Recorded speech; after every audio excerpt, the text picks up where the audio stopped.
No crashing, no internet, no spiking. Oh my god, it just spiked up again. It just spiked up again, isn't it?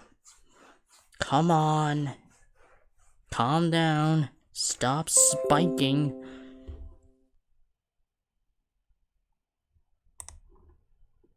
Oh my god, what the hell? What's causing all this?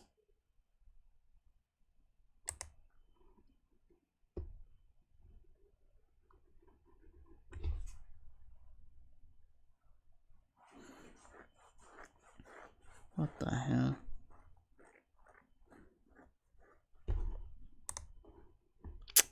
Okay. Am I good? Am I good now? You're not gonna eat up all my frames, are you? Hopefully not. Okay. Ready to go back on? Alright.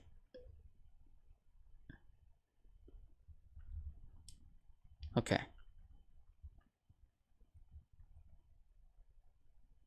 Okay. I'm gonna boot up the game now. Hopefully it's not gonna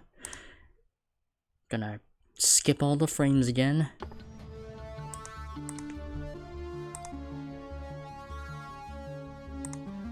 Alright, continue where we left off. Hopefully it's not playing up or anything.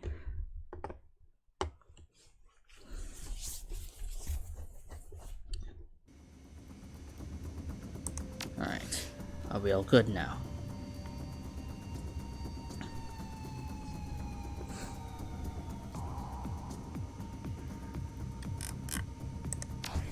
Okay, let's get back to it.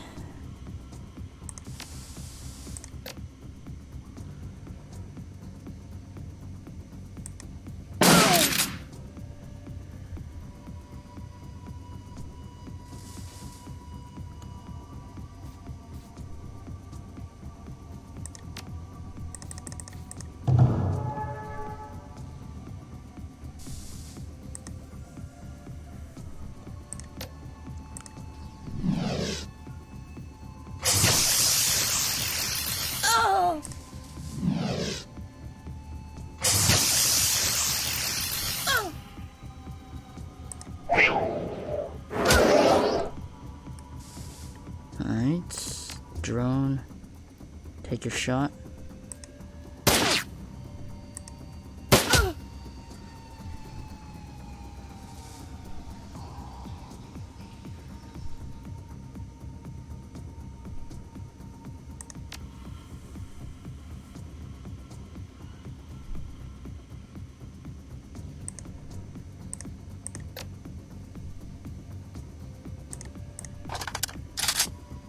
Alright, Dietrich.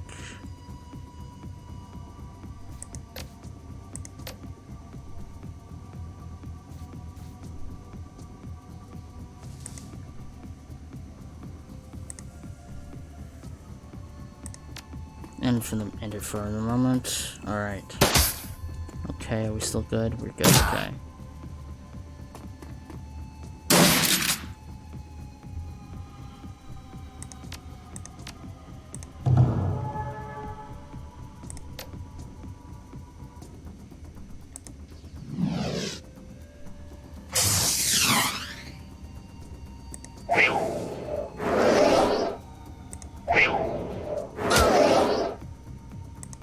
Oh, wait, I did not mean to click there. Ah, god damn it. Alright. Alright. Machete frag grenade. Blow up all these motherfuckers. Nice. Alright.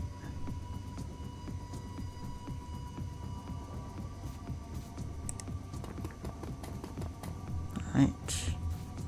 Dietrich.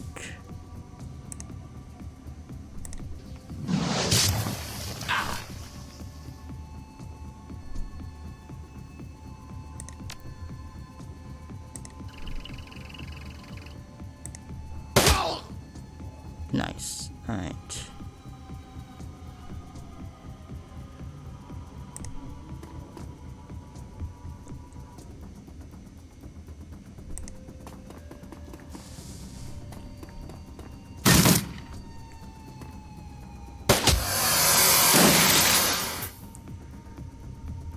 Kane, blast that guy. And stun bolt that guy.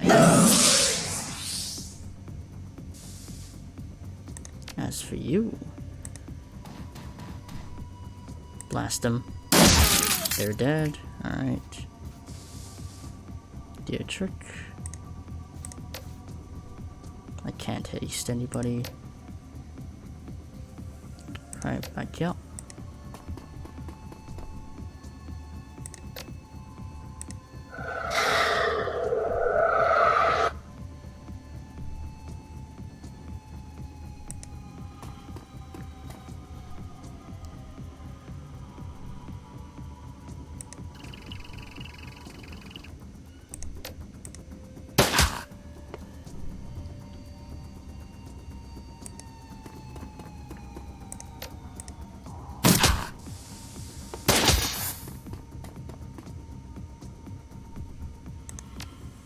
Alright, blast him.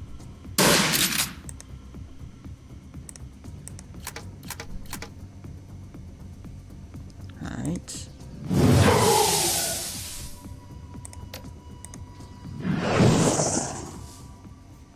Alright.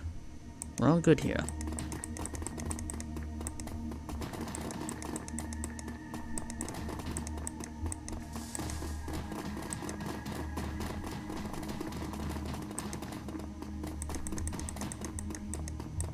Let's go back up there, see if there's anything else. I don't think... Actually, no, I don't think there's anything else. We just go back. We've looted the whole place. Alright. And we're out of here. Whew. You burst through the door of the Humanus compound and into the crisp night air. You're not far from your extraction point. Time to go.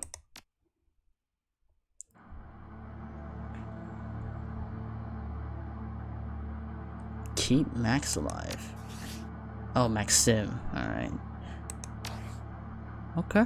Okay. Iger. Actually, Dietrich, you boost Iger. And Iger, you go ahead.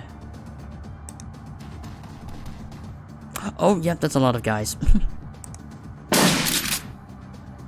Kane. Goodbye, yep. Armor up. Blitz. You hide behind here. Power up your drone. Drone, you're kinda fucked up, but you're all healed. Nice. Alright. Go behind you.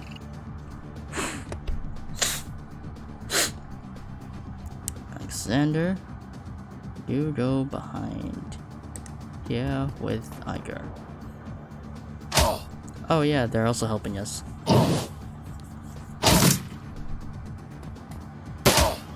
Nice shot. Nice shot.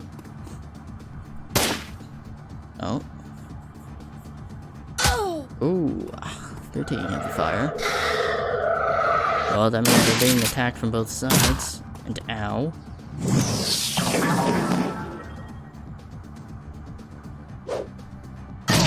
Man, these guys just won't stop playing around with grenades, huh?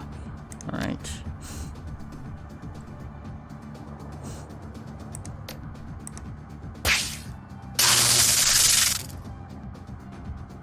Kane, get behind there.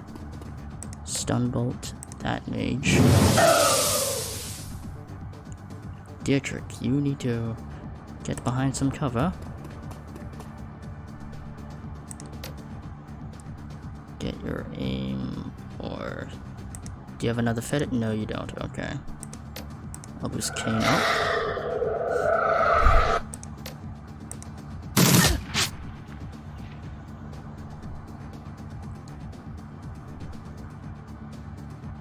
Alright. Fucking blast them.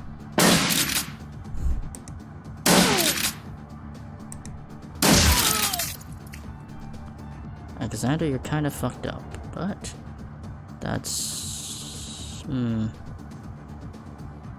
They might have more grenades, so gonna have them behind it with blitz so they won't die.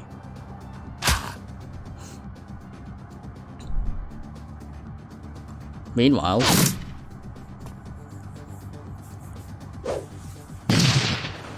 oh, somebody probably died.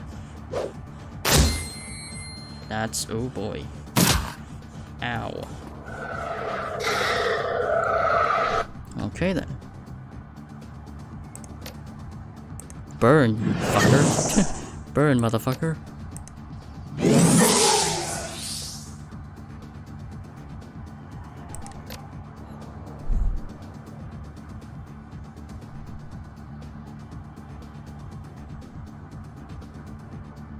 Well, don't miss. Okay, you missed, but at least nobody else got hurt. Nice.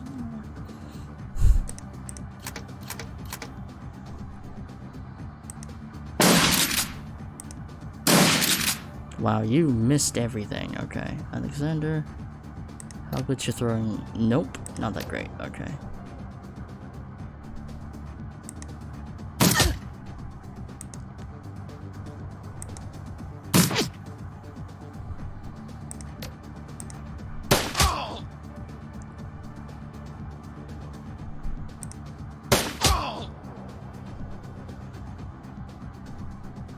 Okay, somebody threw a grenade.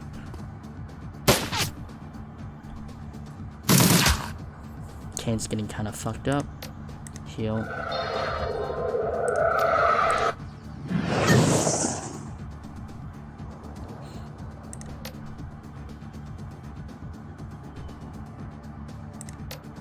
Heal Alexander. Misses the Kane.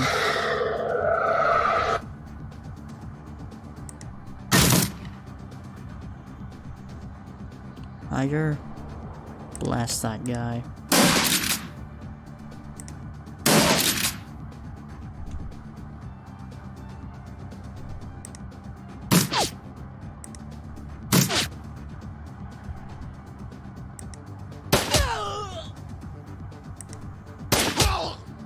Alright, nice.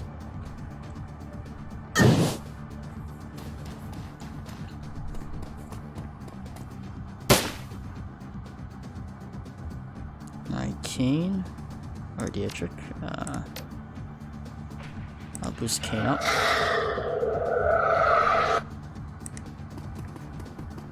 Are there any more enemies? There's a few more.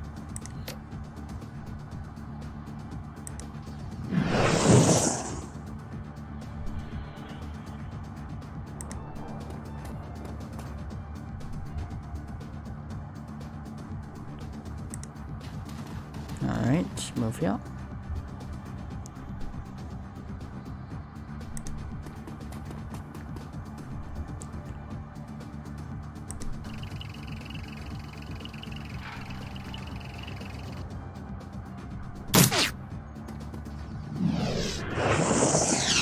Man, you guys kind of suck.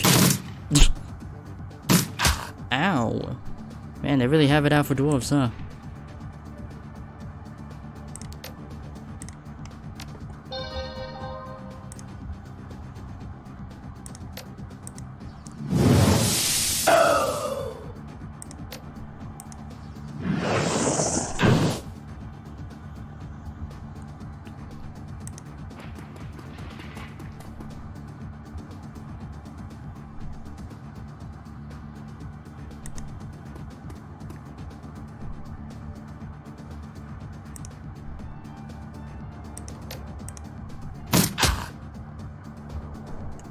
Alexander, the drone,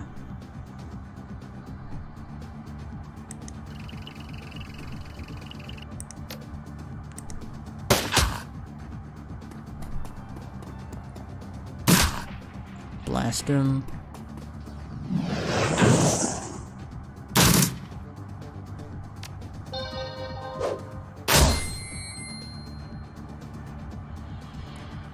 Alright, Kane.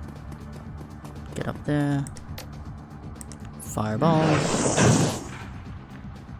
And Mana Bolt.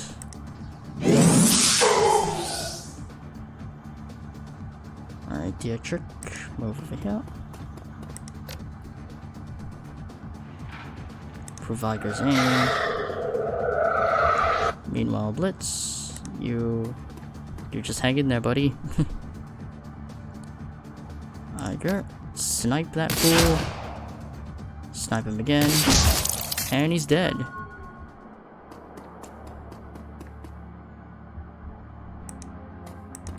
Alright, everybody's alive. Woohoo! Hey, Maxim. Good to see you're still alive. And not dead. Maxim looks up at the sound of your approach. If he's surprised to see you, he doesn't show it. Crazy night, huh? He pulls a flask from his jacket pocket and takes a long swig, then looks at you in the eye. I hope that this was worth the trouble. Any luck finding our money in there?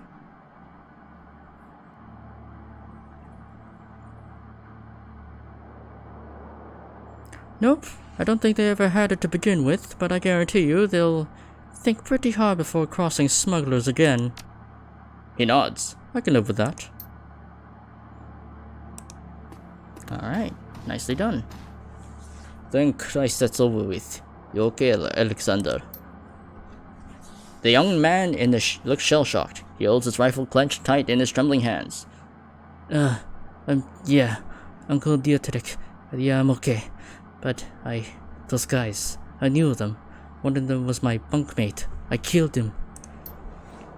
Couldn't be helped. If you hadn't, they'd killed you. Believe it. We're going to take you away from here, back to the cruise facade. Get you the help you need. Yeah, okay, Uncle. Okay. Dietrich glances over his shoulders, locks eyes with you. Thanks for these, boss. My nephew is safe, and I owe you. One other thing. The Dragon Slayer is happy too. We just did a ballsy thing. Protected my family, and gave a monster a bloody nose in the process. Well, it wasn't a big deal, Dietrich. I would have brought you along anyway. Appreciate it, but you should know that he is happy. All the same, he grins. You should also know when the Dragon Slayer is pleased, he tends to be generous with his rewards. You have my attention. The grin widens. Yeah, I thought I might. I can feel the power coursing through me, boss. I don't know what form it'll take yet, but it's there, and soon enough, I'll be able to use it. I don't mean to break this up, but we need to get moving, kid. You're with us. The rest of you, pile into that other van. You can continue having your moment when we get back to Shatternest. Yes. Let's get the hell out of here. We're doing good. Yep, we're doing good. We're doing good. We're doing swell. The U-Bahn ride home feels especially comforting today. The Berlin chapter of the Humanist Polyclub has suffered a terrible blow, and you're the one who dealt with it. Volker's plan to incite a wave of bloody violence across Berlin has been derailed. It isn't often that a Shadowrunner gets to prevent an atrocity on the job. Indeed. But nonetheless, we did it. And we have blackmail material on him. I mean, I doubt we're gonna blackmail him. We're just gonna fucking report him to the authorities and get his ass whooped. Your PDA rings, and the face of your fixer, Paul Amsel, appears on the screen. Kane, I have new information to discuss about the estate. Please come as soon as you can. Hello there, Samuel. Hello again, Mianfrod. What can I do for you? I uncovered what Humanus is up to. You'll find the details on this datapad. Beckenbauer eyes the plans on the datapad, then nods scribbly. This fits with Humanus' established pattern of behavior, horrific and vile. According to this datapad, Humanus compounds all over Berlin have received similar shipments. They're all planning to deploy the gas tomorrow morning. He exhales sharply, then nods again. I have a feeling that the Flux State will have a thing or two to say about that. Stahl has overstepped his bounds, his hubris will be his undoing. You mark my words. Within the next few hours, the Humanist Polyclub is going to take a hammering that will make the Night of Rage look like a peace rally. I owe you a great deal, Kane. We all do. I will wire you the payment to the account number that Amsel provided. Pleasure doing business with you. Haha. Sweet. And I get to upgrade. Yeah. I'm just gonna continue maxing out my fucking my willpower, and let's see if I have any left over, maybe.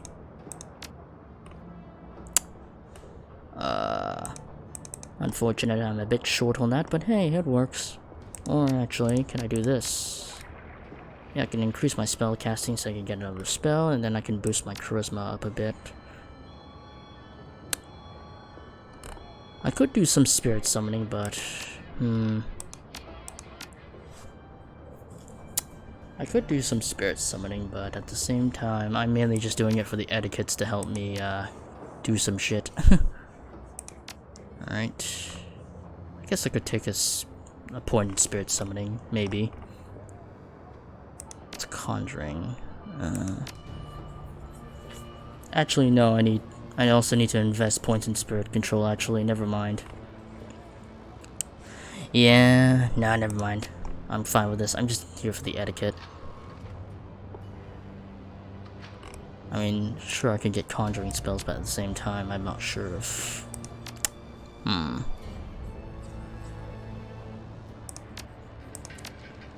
Conjuring spells. I mean, I could multi-class a bit, but I'm far focused on the other stuff first. I'm mainly focused on bumping up my charisma to get more etiquette so I can bypass more speech checks. Because my character is quite the manipulator in terms of speech. Anyway. Right. And... Alright, what do we got? Frag grenade boost, flashbang. You're a damage dealer, so I'm going with this. Earth attunement. Ooh! Earth elemental fetish, fire elemental fetish. I'll go with earth, because it could be more tankier. Medical specialist, or gain an upgraded kit. I think we're more focused on bumping that up. Augment gear, pierces 1 point of armor, or increases accuracy. You do need the accuracy, though. I think it's not damage, it's mainly the fact that you keep missing your shots. Okay, there we go. Alright, all good. Alright. Let's check up on everybody. Even from a distance, it is clear something is not right with Lane. Coming closer, you can see the dried blood on his face and clothes, as well as a few discolored blotches that pass for bruises on Troll's skin. More noticeably, there is considerable damage to the man's left prosthetic leg, which he now tends to with tools antiquated as the leg itself. What the hell happened? Nothing. It's nothing. Someone comes at me, thinks me weak, and I show him otherwise. Leaning to one side, Lane's crutch is caked with more blood than what appears to be bits of hair. Are you sure you're alright? I've suffered far worse, as you might imagine. And I don't need you or anyone else babying me. Tell me who did this to you. Just a punk with some bad ideas. Forget about it. Alright, I'll leave you be.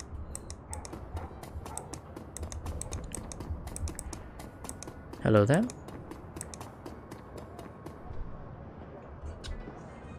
Welcome back. Need some weapons? Some ammunition, perhaps? Oh yeah, I do have some shit to sell, actually. I don't want to sell that, no. I could sell these guns. Actually, I don't think I need any of these, so I'll just sell these guns. Some extra cash money. I think I'm good on that part, and I think I have another spell slot, so yeah. I think we're good here. Try to tell me about your inventory? We have weapons from all across Europe. Ares, Seska, Fischetti, you name it. If it can be found on the continent, it can be acquired by Metbach Arms. Alright, impressive setup. Okay, wow. Alright.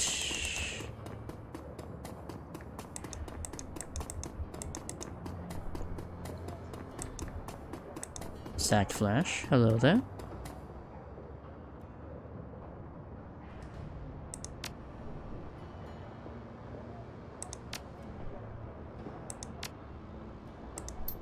Okay, nothing new here. Let's check on the guy we blackmailed.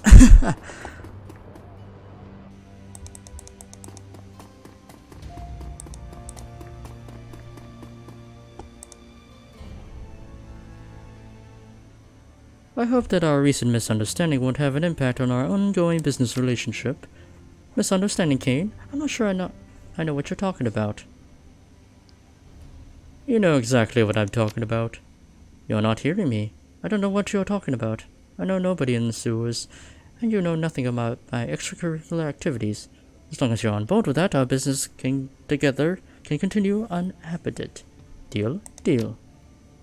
Anyway, medical supplies. Stash. Okay, so my stuff does get used up in the mission. Okay. Good to know. I still don't have to worry about that too much, so. Alright. We're out of here. Alright. Nothing new. Just have my little dwarf characters speed along. Slimmy Kim leans against the wall, her head downcast and her face lost in shadow. Sensing your presence, she looks up, revealing a black eye poorly covered by concealer, and she smiles at you. Hello, Kane. How are you? Who gave you the shiner? I don't know what you're talking about. Did you want something? Because I got things to do. Zach says he has a new sim for me. One with aliens and a little girl I need to save. She's waiting for me and I can't let her down. Is there something going on around here? There's always something going on. It's the flux, right? It gives, it takes, sometimes it takes more than it gives. And some things that it takes are gone forever. Friends that disappear, family that dies, people on that moniker. I don't much like flux in The Sims. You can have the same happy day over and over. You can skip past the parts you don't like, or replay the good moments as many times as you want. I can't think of any parts of real life I want to play over, and plenty of parts I wish I could skip. How did you end up in Cruz Bazaar? I don't know. I was living on the streets since I was a kid. Had no family, no home. I got mixed up with some bad people and I had a bad day. Ended up owing them money, too much money. I got beat up pretty bad, needed a doctor but couldn't pay for one. Then I found Dr. Exkibble, or he found me, I can't really remember. He said he could help me, he gave me the money up front, but he said I had to come back for medicine every month, until it was time to pay him back. And I did. I took the medicine just like he said. I really don't want to talk about this anymore, okay? Take care of yourself, whatever I have to do.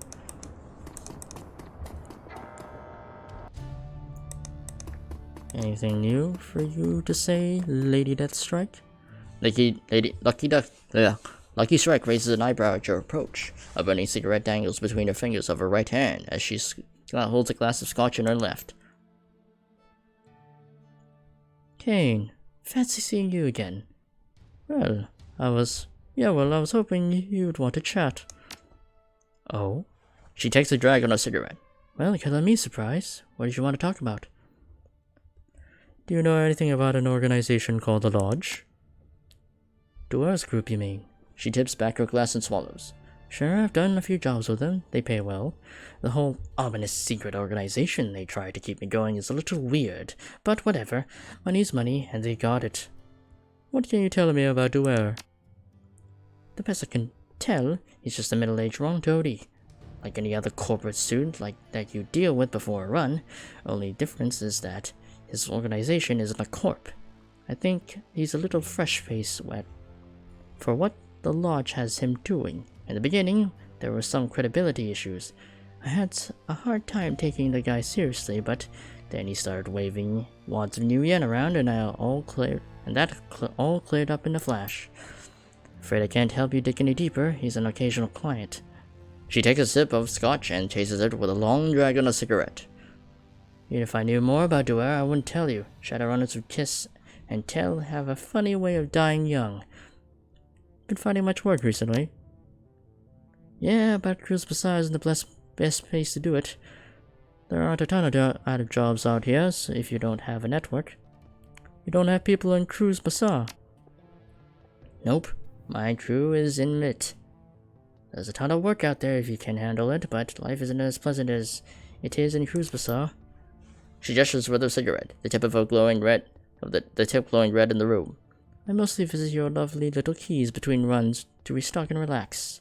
It's a good place for that. Nice and slow pace. It's... She pauses for a moment to search for a word. Quaint.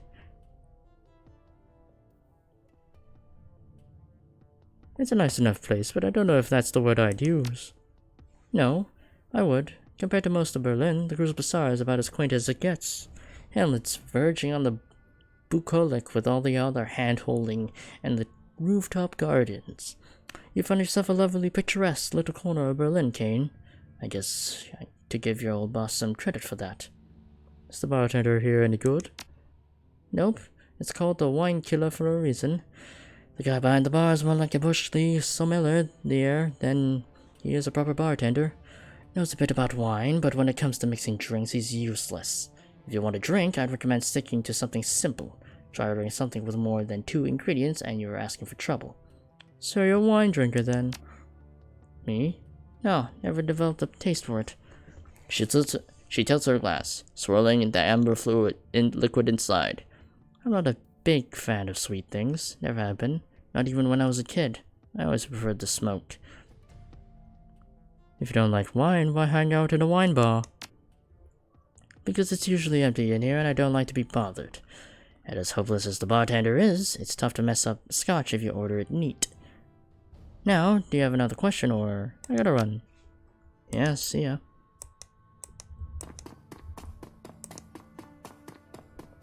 Ah yes, talking with the mercenary I never hire. Oh yes, I did have that little phone booth data I got. Deliver the Humanist donor list. The machine accepts the upload and only a few moments later, a certified cred stick is spat out of the coin slot. The phone's old LCD reads on the display in the text. Freedom, equality, information, Shockenwell writer. Alright, getting that sweet cash money. And karma. Which is awesome. Man, I'm really rolling in it.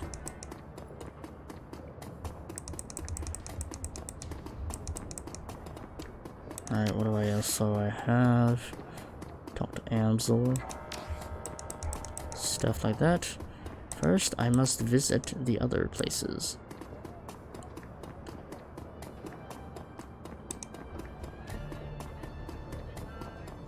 Man, we're getting a lot of money. Straight off the bat, like in Shadowrun Hong Kong. Yeah, the missions were very stingy on their rewards in terms of money, so it was very hard to work with a very tight budget. But in this case, I'm just getting money like it's fucking no tomorrow. Holy shit. Kami brought itself as you approach her, grinning widely. Hey there. Tuk was just telling me you were around. I was wondering if you might be willing to trade a story or two. What are you looking for exactly? The girl taps a finger thoughtfully against her chin. Well, you're newer here. I know that you knew Monica, and I got a vague idea that about what went down as the night she died. But I want to know what you think of a most exciting adventure has ever been. Hang on, how the hell did you hear about that? She smirks playfully. Remember, I'm Alto's ears and hands outside the cafe. We share a lot of intel, he and I. So what is the story between you two then? She glances away briefly before returning her gaze to you. I suppose I can tell you. If the Monica thing was a secret of yours, it's only fair I share one of my own. I never really went to school. Pretty much been a street kid as long as I remember. And there was so much to learn from people outside of school that I never really bothered.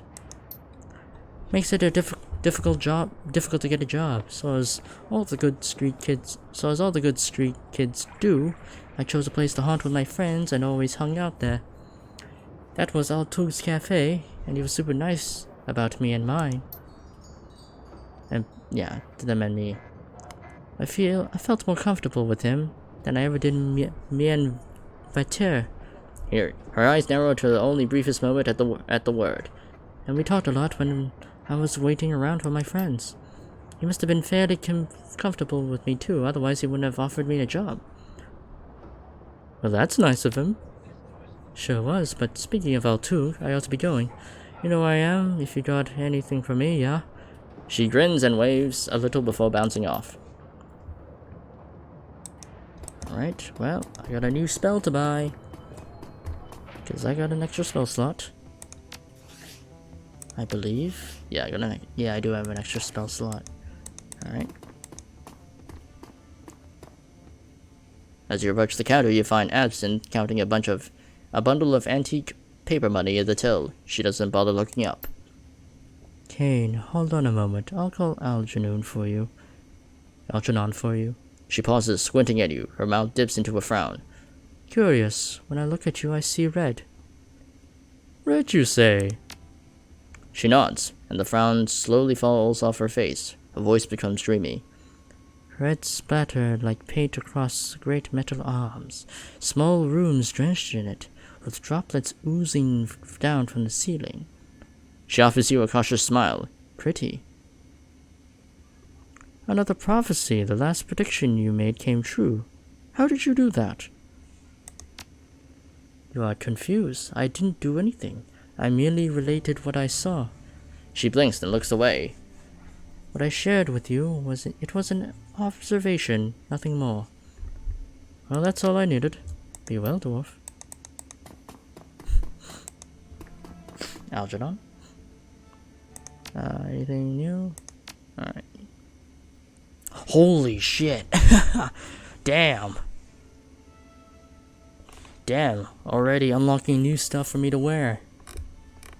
Wow. Holy shit, he's already selling, like, level 3 stuff. What the fuck? I need intelligence for that?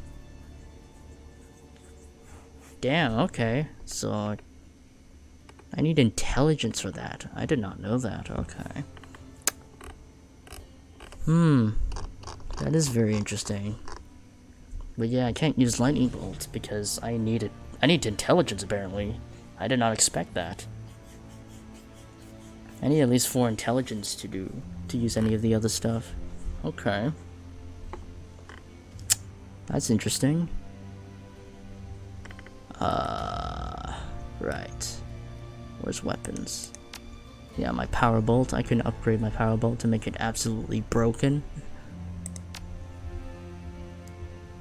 Yeah, might as well skip 3 levels. Oh, 2 levels.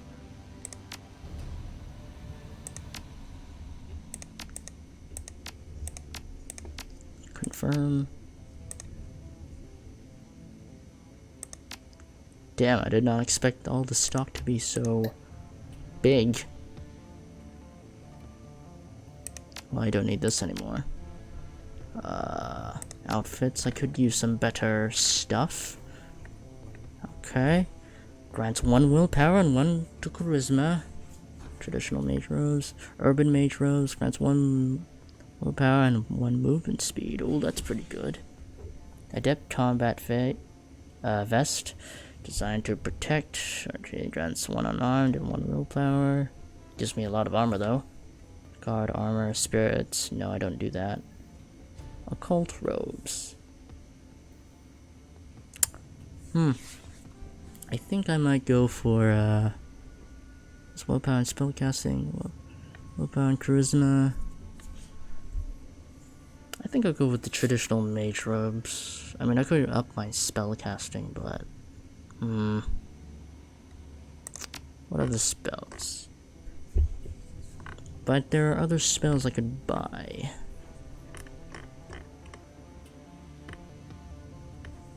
Mana Bolt, Acid Stream, Mana Ball. Damn, there's a lot of stuff I can get.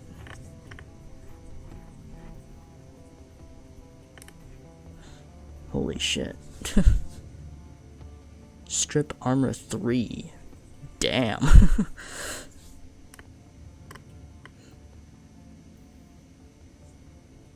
Stun Ball, Magic Explosion, that does stuff. I'll just go with Strip Armor 3. I just delete all of my enemies' armor.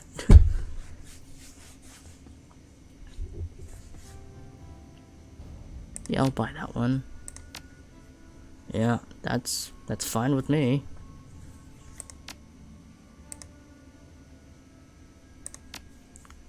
Damn, I did not expect to get this much power already. Like, Dang. Good thing I saved up a lot of money.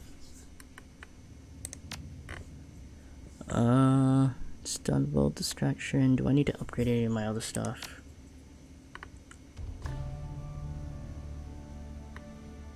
And I guess the next one is armor, which I definitely need, because I do not want to die.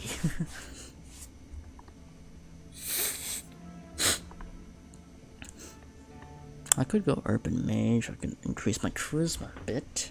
I mean, that sounds pretty good. Can help me with speech checks and stuff.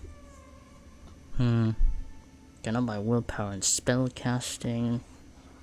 I think maybe willpower and movement speed will be good because I can navigate around the map more easier.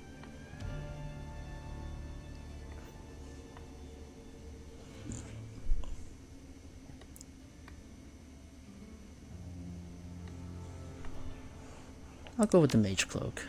Yeah, I do like that movement speed because it'll definitely help me. Definitely help me a lot. I like the snazzy outfit we got. Definitely better than that one because it looks really weird with the vest and everything. Yeah. Yep, looks good. Looks all snazzy and everything.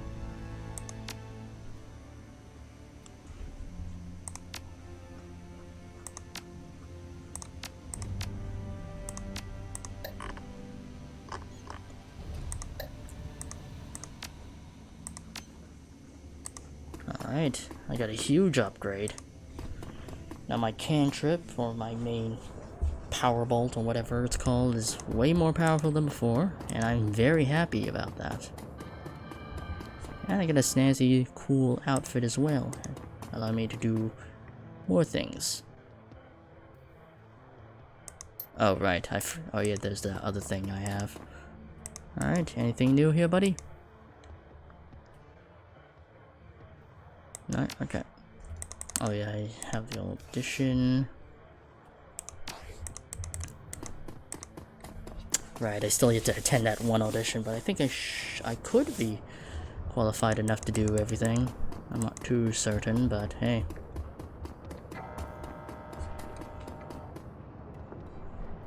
Nothing, okay. I think I got everyone, so safe house. Hello, Blitz, my friend. My good old buddy Blitz. Blitz stubs out his cigarette at your approach. Kane, I was hoping to see you. Do you have another run lined up for us yet? I'm stripped for cash.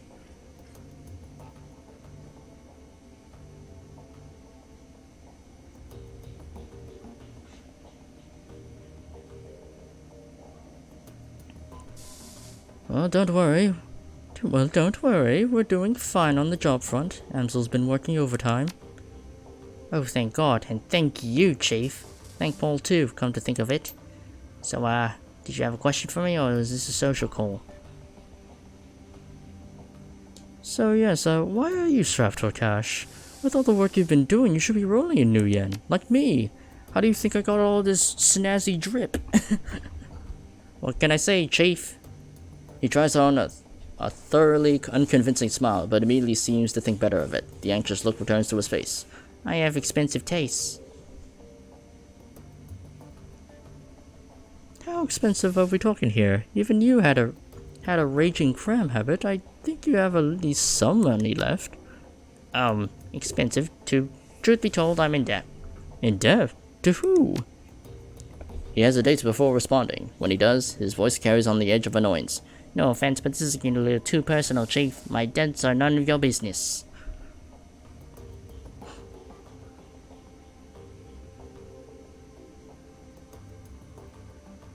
If some bookie-senses thug here looking for you, it's going to become my business, so talk now.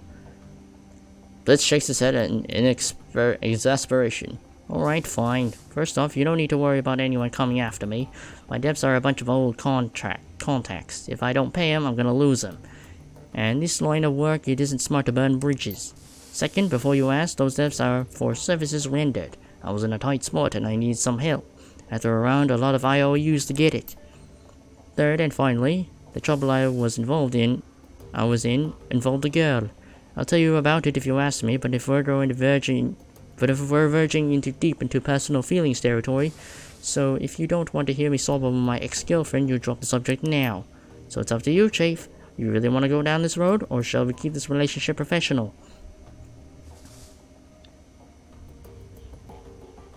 Well, go ahead, tell me, I'm interested. Blitz meets her gaze for a moment, then looks away and sighs. Alright, where to begin? I met Emily in Dragonfall. She was the first person who was ever more important to me than myself. I was crazy about her, Chief. To this day, she's the only person I've ever met who could outdeck me. And the real kicker is that she wasn't even a decker by trade. There was nothing she wasn't good at. I'd like to dabble in rigging, but Emily, that girl could pick up anything that she could set her mind to. Sounds a hell of a girl. She was. She just made things right. No matter how stupid I was, no matter what I got myself into, she made it right.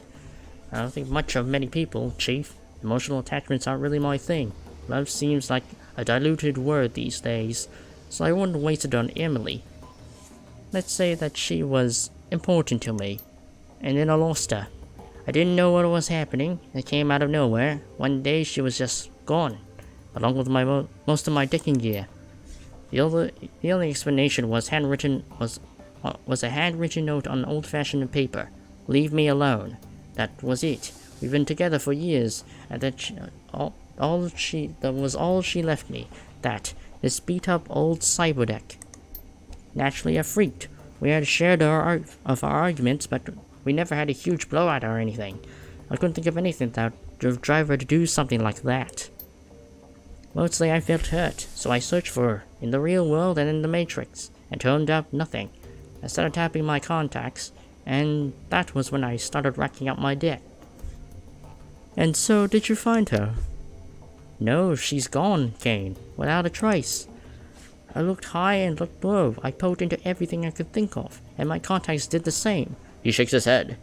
She's gone, Chief. At this point, I accepted that, but we'd still have to repay those debts. I'm surprised that you've given up so easily. There must have been some place you haven't looked.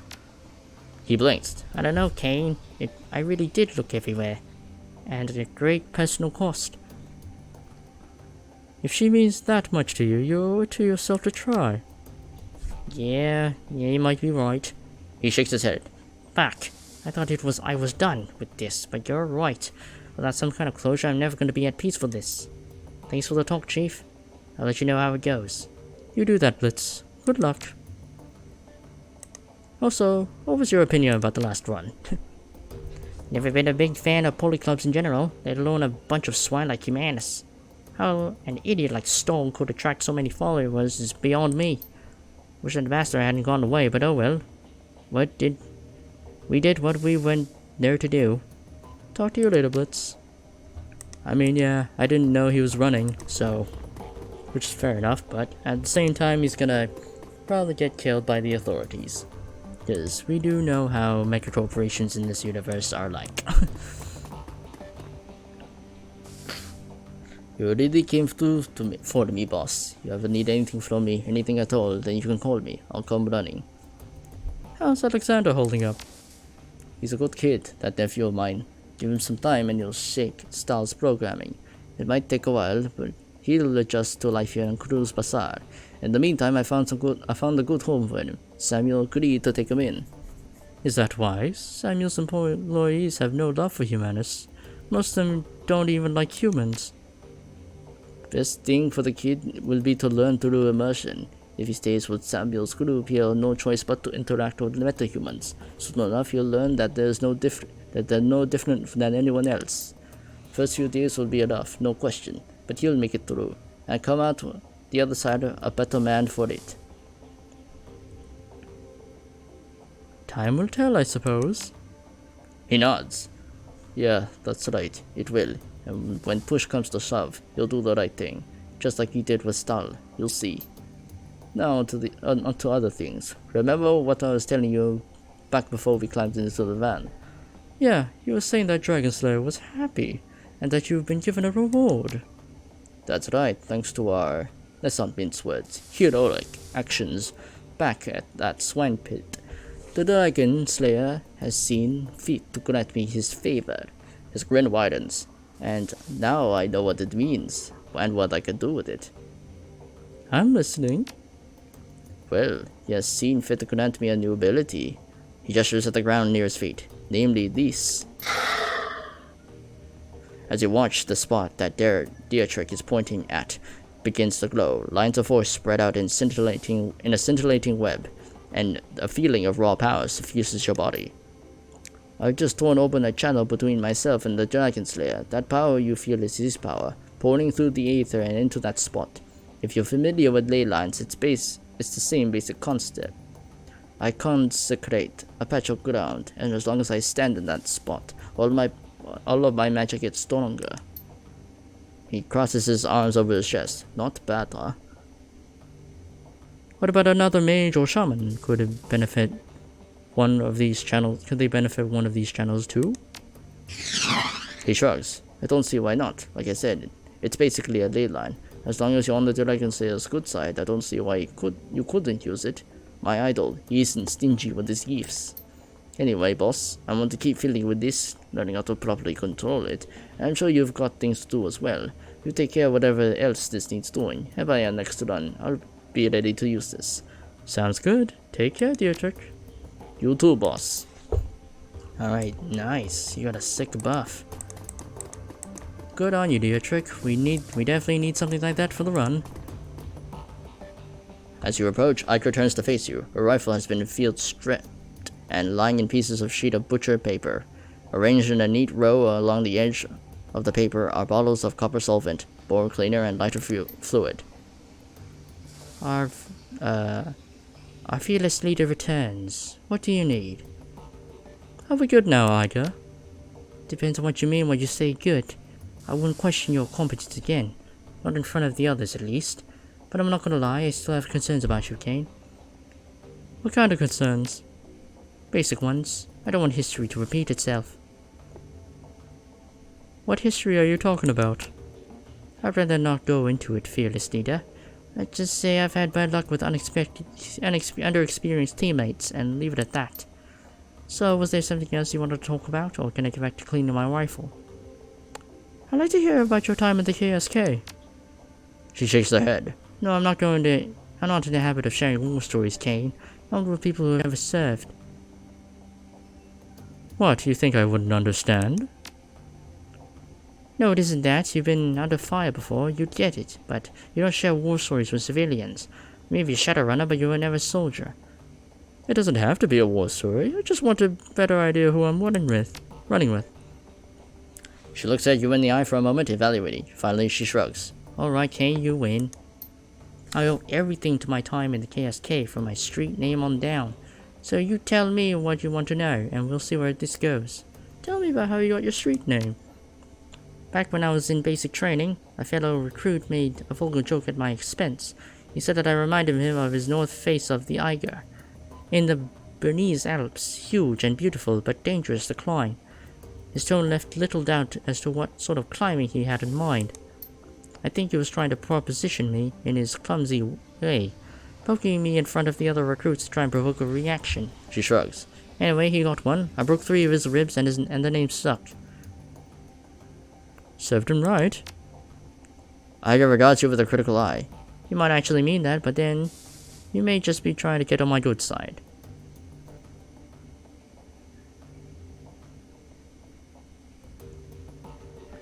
Well, I have to admit, your reaction does sound a bit extreme. She shakes her head. My reaction wasn't extreme, it was necessary. If I had broken that twit's limbs, the name Eiger would have meant a difficult sexual conquest to a whole barracks full of recruits. That's what I would have been to them from that point on. My accomplishments would be damned. Thanks to what I did, my new name meant the troll who doesn't take shits from anyone. Instead, it's a name I'm proud to go by, and I've hung on to it ever since. Iger pauses for a moment, then looks you in the eye. I would have advised you, Kane, if anyone puts you in a position that he had put me in, if he demands you in front of your unit, whatever his intent, The appropriate response is to put that person down, hard. Out in the field, nothing will kill you faster than losing the respect of your own team.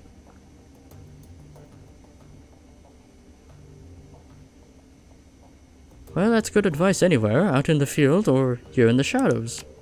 She nods. By the way, Kane, I'm aware that it's more than a little ironic for me to be telling you this. After Monica's death, if you were the one who was dressing me down in front of Amzo and the rest. Well, anyway, I don't want to dwell on it. I just want to say I'm sorry for putting you in that position. She straightens, clears her throat. Anyway, you need anything else, or can I get back to preparing for the next run? Tell me about your team. She nods. Fair enough, I guess you've earned it. There were 8 of us, 2 commando squads, working together as a single unit. Schmidt and Lang were the combat deckers. Wolf was our rigger and combat engineer. Fisher handled demolitions. Braun was a medic, and the rest of us, Metzger, Kruger, and myself were the weapon experts. Our mission was extraterritorial, technically illegal, but important enough to justify the risk. We've been sent across the border into Poland. The Russian mafia had set up a cottage industry in human trafficking all along the Oder-Neisse line, and it was our job to disrupt it. Go on. We were a good team, experienced, went through a lot together, and we chalked up a lot of kills. In our own way, I like to think we did some good. What happened to the team? She shakes her head. No, that's one story I won't be telling. They died, that's all you need to know. Well, who was in command? Metzger. Best leader I've ever had the pleasure of serving under. Her face clouds. He was one hell of a man, but he went down with the rest of the team, everyone but me. Thanks, Psycho. Alright, any thoughts about the last run?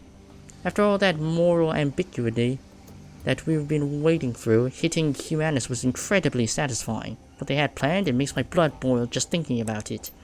I still wish I could have put a bullet in Styles' spine, but if the fallout from tonight's run is far-reaching as I think it's gonna be, he's probably gonna wind up wishing that he were dead, and that's almost as satisfying. Well, thank you, Iger. Yep. Alright, Glory. Anything to say? For the first time since you met her, Glory's expression seems to brighten. It's subtle, but it's there. You're sure of it. Ken, a pleasure, as always. Need anything from me? How are you doing, Glory? Golden as always, Ken. No problems here.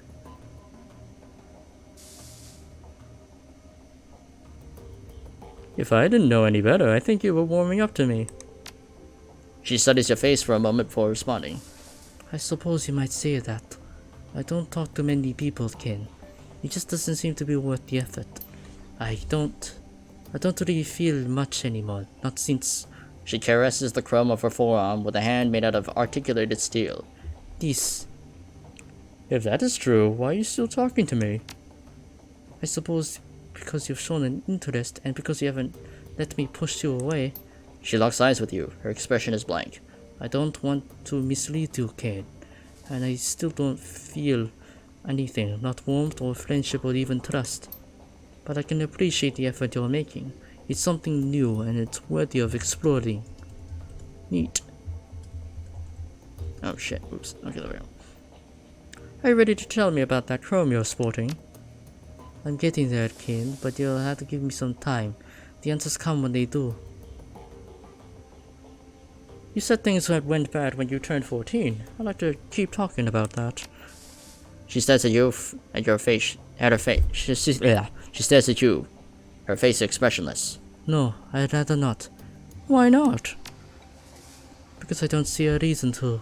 The memories are unpleasant and dredging them up doesn't serve any real purpose. Well, I believe that you're wrong about that. Last time we talked, it had an impact on you. That's the reason enough to continue. She pauses a moment to consider your words, a troubled look on her face. I suppose that's true. Feeling discomfort is better than feeling nothing at all. Alright, here's the deal, Kane. I'm going to talk, and you listen. When I'm done, I'm done. No complaints and no arguments, and we'll see what happens. Deal? Deal. Right. The 1,000-meter stare creeps back into Glory's eyes. A moment later, she's locked away in her own head again, reliving the memories she long since filed away. So a few days after my 14th birthday, I began to express, magically.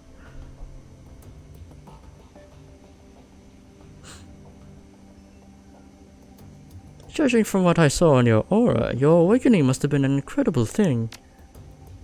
It was actually fairly standard. The real power didn't come until later, but we'll get to that. There's another long pause, and Glory becomes more animated. Anyway, I turned 14, I awakened. I don't even remember how my parents found out about it anymore, but I think my dad caught me playing with a tiny cat spirit that I coaxed out of a pile of garbage, something like that. With everything that happened afterwards, those days are kind of a blur. What I do remember is my father's response to the revelation that this little girl was a witch, a hex. He beat the living shit out of me with his fist, and then his belt, and then a claw hammer that he grabbed out of his toolbox. All that while my mother was screaming and flailing at him. She took a couple of licks with the hammer too. It's a miracle that you survived. I'm just lucky, I guess. So finally, after what felt like an hour, Dad stopped tuning me up like with a hammer. I had broken ribs, a busted arm, I couldn't see out of my left eye, and my entire right side was covered with one giant bruise.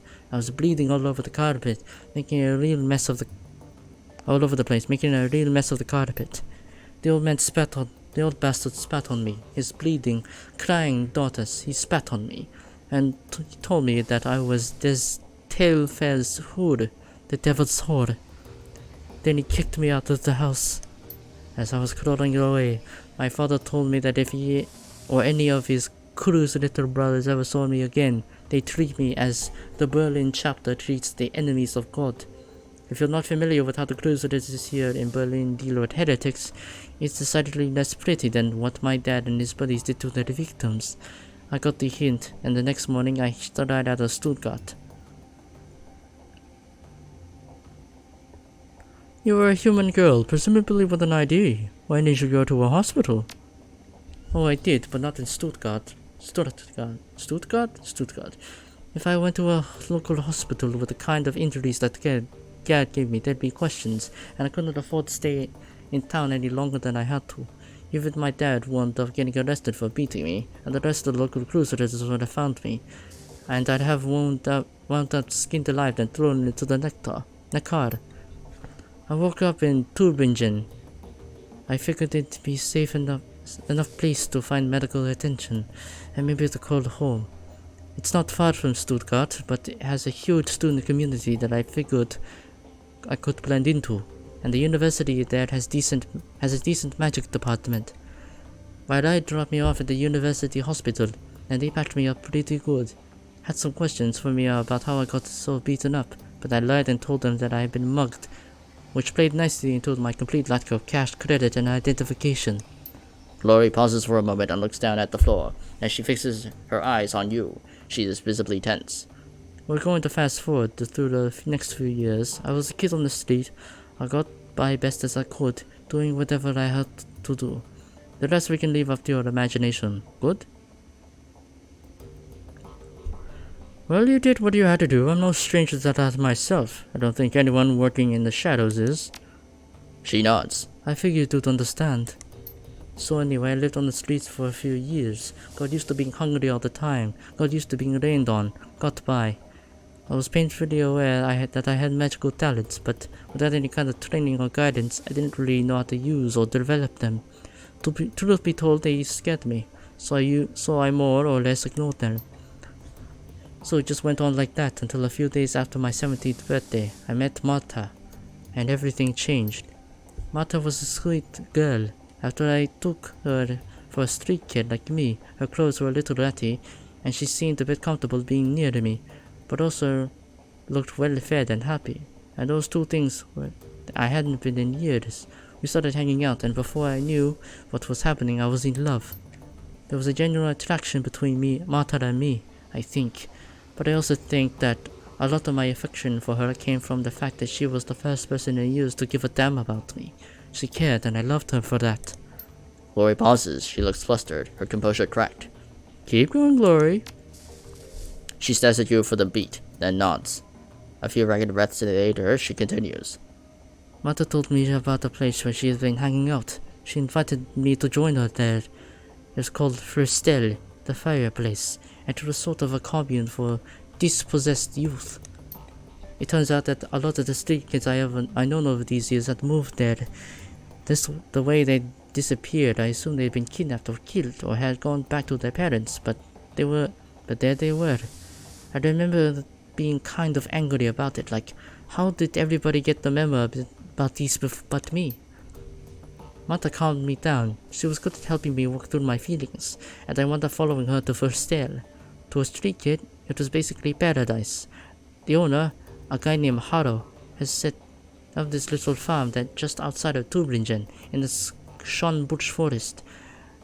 The Schönbusch is officially a nature park, but not many people go there nowadays. Too much fear of paranormal animals, I guess. Anyway, park or not, it was plenty big enough for us to hide in. It was also safe and pretty, and the farm was well stocked with food. More importantly, Verstel gave us a sense of community and stability that we never had on the streets.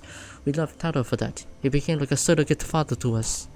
Glory pauses again, and you realize the distinctive flush in her cheeks. She seems to have come out of her reverie once again. That's enough for now. I need to process all of these. I don't want to continue forward until I have the chance to do that. I know that this all happened years ago, but I think it's still pretty raw to me. So I'm going to have to ask you to give me some space for a while. She turns away, and from the frost begins to creep up into her voice. We can pick it up back later. Neat. I think that's everybody, for now. Alright, mission computer. Ooh, 2 red messages. Hacked shipments. Met Bush Kunadi to Kane. If you value new hardware coming into the cruise facade, we need to talk. One of my weapon shipments was hijacked by a local gang. I can promise 500 new yen, and if you're going to cover the shipment, I'll have some new gear on the shelf. Come see me for details. Oh, nice. We need to talk. Escapable to Xavier. Come see me at your earliest convenience. There's a matter we need to discuss. Okay. Any new jobs? Oh, claim payment for the Humana status deal. Woohoo! Holy shit, I'm getting so much money. Oh my god, just when I think, oh, well, it's gonna be a while until I get more money again. Boom! I just get a shit ton of payment. Alright, nice. Here's your payment, as promised. A moment later, a second message pops into your inbox. Your payment details. Payment from client. 22,500 new yen. Deductions from crew salary, 6,000. Ammunition and resupply costs, 1,500. Automatic deduction for Alice funds. Yeah, for Alice funds, yeah, that's fine. 11,250. Remainder sent to Kane's account. Yep, that's fine. Alright, what other jobs up there? Ooh. Okay, MKV1 prototype extraction. Amsel's face winks onto the screen. Okay, and here you'll find a complete transcript of my conversation with Herr Schmidt, a potential client. As you will see, the details of the job are a bit more vague than I would like, but the payout is quite substantial. After reading the transcript, you may choose whether or not to accept the job. If you respond in the affirmative, our client will be notified, and I will make all necessary preparations for the run. One other thing, Herr Schmidt provided me with a device to assist you with on the run. He calls it a little black box. Apparently, it can be used to compromise the power and security systems of the run site. If you have to take the job, be sure to take it with you. Amsel's image flickers and winks away. A moment later, a glowing blue text field begins to scroll out from the bottom of the screen. Greetings, Herr Amsel. I trust that this connection is secure. Naturally, to whom do I have the pleasure of speaking? Call me Herr Schmidt. Very well, Herr Schmidt. You have some business for me? Indeed. I have a job for your team.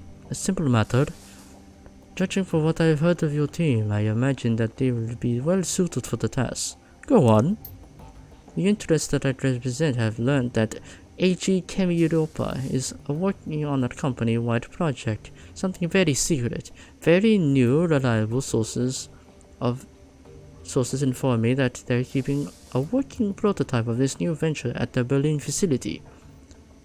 I see, and your employers wish us to acquire this prototype for them? Naturally. What is this project if you want my team to grab the prototype for you? They'll need to know what they're looking for. I'm not at liberty to say. I can tell you that the prototype has been branded MKVI. I can also tell you that what your team will find it on the 25th floor of the Berlin facility, in the office of one Albrecht Haushofer. Further, I can assist your team in disabling building security and getting access to the 24th floor. From there, however, they will be on their own. Such vagueness can be dangerous, Herr Schmidt. I will not commit my team to a run without a better understanding of what the job entails. Facing such dangers is the purpose of a Shadowrunner, Herr Amsel.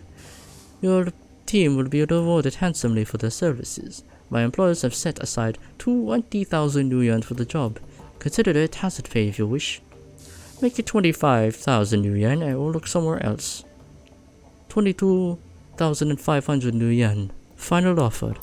Very well. I'll pass you on the offer to my team. Are there any other further details you can provide? Hushoffer's office will be locked behind the vault door. The lock is old-fashioned, of the mechanical variety. I'll provide your team with a copy of the key. I'll also supply you with a little black box. A very solid-state device that your team can use to override a variety of building systems. Your team will either enter through the facility's underground garage. When your team has acquired the MKV-1, we can have them exit to the same garage. I'll leave a van there waiting to extract them. Thank you, Herr Schmidt. I will pass on the offer to the team. Good day, Herr Amsel. Accept the job. Yep. Alright, got 2 new jobs. State of the Alice Fund. We're already almost halfway there. Nice. Team files. It's fine. Postpaid data for sale. Alright. Where to find elves? Client screwed me. Help, I'm drawing Chuck messages. Okay, well, I'm not interested in looking at the Shadowrunner Facebook or Shadowrun Twitter, whatever. Okay, I think we're good on that part. Paul Amsel. Kane, welcome back. I have news for you. In your absence, I have been looking into the Harfeld Manor. Whatever Verschwinge is up to, it is both large-scale and well-funded. I've uncovered a money trail leading them from the holding companies all over the world to an offshore fund with a dummy address. From there, all that freshly laundered money flows directly into the Harfeld estate. Wait a second. Why would the dragon have investors? This doesn't make any sense. It's doubtful that Firewing's pawns even know where the money is going. This is typical of draconic plots. Uncover a stream of money flowing behind the scenes, and there's a fair chance you'll find a dragon at the receiving end of it. To a dragon, conspiracy is second nature. But Verschwinge was different. She didn't scheme or plot, she acted. Yes, and look at where it got her. When the Firewing launched her attack on humanity, it was an act of hubris. She lashed out because she didn't consider our species to be a threat. It would be equally hubristic for us to assume that she will make the same mistake twice. I'll continue digging into this while you and the team tackle your next run. With luck, I'll have more information to share upon your return. Sounds good, Paul. One last thing, Kane. Knowledge was able to restore the readable surfaces on one of the Green Winters DVDs. If you take a look, you'll find it sitting beside the player. I'll check it out. Fairly good. While it is still working on the other DVDs from the bundle, many of them are extensively damaged, but getting anything off them is proving to be quite a chore. She told me that she'll be in touch if and when she makes any headway. Thank you, Paul. Alright, time for more lore. Love the second DVD. Oh boy, here's more lore. Alright, Green Winters. Alright, as I said in my last recording, I've been having trouble finding hard facts on Verschwinge, so I thought I'd open things up a bit. Let's see what the rumor mill has to say. The screen jumps, and Winters reappears in a different location. He is now clutching a mug of soy calf in both hands, and there's bags under his eyes. Well, that was enlightening, assuming any of it was true, that is. So for the past 5 hours, I've been poking around some of the crazier fringe theories related to dragons and socks. As a reminder, Socks is an irradiated wasteland between France and Germany. It got zoned off back in '08, and after the Catalan GAU reactor meltdown. Anyway, there was all kinds of rumors floating around the place. I've heard stories about a walled city in there that operates on a survival of the fittest, kill or be killed basis, sort of like a nightmare version of Berlin. All of the anarchy, but none of the stability that the estate provides. The radiation poisoning, cancer, the mana pollution are just icing on the cake. So when Adrian helped Luftwaffe shoot Fushwinch down, she crashed into the Socks. That much is well known. What isn't well known are all the modern day myths that have arisen around about her since. And tonight I've got an earful.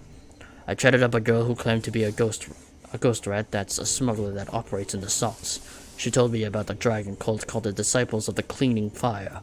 Apparently, these cultists worship some sort of radioactive ghost dragon. Could be for Schwinge or it could be nothing. But it's worth digging into all the same. Another thing that my little ghost rat told me, the popular rumor in the Socks is that Fushwin's astral form was, I guess you could say, mutated by all that background radiation. Some of the globehounds out there say that she shed her body like an old coat. Others say that she's trapped, doomed to languish, and as intangible radioactive ghost. I don't know much about the credits to give any of this. After all, I don't have any proof that my ghost rat is even a ghost rat. She might be, but then she could also be the run-of-the-mill glowpunk, or maybe she's just a yank in my chain, and she's never been into the Socks at all. Who knows? Well, it's food for thought anyway. I don't know whether the thought of some radioactive ghost dragon thing is any scarier than a genuine dragon is, but it's interesting all the same. Now the big question is, will any of this get me closer to finding Adrian? I'm gonna go on a limb and say no, but you never can tell. Track 2. Alright, let's continue thinking outside the box. After the Dragonfall, the great dragon Kaltenstein came flying into the Socks to rescue the Firewing, but he was driven off, some say killed, by Lofweir and Nebelherd. So what if there's another dragon involved on all of this? Winter grabs a thick, leather-bound tome from the shelf behind him, flicks a finger and begins to leaf through it. Alright, so let's run down the list of major dragons that could be helping her. First is the Gold Worm, Lofweir, CEO of Sadokrupp, and quite possibly the single most dangerous being on Earth. Lofweir is a local boy, so he had the position to help for Schwinge.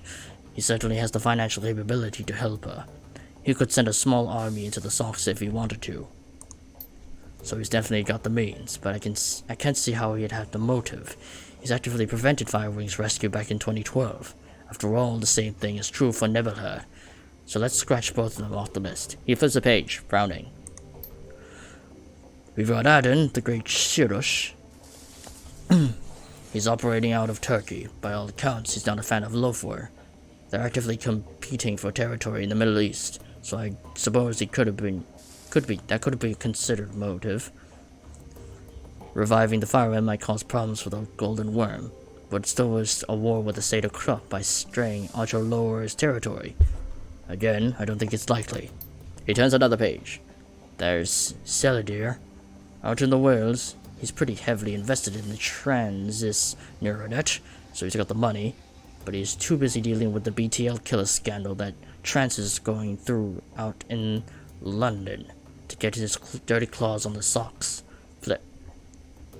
Donkelzan, out here in the UCAS. He pauses, shakes his head, then slams the tome shut. No, this is a waste of time. The more I think about it, the more convinced I am the Firewing is actually gone. It's acting alone. Dragons don't cooperate unless they absolutely have to. After all, why bother making nice with your equals when you've got an entire planet full of pawns at your disposal? They don't need to work together. They have us to exploit. Track 3. While this track does load, it's clearly corrupted. The screen fills with meaningless streams of text. Okay. Track 4. This file is partially garbled. You can recognize a few words here and there, but they're interspersed amidst a solid block of corrupt text. Volclair, still my big bro. Still searching for fire. I swear to Alistair. Leon, I will find you. If the last thing to not getting any clock. Swear to menial research. Turning up. I don't know. The text disappears. Alright, track 5. The file is corrupted. The screen fills with a meaningless assortment of ACII characters.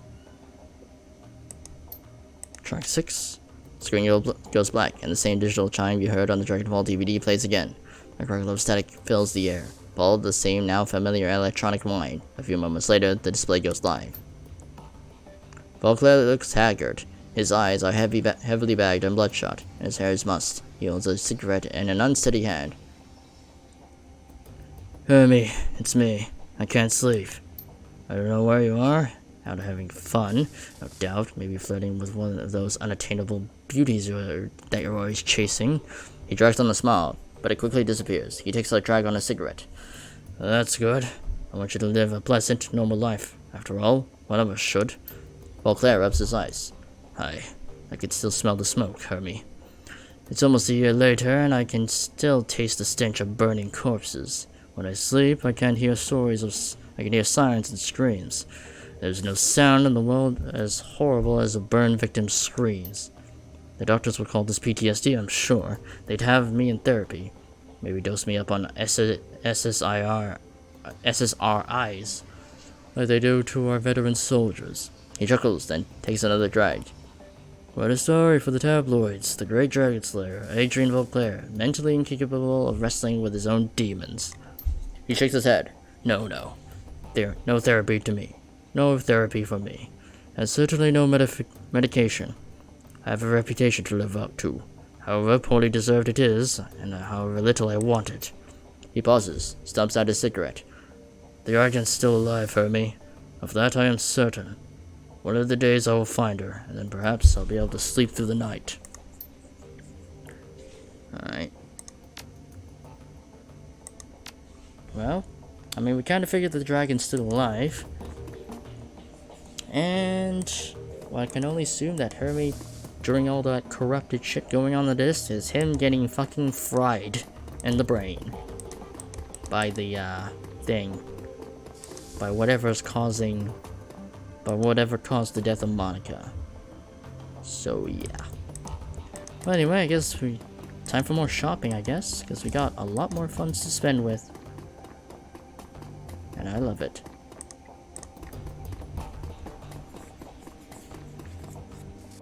Alright, and...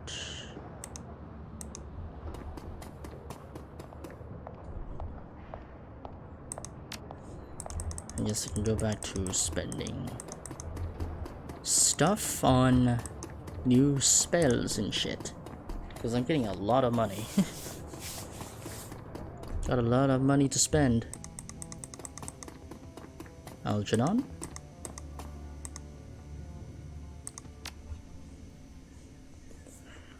Alright. Well, I already got new armor. And I need a bit more intelligence. Actually, do I have enough karma to give myself more intelligence? I don't think so. What's my intelligence? It's a 2. Okay, I'm gonna raise it up a bit. Isn't that game? Orient, also stand by enemy. I'll raise it up a bit. Yeah. So I can have more access to spells. So I did not know intelligence had to play in spells. I mean, I know it does in D&D, but in Shadowrun, I did not know that. I thought it was just purely willpower. Okay, I have access to other stuff. That's good. I can't have any of the lightning stuff. But I can get the other good shit. Ooh, that's really... That spell's really good. Flamethrower 3, yeah. Lightning bolts.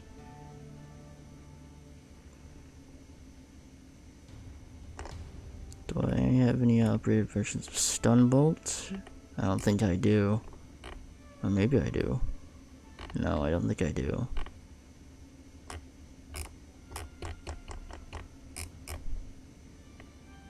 Blinded, Stun Ball, Armor 3 sounds good. Heal Wound 2 is also good. Stun Bolt 2 or Stun Bolt 3? Or is there no Stun Bolt 3? I guess not, but I could take Flamethrower 3, because that'll give me a lot of damage. That would give me a lot of chances to damage people by a huge margin, because that spell does. Yeah, because this upgrade would allow me to deal a lot of damage. And I could get Armor 3, because I do need the armor, so I won't get killed easily.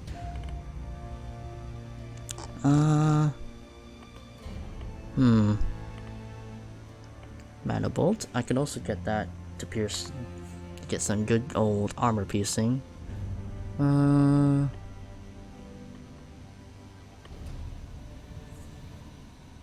could also get Acid Stream, which I can use to strip stuff off targets.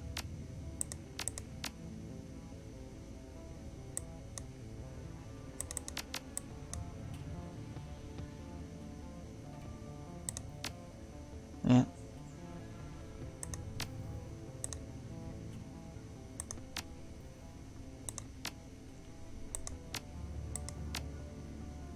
Alright. I could get Acid Stream and just melt down their armor. Sounds like a good idea. Get some good old spells. I could get a greater healing spell, so I can last longer, or I could get some greater armor, which sounds pretty good. Last until the combat ends. Oh, that's really good. Yeah, I think I'll take armor as well.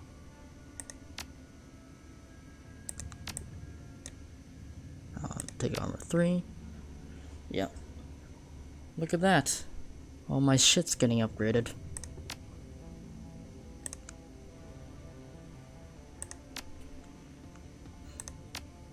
Sell that. Getting a lot of good stuff. I need Conjuring for higher stuff. Powerbolt 3 is a good spell that I got in my arsenal. I don't think I need Conjuring spells, so yeah.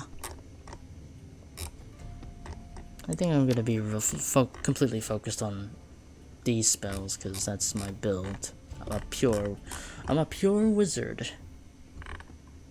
I'm a pure textbook wizard. And yeah, I'm pretty good on spells for the moment, I think.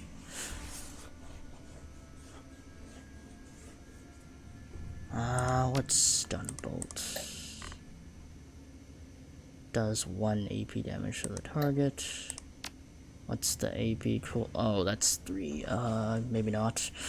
I could take Mana Bolt 3 and just do a lot of damage. I think it has a cooldown of 3, but I think that also is the same for oh, it's a cooldown of 2, but I mean, I don't really care too much about it. Because my Power Bolts, because I don't think my Power Bolts got a cool. No, it doesn't. Yeah, I'm not that picky. Mana Bolt 3, I could totally take it right now.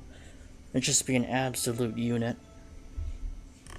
But I think maybe for the moment I could just save money or something. I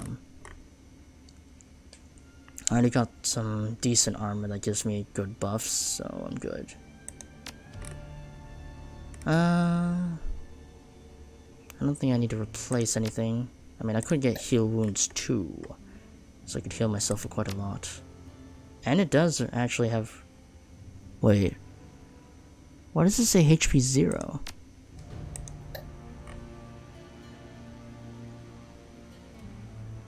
Oh, heals all the damage taken from the most recent attack. Oh, gotcha. Oh yeah, I forgot that's how the spell works. Because if you take like a huge set of burst damage, you can reverse all of that. Okay.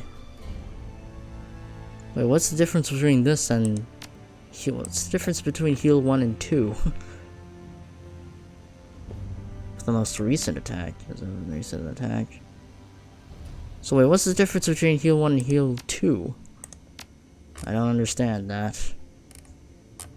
I mean, I got armor 3, so I doubt I would get into that situation.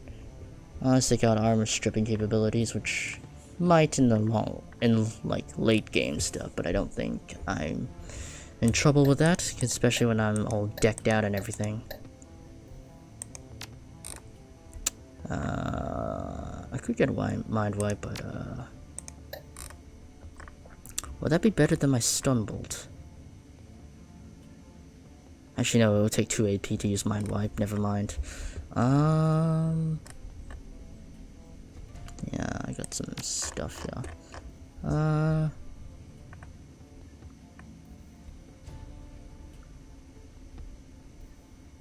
I could get mana ball, because I don't have any AoE stuff. I don't think. Just up to 2 armor. Yeah, I don't really have any AoE stuff. For 1 round, oh, that's pretty good. For 2 rounds, okay. I think I can work with armor piercing stuff, because I already got some high powered magic that can do a lot of damage in 1 turn. I could use mana. I could get mana bowl and just replace mana bolt, because I don't think I need mana bolt 3. There goes armor.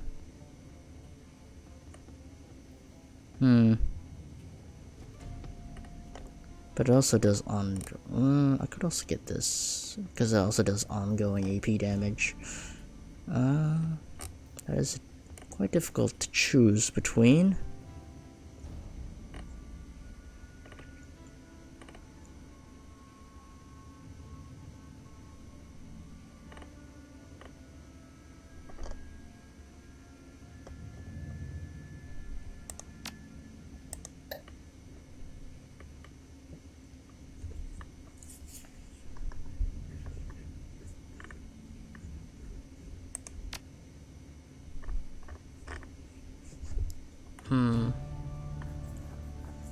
Or I could just get Acid Stream, which I can strip 1 armor off the target.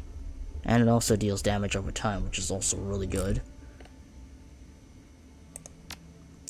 I can replace Mana Bolt with that, I think. Because I already got 2 powerful spells here, so I guess Acid Stream might not be a bad option. I'm just gonna save my new yen for the moment, because I don't think I need to buy anything else, because I think I might need it for later purchases when I'm on the run. Because yeah, there are some moments in the mission where you actually have to have new yen on you to bribe the guards, otherwise you have to literally fight your way through the entire complex and whatever. And I don't want to absolutely screw myself over in the process, so yeah. Anyway, let's ask the man about his ventures. Hello, me and friend. What can I do for you? How's Alexander doing? He is adjusting with difficulty. Samuel shakes his head. Your friend Dietrich took a chance of sending his nephew to us. I'll do my best to justify his faith in me. Alright. All good. Alright. Okay then. Alright, gotta talk to the gun guy. Hello there. I got a message about the missing shipment. How can I help? He nods. Aye, a gang from the nearby Keys has been hijacking shipments bound for Cruz Bazaar, taking money out of our pockets. I could use your help in stopping this from happening. Your dear departed Monica used to provide encryption and information to control the Cruz Bazaar. Now that she's gone, we merchants have been having no end of trouble. The obvious answer is that gang has been intercepting our communications. What kind of communications? Shipping manifests, payment order, that kind of thing. A group with an agenda that could use information to set an ambush, and that is just what this gang has been doing. Several cargo trucks full of goods have already been hijacked route to Cruz Bazaar. I had a tracking device placed on the last shipment that I had sent out, containers full of weapons and medical supplies. Sure enough, it got taken. I tracked it to Gesundbrunnen. If you haven't been there, it's a keys built out of an old U-Bahn station and some sort of old bunker. Rumor has it, a new gang called the Rabengeister is holed up there. I suspect the two things are related. I need you to go to Gesundbrunnen and find the Rabengeister. Get our goods back. I can offer you 500 yen for this task, and if you can recover a missing shipment, I'll be able to sell you better hardware too. Can you tell me anything else about this gang, the Rabengeister? He frowns. Not much, I'm afraid. From what I've heard, the Rabengeister are tricky. They have a reputation for stirring up trouble, and disappearing without a trace. I would tread carefully in Gesundbrunnen if I were you. And how do I get there? Just like the U-Bahn. The line still runs, though not many folks stop at Gesundbrunnen anymore. The market there used to be something of a tourist attraction, but I think they've fallen hard times recently. I'll take care of it. Good. It's about time I have some new inventory come in. And one more thing, gang. I'm gonna need you to go in light on this one. Take your friend along if you like, but no more than one. If you spook them, they could trash the merchandise. Best go quiet. Best go soon, too, before the trail goes cold. Okay. Yeah, we're just never gonna run out of missions, huh? We just got a lot of side shit that gives us a lot of sweet money. Oh yeah, I got to meet the Dr. Escable. He probably has another run as well.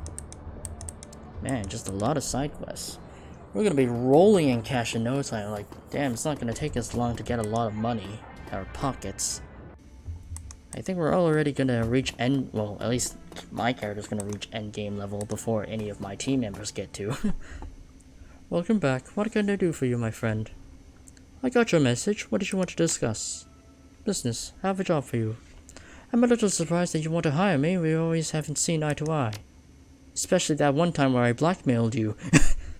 That's true, we haven't, but I'm confident that you're the right man for the job. Why? Because I know you're in a bad spot, and I know you're going to need all the help you can get if you want to claw your way back out of it. As it happens, I can supply some of that help in the form of cutting-edge biotech that I don't use, because I don't use any technology as a mage. Very helpful for stuff a runner in a bind. But before I can do that, I need you to do this job for me. I'm listening. Good, so let's get to the brass tacks, shall we? Back before I emigrated here from my native Spain, I worked in partnership with a Berlin-based R&D lab. The biotech that they were developing was very hush-hush, very cutting-edge.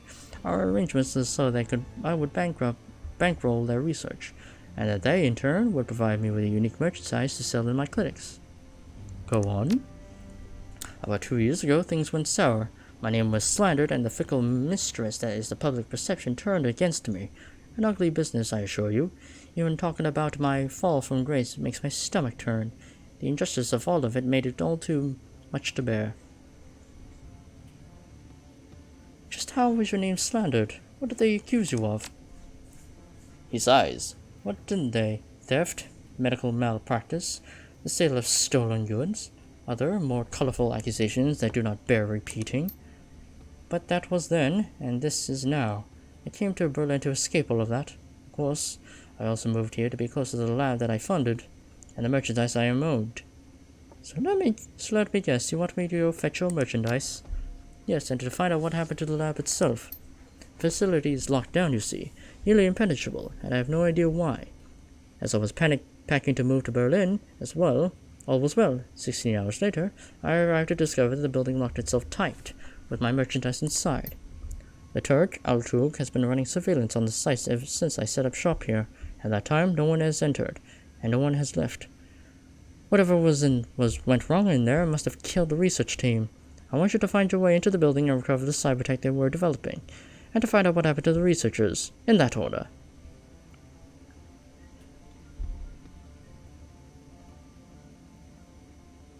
If your merchandise, sir, has been sitting in the building for about 2 years, why didn't you approach Monica about this?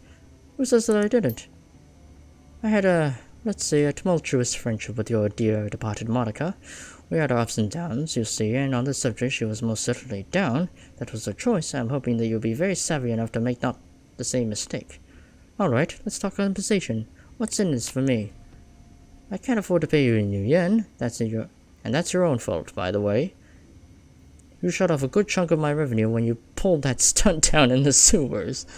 But what I can do is give you a first crack of any biotech you discover from that site, and make it available to you at a discount. This is the top of the line ware that we're talking about, mind you. Better than anything else that I've got in stock. And because it's biotech, it's the essence loss from implanting will be minimal. It's a win-win, even for a mage like you. Well, fuck you, I'm still not gonna use it. So what's it gonna be? Will you take the job or not? Alright, Doc, I'm in. Excellent. The facility you're looking for is the formal laboratory of Sutherland Bioscience. You take the UN bond to the Adenotoplats, and you're sure to find it. Best of luck.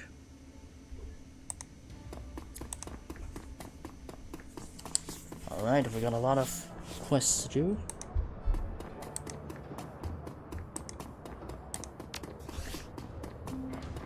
Yeah, we definitely have a lot. A lot of things to do in our hands.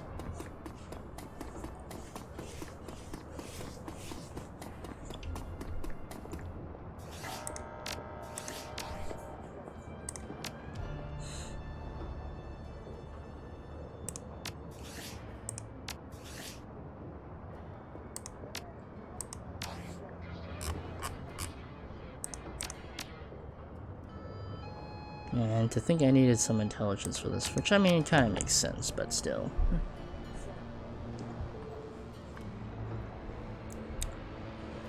I also need to bump up my willpower even more.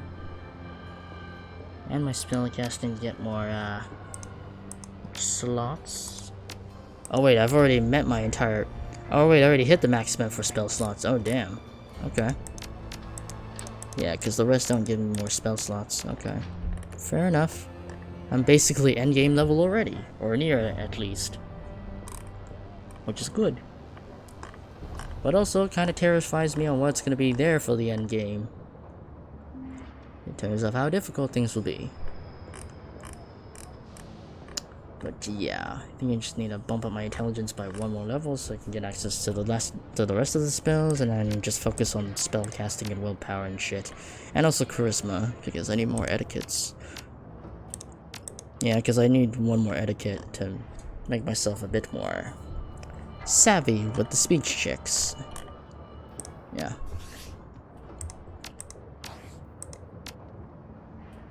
Alright. What do I go for first? I think I'll go for all the optional stuff first before doing it. Yeah. Like the shipment, because from what I heard, it may be a bit time sensitive, so well, that's why I'm going for it. Alright, let's go for the missing shipments. Right. Who do I take this time? I think last mission I took in, I didn't take Glory, so I'll take you. Oh, right. I was told that I can only bring one team member.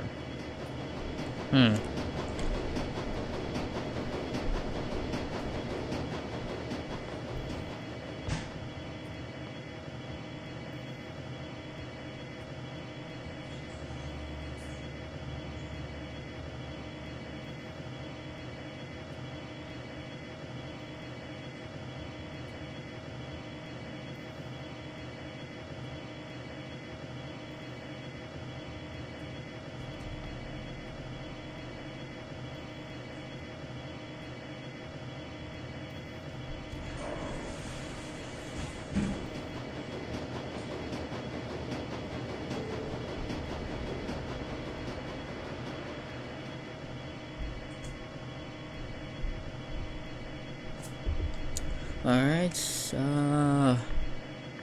wouldn't hurt to have a decker, but at the same time, in terms of firepower, but then again, Kane already has a lot of firepower under his belt because of all the endgame spells I got for him, so shouldn't be too hard then. I'll take Blitz.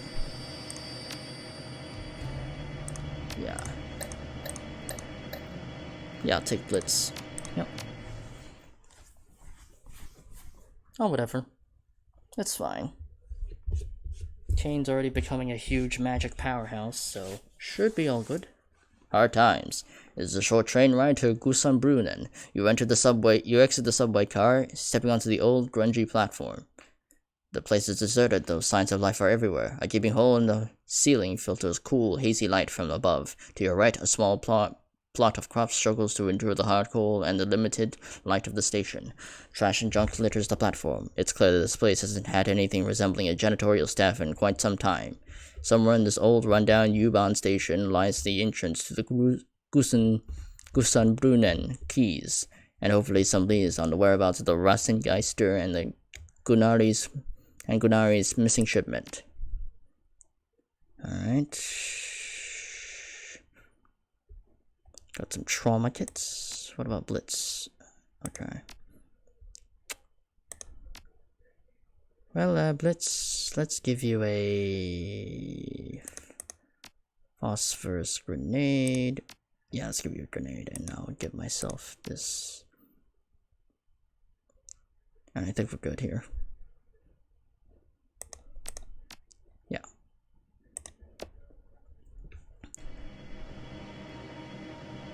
Alright. Alright, you and me, Blitz.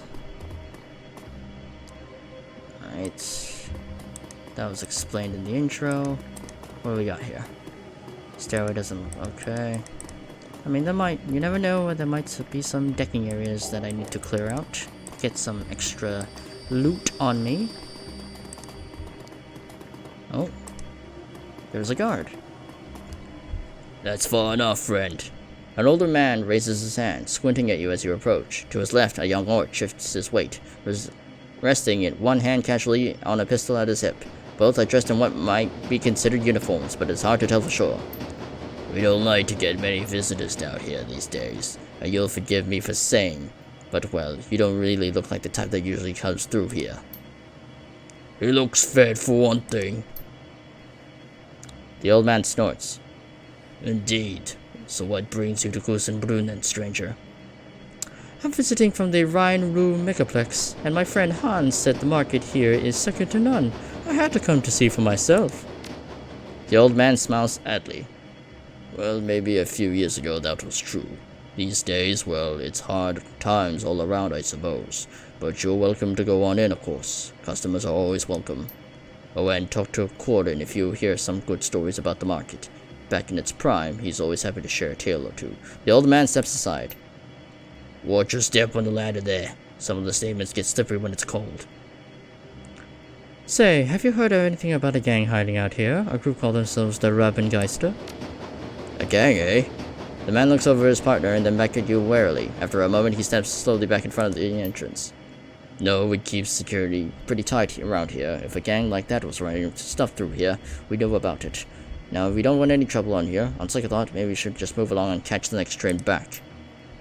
Come to think about it, the market's closing pretty soon anyway. The last thing I want is to cause any trouble. You look like you have to deal with more than enough of that. Do you mind if I just take a quick look around? The guard exchanges glances again. After a moment, the old man steps aside. Well, alright. I suppose there's no harm in that. Just watch yourself, okay? If you cause a scene looking for this gang of yours, there's more to a little militia than you want to mess with. Thank you.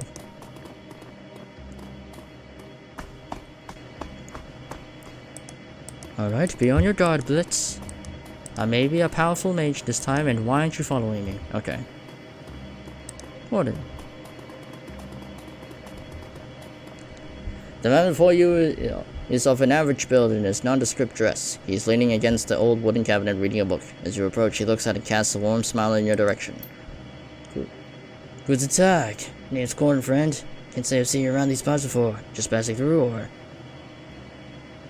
What can you tell me about this place? Gusenbrunnen? Well, it's my home, and for one, we got a small bar set up over there. But of course, you want to know about the market. His eyes light up. It used to be something to behold, my friend. One of the grandest markets in the city. You could find nearly anything in these stalls, and for the right price. It's a real shame, but little by little, things slow down. Folks stop taking the subway line so much. I guess that's the way of the flux. Have you seen any shipment of weapons pass through here recently? His face falls. Wish you had, friend. It's too bad. This place used to be soaring with commerce. But now hardly anything passes through here, I'm afraid. Folks around here are lucky enough to have a full meal at the end of the day. Tough times, I suppose. Indeed they are. Do you need anything else, friend? I'm looking for information. Ever heard of the gang called the Rabengeister? Certainly. They have been spinning quite a tale in these parts as of late. Hardly to know anything for sure, though. One rumor says they hijacked a freight off Frankfurt Tor. Then next day you hear about them shutting down the Alexander Platz. Hell, just yesterday I heard someone claim they saw a member of the Rabengeister speed by a U-Bahn tunnel, clinging to one side of a train car. He leans closer. Between you and me, that's probably a gang called Surf Turf. Strange ones, those. They implant suction cups to their hands and feet. Guess they really like hitching rides on the U-Bahn trains. He shakes his head with amusement. Nice little flex state for you, though. Full of strange and unexpected. I'll be going now. Anything here? Dresser. Okay. Nothing of value. Alright. The bar. Let's check it out. Let's stay close to me. You never know what might shoot you in the back. Goldfish. The woman starts a little at your approach, but she recovers quickly and beams brightly at you. The fox on her face headdress seems to grin as well. Her classically nasal American accent is obvious. Hey kiddo, share a drink with me? No thanks, just looking for information. Ever heard of a gang called the Rabengeister? The Raven Ghosts? No, never heard anything like that. Sounds like something out of a fairy tale. I'm just traveling through. I've heard there was a market, but well, just look at this place. She waves her arm around a wide circle, taking in everything from the sadly shimmering woman to the near empty corridors outside. So I'm just having a drink with this fine gentleman here and then moving on. Where are you from? California Free States, doing the whole Europe tour thing, you know. Besides, me getting out of that hellhole, it's been a really good learning experience. Had some good fun, made some good friends. She clatters the ice around her drink. You can smell the cheap gin from where you stand. But it's a hellhole everywhere these days. Can't drink enough to forget some things I've seen. I'm all for communism and anarchy and free love, but sometimes the F-state goes a little far. Then why haven't you left? I'm about to. There are more places in Germany than just Berlin. And the more places in Europe than just Germany. I just think I should head to Madrid next. She takes a swig from her glass and eyes it suspiciously. There's got to be better booze alcohol than in Madrid. Listen, my name's Goldfish. What's yours? Where'd you get the name Goldfish? Oh, you know the same memory like a goldfish because I'm a blonde. People think I'm just like that. Plus they call me Twin Guppy, so Goldfish makes sense for me. So what was the thing you said? Rabengeister? The Rabengeister. The Raven Ghost must be in... It might be anything in Kusan-Brunnen. Seems like everyone everything down here is ghosts. Ghosts of the past, ghost trains, ghostly thin folks, pale for lack of sunlight. I need sunlight too. I like to joke I photosynthesize, but it just gives me so much energy. Energy these people don't have anymore. Her expression goes stern for a moment as she stares into the empty gin and tonic. Maybe I've been down here long enough. Maybe I'm a ghost too. Alright, that's it, Fraulein. You have officially cut off. Your total is 36 new yen. Can at least buy something from my friend here. He's been talking with a bit and he hasn't had anything yet. No, you're cut off. I don't want you even sipping out of it. Dude, chill. Forget I asked. She turns in to you with a shrug. Sorry I couldn't get you anything else, but thanks for being a pal. And I never told him my name and character. Haha. Garbage. Rip. Ladder. Alright. Let's explore down here first. Anything new? No? Okay. Well, Blitz, I guess there's not really much things to deck. Probably would have been better off going with Glory. Odd merchant. Hello there, newcomer. I have many exciting and rare weapons for you to peruse. Instruments of death of the sort. You'll not find anywhere else in Berlin. Care to take a look around? Despite the shopkeeper's claims, her inventory looks decidedly poor. Most of the weapons appear rusty and in ill repair, particularly cobbled together pistols stand out from the bunch. Sure, let's see what you have. Nothing of the sort. Eh. What's up with the shoddy looking pistol? Exquisite, is it not? The work of a master craftsman who used to live here, forged some of the finest slug throwers you find in this side of the Atlantic, and at a price of steel. It looks like some of those parts are hot glued together. As I said, a work of the master craftsman, a weapon made by any other would simply break after being fired. I don't know, there doesn't seem to be much here that would interest me. Alright, well. Oh, militia captain. Hello there. The militia captain stands alert, her eyes tracking slowly across the market before coming to rest on you. Guten Tag. You look like you keep a close eye on these keys. Have you seen a shipment of weapons pass through here recently? No, I would have noticed that. Okay, fair enough.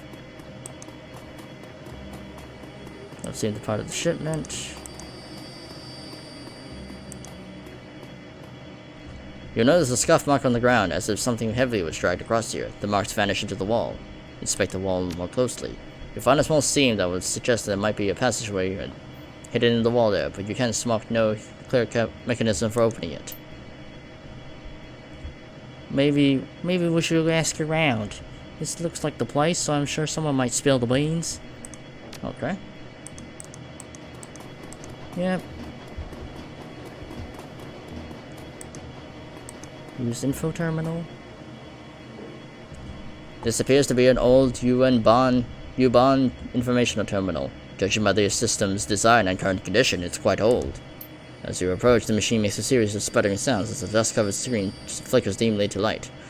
Time since last update. Error. Primary database not found. Restarting offline mode. Restarting. The screen goes dark as the machine begins to emit a bizarre variety of clicking and chirping sounds. After an interminable amount of time, the screen finally shudders back to life. Alright. Station history, route information. 3. Station history. Okay. Nothing really important. Routine information. You start to press the 4 key only to realize that the key is missing from the keyboard. A thick layer of grime and dust rests in its place. Answer custom query.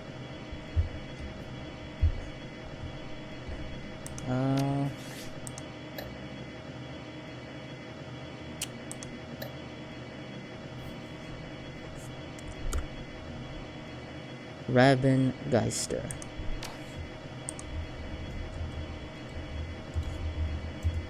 Nope.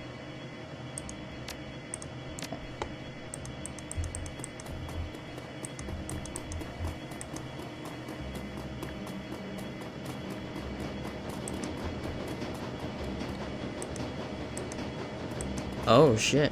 Pried hastily open, but the word cruise. Oh shit. We found our target. Oi there, stranger. Got a sale on today. You interested in some rations, salvage, some home remedies?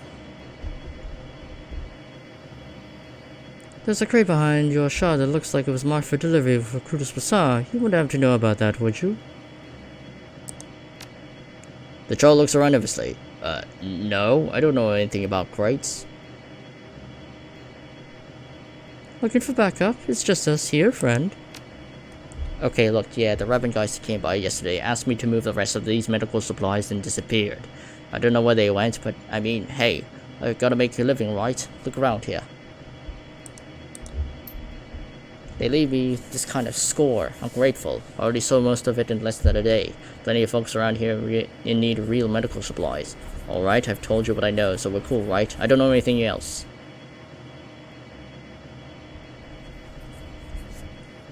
Relax, I believe you. Times are tough. I'm sure these people need this stuff.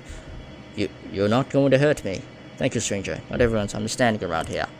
Look, if you're looking for the Rabbengeister, try the old information kiosk on the other side of the market. I've seen some people coming and going through here. Well, that's the thing. I don't know what to enter. I already typed in Rabbengeister, but nothing else.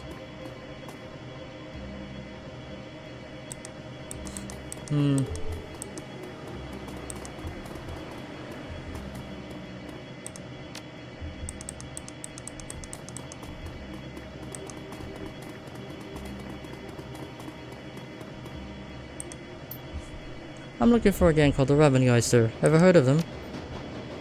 No. She frowned slightly, and I wouldn't suggest asking questions about such things around here. Okay.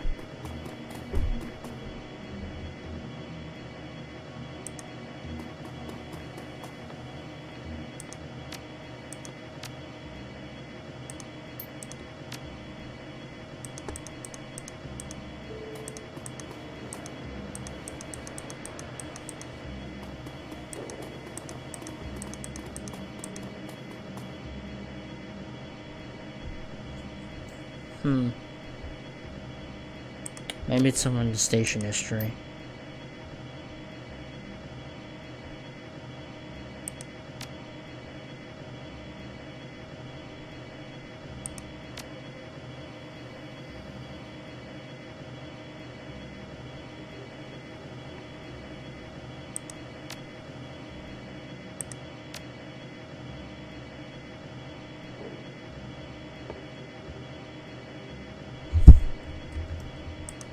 No. I don't really have any clues.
No. I already typed in Rabbengeister. No.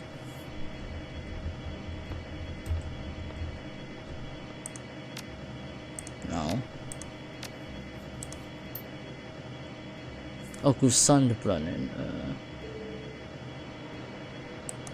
Just Sandbrunnen.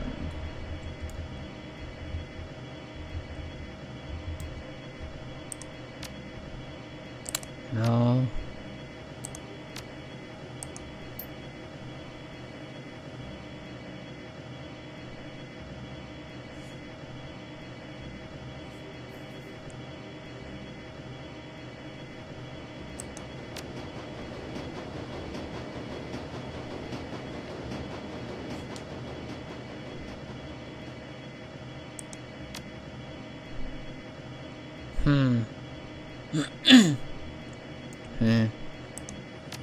Underworld, maybe?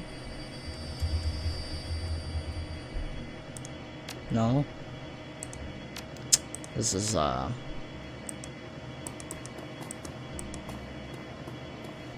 Okay, it appears I am stuck. Well, he told me to check the kiosk, but I'm having quite a hard time trying to figure this out.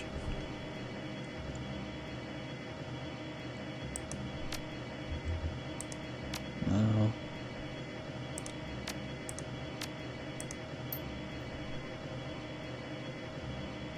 Alfred Grenadier.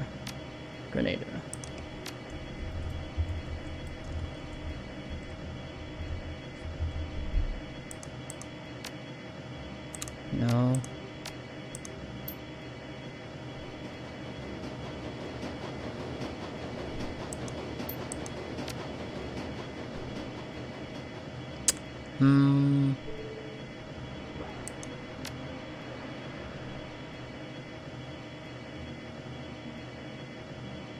Bunker, maybe?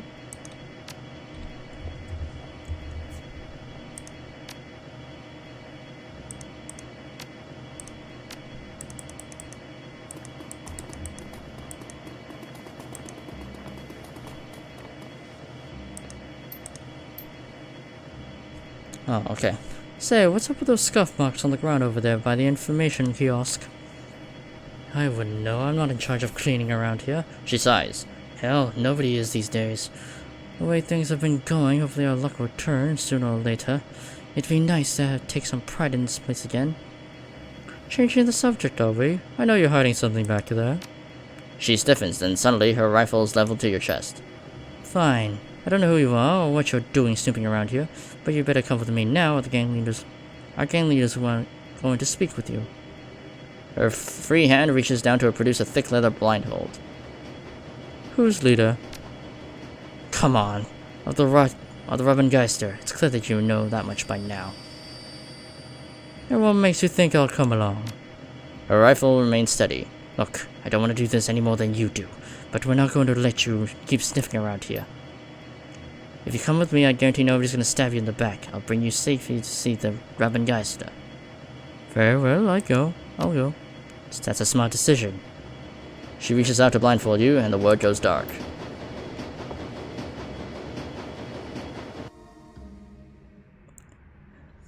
This is the same man you've met in the market, but the friendliness is gone from his face. In its place is a cold, unwavering gaze.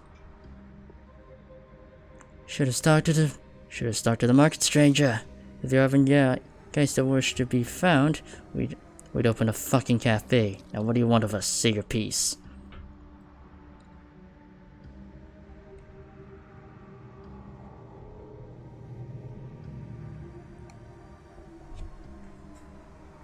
Wait, I just saw you upstairs and didn't see you on the way down. He chuckles, a cold stare evaporating. You think a gang like us has only got one secret passage? There's all kinds of fun hidden passages down here. This place is over 100 years old, you know. During the Second World War, they converted parts of the station into an air raid shelter. Made it nicely secure in case anyone spotted bombers over the city. Corin appears more relaxed, his tone more friendly. He seems to enjoy relating the history of this place. Continue listening. Then, during the Cold War, they designated this whole station an emergency fallout shelter. You know, in case the Russians and Americans decide to blow each other up. This was back when Berlin divided into two, of course. Things got better for a while after that. Hell, a few days ago, before the awakening, I hear they used to give tours. He laughs. This isn't a tour, I'm afraid. So, you're from Cruz Bazaar and you're here to get your stolen shipment. That about right? Yeah, that's about right, yeah. Which I completely understand, stranger, believe me. But unfortunately, we need those supplies more than you do. So I will have to graciously decline your offer to relieve us of your property.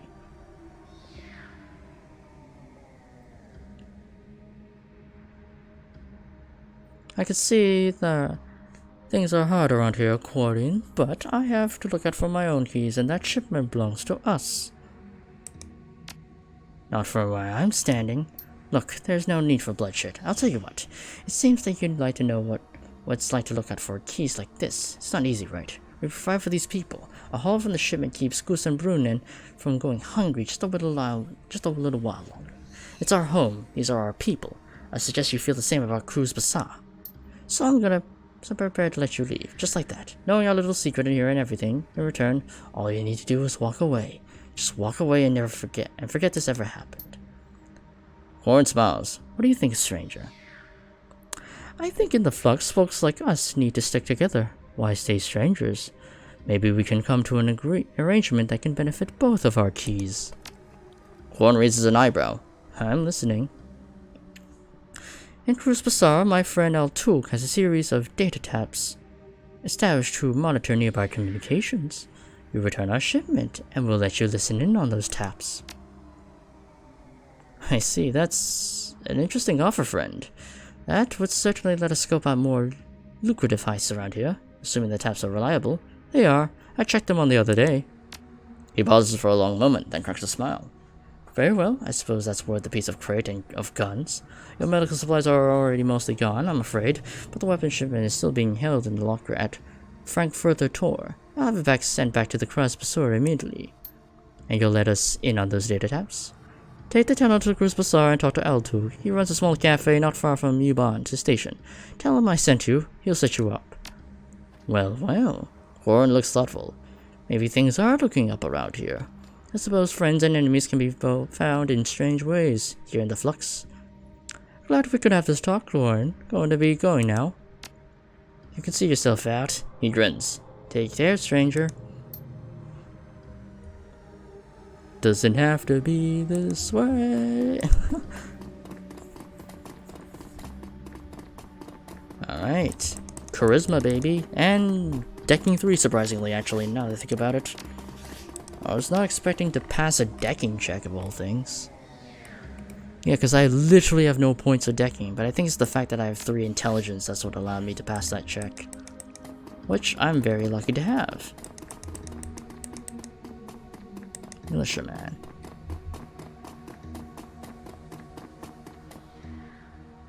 Hey, want a beer? Sure, I'll take one. Drink the beer.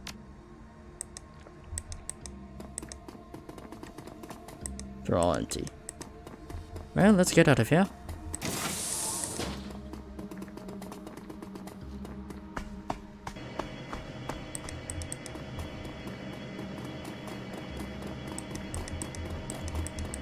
Well, that's all nice and resolved. Let's move on out of here.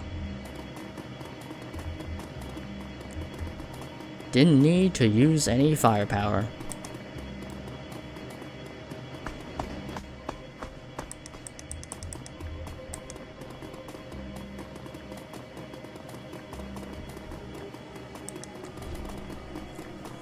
Speech checks, baby.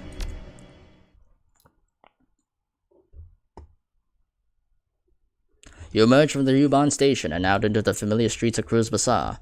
The energy here is stark contrast to the wary, slowly drowning mood of Gusanbrunnen. The Kreuzberg is an island of hope, afloat still amidst the dangerous currents of the Flux state, but it wouldn't take much for it to capsize. It's time to find Gunari and tell him the news. How much charmer did I get? 4 charmer. That's not bad. In fact, I can level up my intelligence right now. Like so. Now I have access to better spells. Oh. How's Alexander doing? Okay. Nothing more than that. Any new dialogue? What brings you around here today? I'd like to talk about what happened the other day.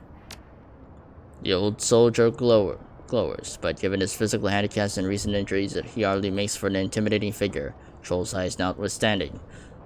Hang my hoop, I'm not a child. Man, I'm not helpless, and even when I was, leave me to whatever fate I've earned. Who was it?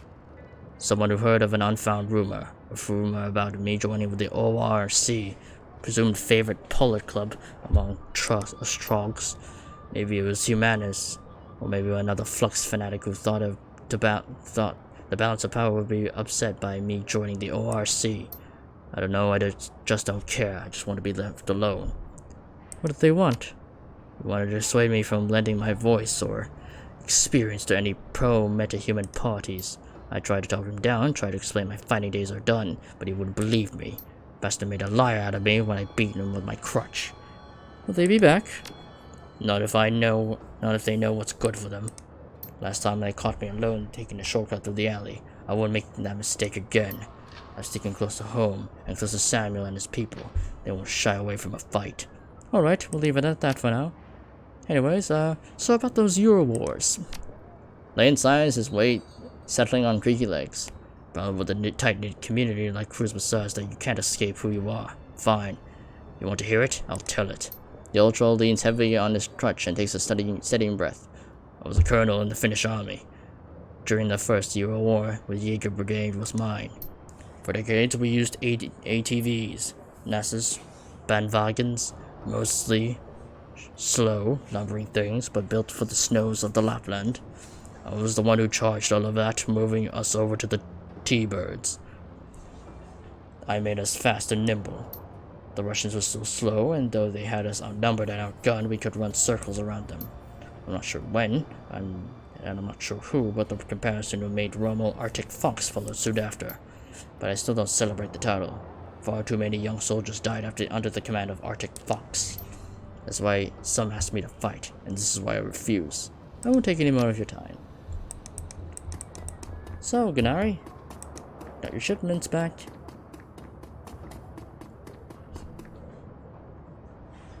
Welcome back. I took care of that business with the Rabengeiste. They won't be hijacking your shipments anymore. A faint smile plays across the normally taciturn merchant's face. Yes, this much I know already. The missing shipments arrived before you did, though I barely caught a glimpse of those who delivered it. How were you able to manage that? I made an arrangement with their leader, and they agreed to return the weapons. And you've accomplished all of this through diplomacy. Interesting. It is well.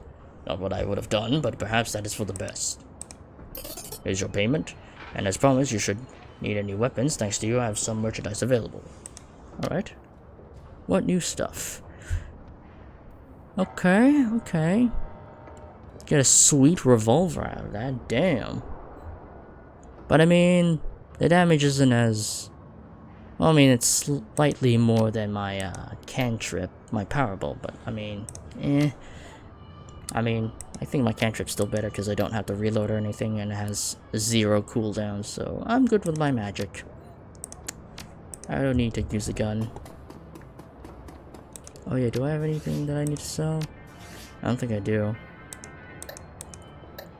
I think I'm good, yeah. I guess I can sell my grenades, because I don't really use them.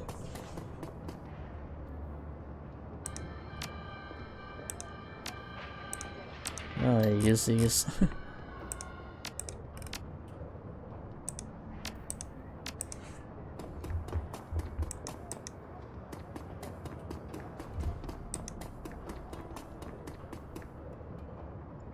Here you go.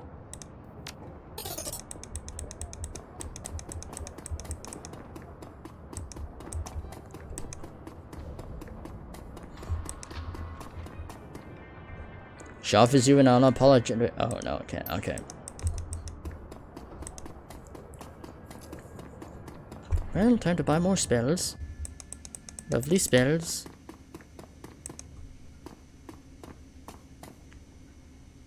Alright. What have we got? Oh, yes, I got new spells now, so I can get... Oh. Well, not yet, anyway. I still need... What's my spell casting? Is it 6? Because it's definitely lower than 7. Because it says I need 7. I think I'm not too far away from that. Yeah, I'm literally just 1 off. Oh well. Yeah.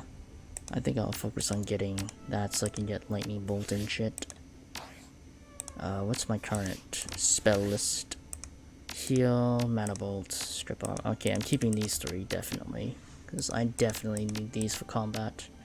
I can charge up my armor and give myself a lot of defense. And I can remove an enemy's set of armor so then we can gun them down pretty fast. Flamethrower. Yeah, this just burst damage. And I just need to upgrade these 2.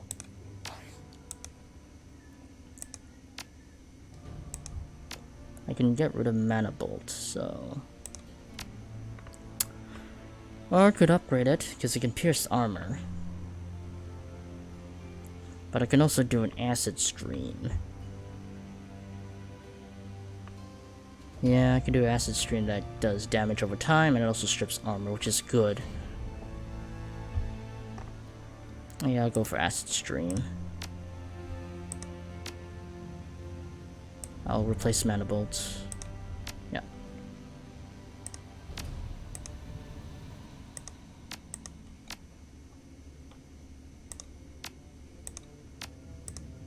Yeah.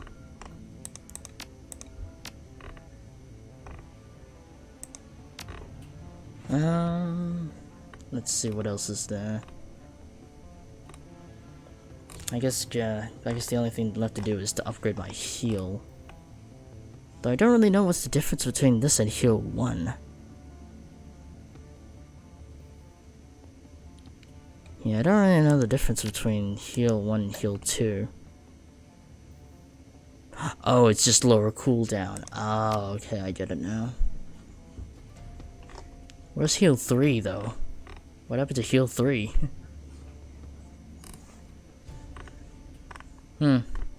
Weird.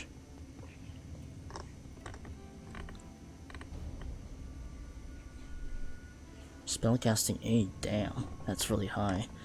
Oh yeah, I still have stun bolt. Yeah, I intend to replace that with lightning. Or I could replace it with something good. Actually, do I need lightning? I don't think I do need I don't think I need lightning. Ongoing... Oh, but it does ongoing AP damage though. That's pretty good.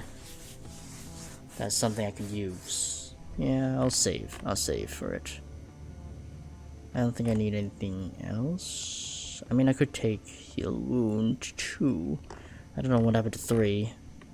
Or maybe there isn't one. Yeah. I'll go with heal 2 then.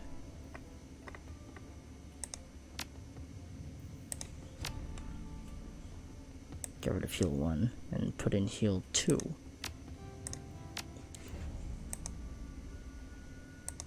Alright. Already got some powerful spells in under my belt. Alright. Alright, my spell arsenal's looking pretty good.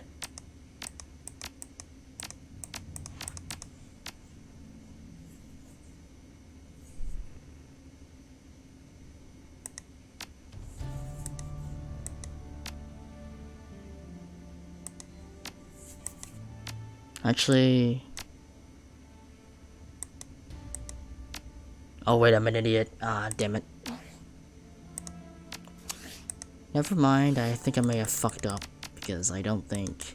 Because I already because that gets rid of stun bolt, which I need for AP damage.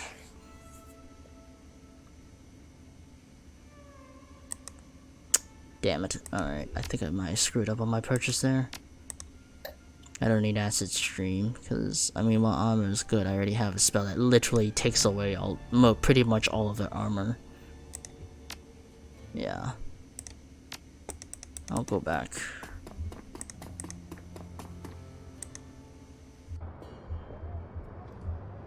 I guess I'll go check on the cafe. Just to check in on that, on the gang.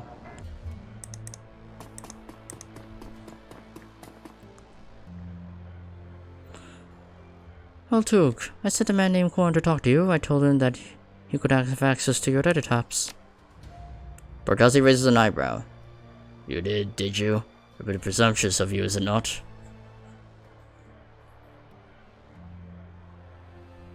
Quarren and his gang have been hijacking shipments bound for Cruz Bazaar, so we made an arrangement.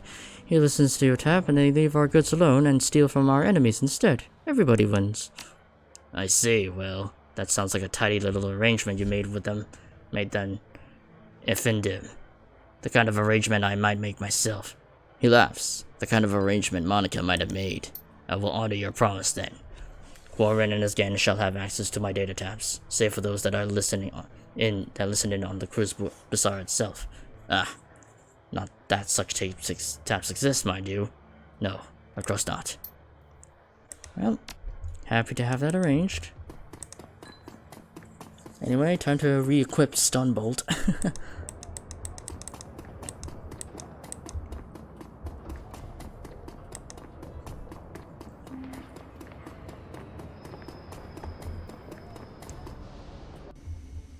Blitz, anything new to say?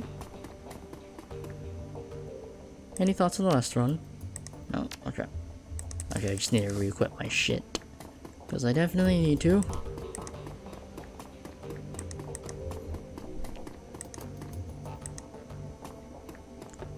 Alright. Get my spells back. Wait, where did my Stunbolt go? Oh, fuck, did I sell it? I think I might have sold my Stunbolt. Damn it. Oh shit, why did I do that? Revert. Ah, damn it.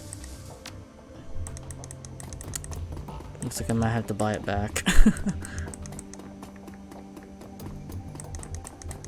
Whoopsie doodle.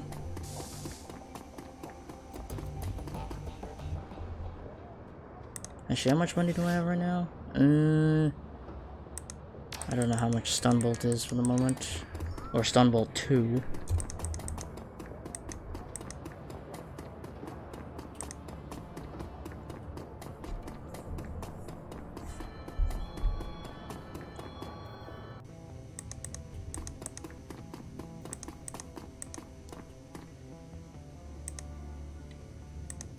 Alright. Stunbolt 2. Oh, that's quite a hefty amount.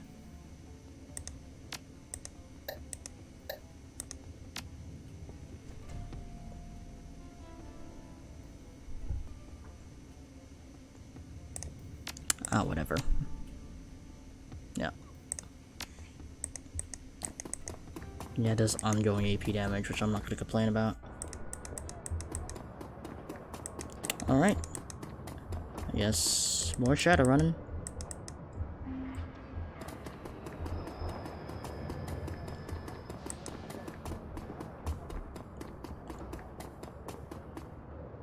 What do we have?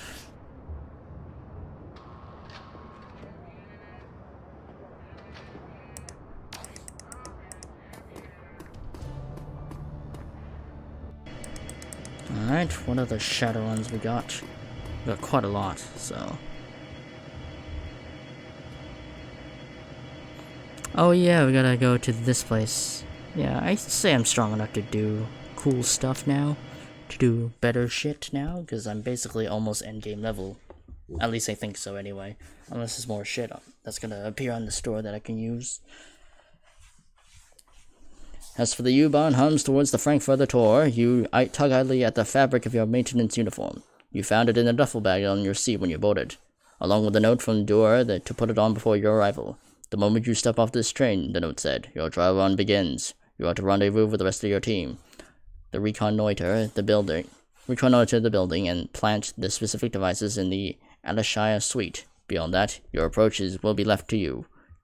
Do not disappoint us. You are being watched. Alright.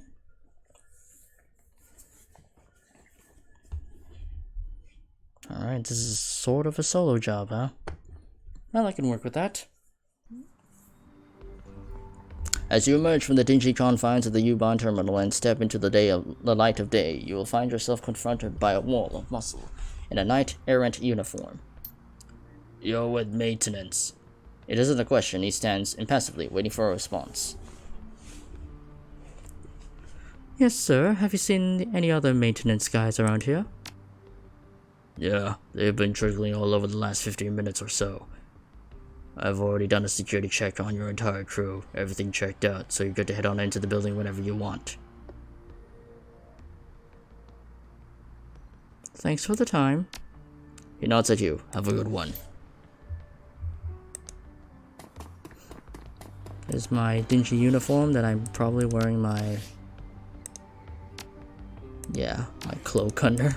Somehow, but hey, we could say it's... Oh. A young dwarf looks at you, wide eyed with apprehension. From the way that she's fidgeting, you can tell she's terrified. She bites her lower lip, eyes darting from side to side. Finally, she takes a slow step towards you. Hello? Are you Mr. Kane? I take it you're on my maintenance crew. Yeah, I am. My name's Jana. He tries on a smile. It falls away almost immediately. Okay, where are the other two? I was told there would be 4 of us. They sort of jumped the gun a little. They're already inside. Let me get this straight. They charged into the building and you didn't do anything to stop them. The dwarf wrings her hands. I told them to wait. Our instructions were clear, I said. We need to go in as a group, but they didn't listen to me. They just went on it anyway.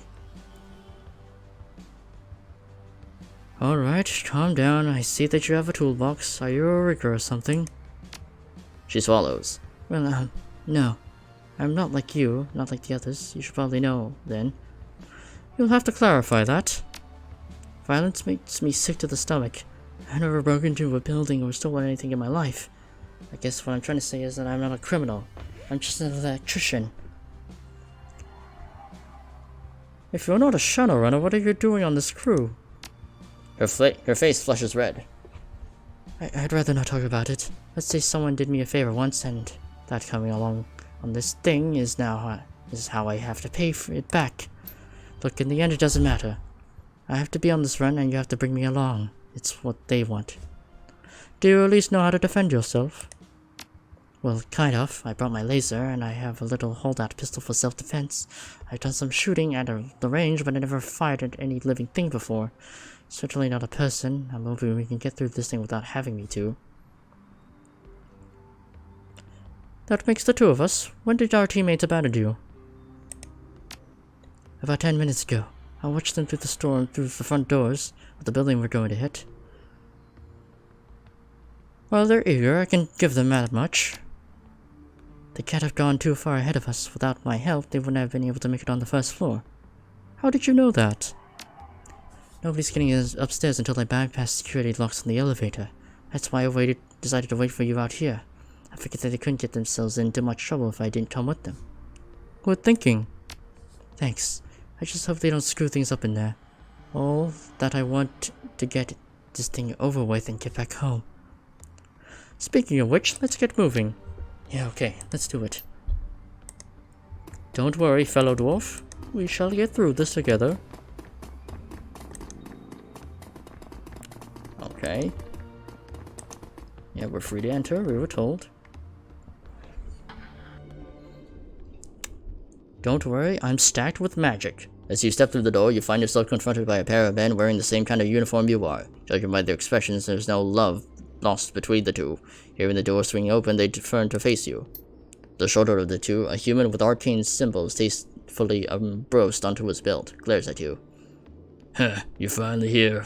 You're here finally. You brought a little mouse of an electrician with you. Better late than never, but not much better. You're tardy enough as it is. He jerks his thumb at the elf standing beside him. I'll leave you two to keep our pack mule in line.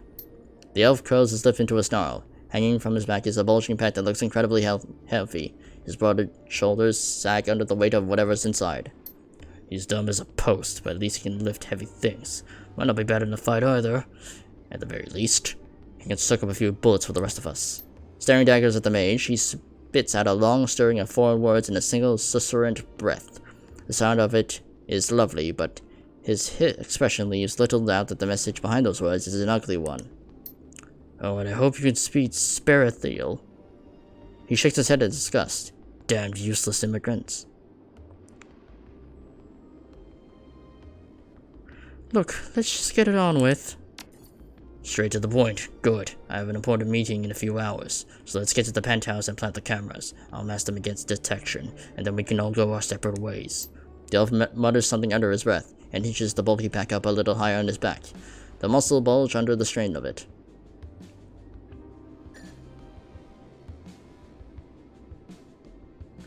Are you sure that our friend here only speaks Sparathiel?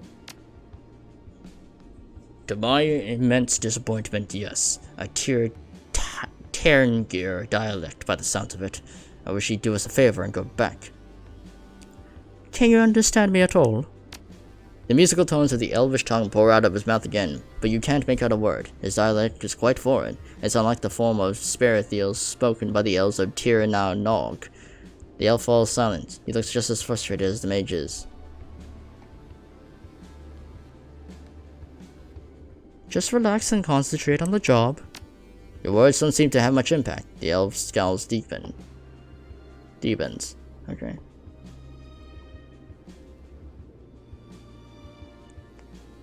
Now then, we're all together. Let's discuss our approach. Anyone know how we're supposed to get into the Alishire penthouse?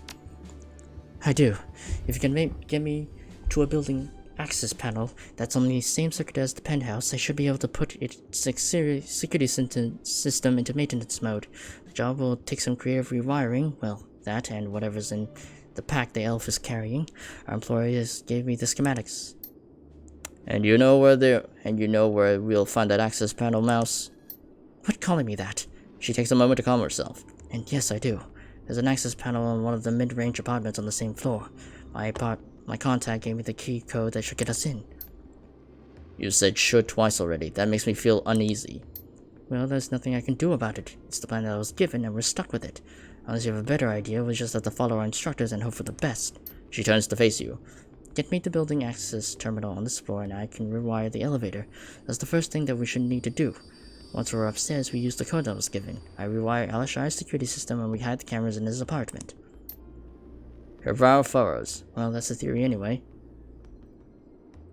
Well, alright then, let's go. Get Jonathan. Alright. And who are you? A stress suit. The well-dressed orc stomps his pacing to stare at you at his approach. Heavy worrying lines etch his forehead, and his eyes are bloodshot. He looks like he hasn't slept in a month. I don't want to be rude, but I'm a little busy right now. If this is about building maintenance, take it somewhere else. James' cheeks flush red as he takes a step forward. Watch it. You don't want to talk down to me like... The orc bristles. Like a janitor? Yes, I do, because that's what you are. If you want to keep wearing that uniform, you better watch the attitude.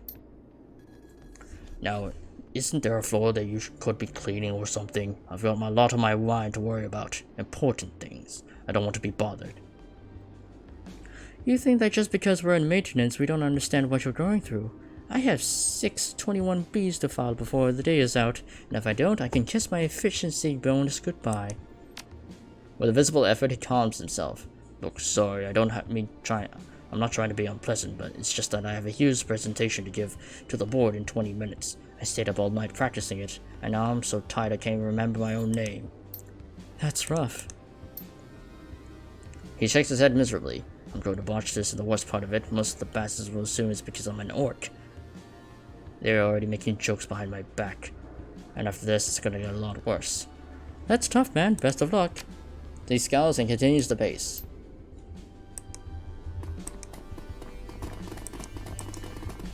That's the maintenance room. Let's explore the rest of the area.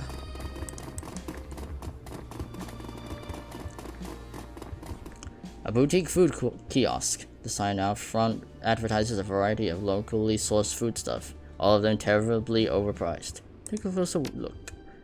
Glancing at the self-serve refrigerated section of the kiosk, you find a variety of sandwiches wrapped in silk plastic. You could eat for weeks for the price for one of these things.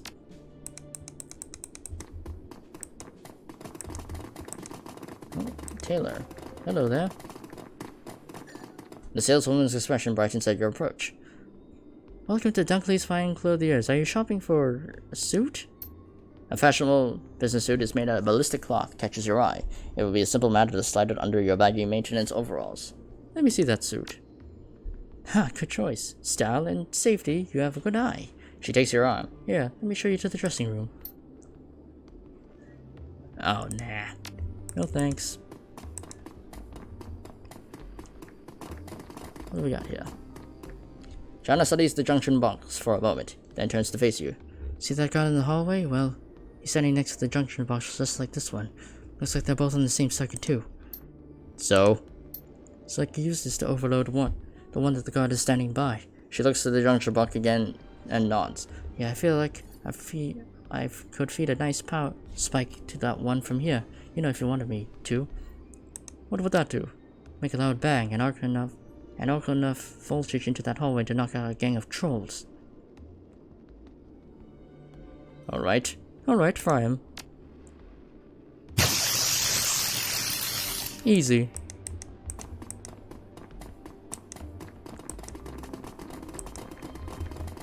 Nice job.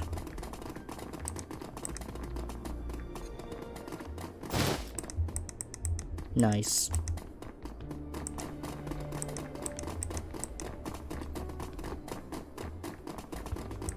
Corporate woman.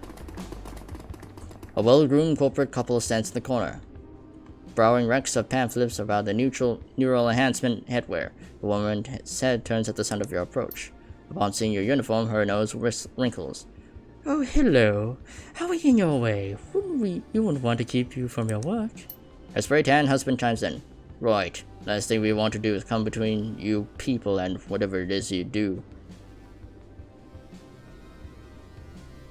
Everything is fine. We're just doing routine maintenance checks. Ah, well, don't let us get in your way.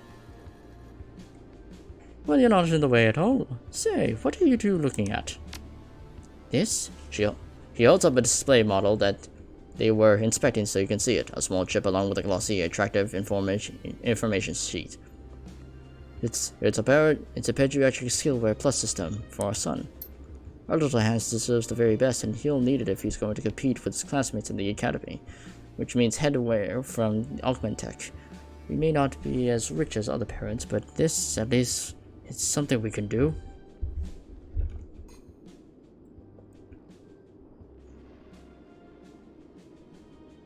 I'm surprised that they sell cyberware for children. Don't the kids, I don't know, outgrow it? The man sighs. Yes, he'll need another one in a year, and every year after that, and from now until college, but I suppose that's the price of success. Our son's classmates come from affluent families. Even the least successful of Hans' peers has a pediatric encephalon, and it ranges up from there. The academy grades on a curve. If we send Hans to school without any enhancements, we'd be setting him up for failure. What about kids that can't afford cyber surgery? Scholar students, you mean? He pauses. The scholar students, you mean? He pauses, considering. Well, I suppose that someone has to be at the bottom of the pile. Yes, but that someone would be our Hans. It's an unfortunate situation, of course. He cocks his head apologetically. But then, that's the world we live in, isn't it?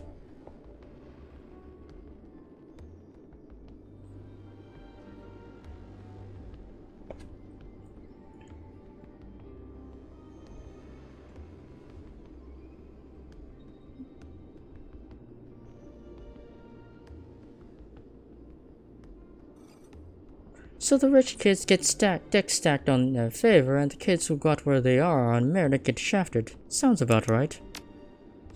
Like I said, it's the world we live in. Your world, maybe. Not mine. Well, I suppose I wouldn't expect you to understand. And now, if you don't mind, I'll get back to shopping for my son. Go push your broom somewhere else. Joke's on you. I'm very powerful with magic. And that doesn't need any enhancements. The woman behind the counter smiles at you, her cheeks dimpling. Good afternoon, welcome to Augmentech. The boutique that makes the better of you. Her voice is overflowing with forced cheerfulness. Idly, you wonder how many times she has to give out this exact speech every day. Tell me, how can I help you today? Let me check the cyberware. Get the terminal. Alright.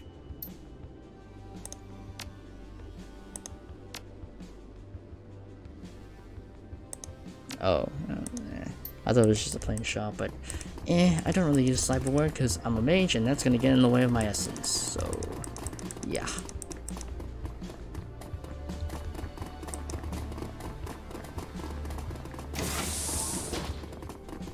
Hello there. The guard steps forward, interposing himself between you and the terminal. Your security clearance doesn't authorize you to be here. We're doing a building-wide maintenance sweep of all major systems. Want us to take a look at your terminal? You know I can't do that. You don't have the appropriate clearance to touch this terminal, let alone service it. Besides, it's been running great since the other maintenance team worked on it last week. That's why I say you don't have that in your records. You know how it is with us in management. The left hand doesn't know what the right hand is doing, and it's ridiculous. Story of my life, you have my sympathies. We'll be on our way then. Take it easy. Well, we already have what we need, so... The thing is, we're gonna have to move kind of quickly. And to be honest, now that I think about it, I could have just speech checked the card out of his hand. Maybe. Or not, I don't know. I might have required, a security etiquette to actually get past him, probably, so... Oh well. Yeah, which I don't have, so, yeah. Well, let's see, Jana pops an access panel at the base of the terminal and begins snipping wires. A few minutes later, she replaces the panel's cover and stands. Alright, that should do it. I bypassed the security lock on the elevator. We're good to head upstairs. Let's get moving then. Let's.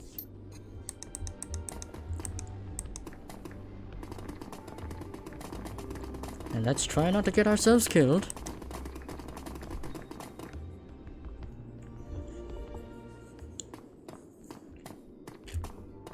Alright, I'm gonna need you to get me this floor's access panel.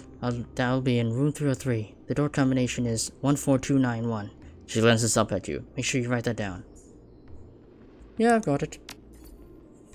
Alright, okay, once I'm there, I can put in the penthouse door in the maintenance mode.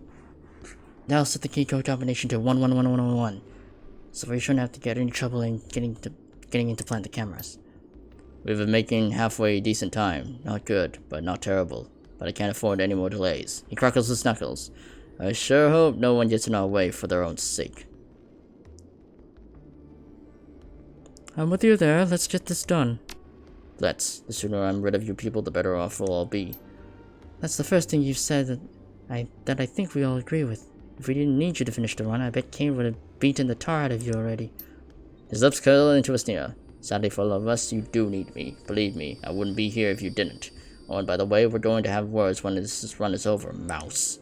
A stream of caustic syllables pours out of the elf's mouth. His back is stooped under the weight of his pack, but his hands are clenched into fists. He rolls his eyes and points to the bony finger at the elf. Look, it's trying to speak. I want this over with, Kane.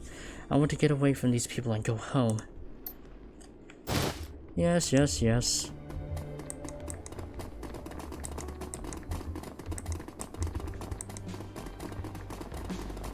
Penthouse door.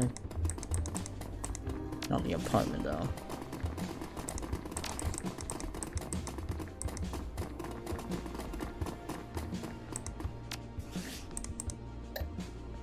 It's 303, okay.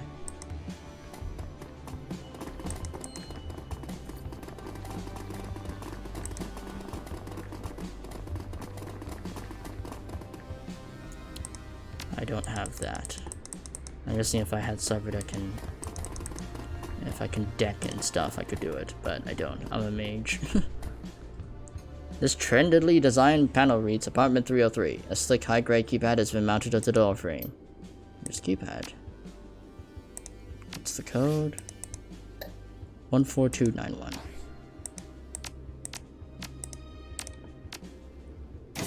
Welcome, homeowner. Okay.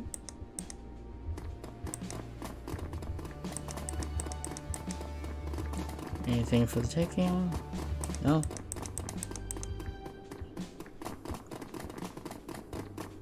Anything? No? Okay. Moving the painting aside, you find a large maintenance access panel. Jana steps forward, a slight frown on her face. Okay, guess this is me. She pulls out a multi-tool from her belt and uses it to loosen the bolts and to hold the panel in place. Pulling the schematic on her PDA, she examines the terminal's wiring. Hurry up, woman. The clock is ticking. Don't rush me. This is complicated. Popping the terminal on her toolbox, she grabs a pair of wire clippers and a soldering gun, and a roll of electrical tape. With a look of the grim determination on her face, she begins to snip into a massive harness of cables that runs through the unit. Alright. She taps the elf on the knee. I'm gonna need that thing now. He nods and reaches back into his unsling pack, Placing it on the floor, he opens it and pulls out a large blue canister. It takes all of his strength to wrestle it up from all around into a space and the access panel that Jana has cleared. There you go, you dumb ox. Do something useful or a change. The elf says nothing. Unburdened by the heavy pack, he stands up straight. And for the first time, you appreciate how much larger he is than a corporate mage. He stares down at James, his hands bunched into fists. Stay cool, man. We're almost done.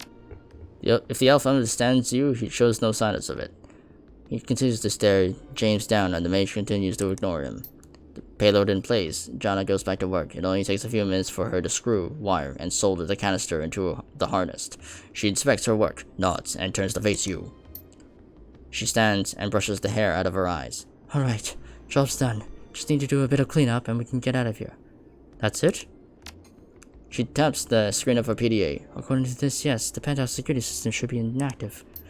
Let's move then. To hell with this cleanup. We'll be gone before anyone notices anything anyway. Just a second, what was the canister you put into the terminal? She shrugs. Beats me, for all I know, it could be full of pixie dust. They said I had to wire it into the wall at this junction, so I did. Alright, hold on. Be right back.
Alright, I'm back. Let's resume our journey, shall we?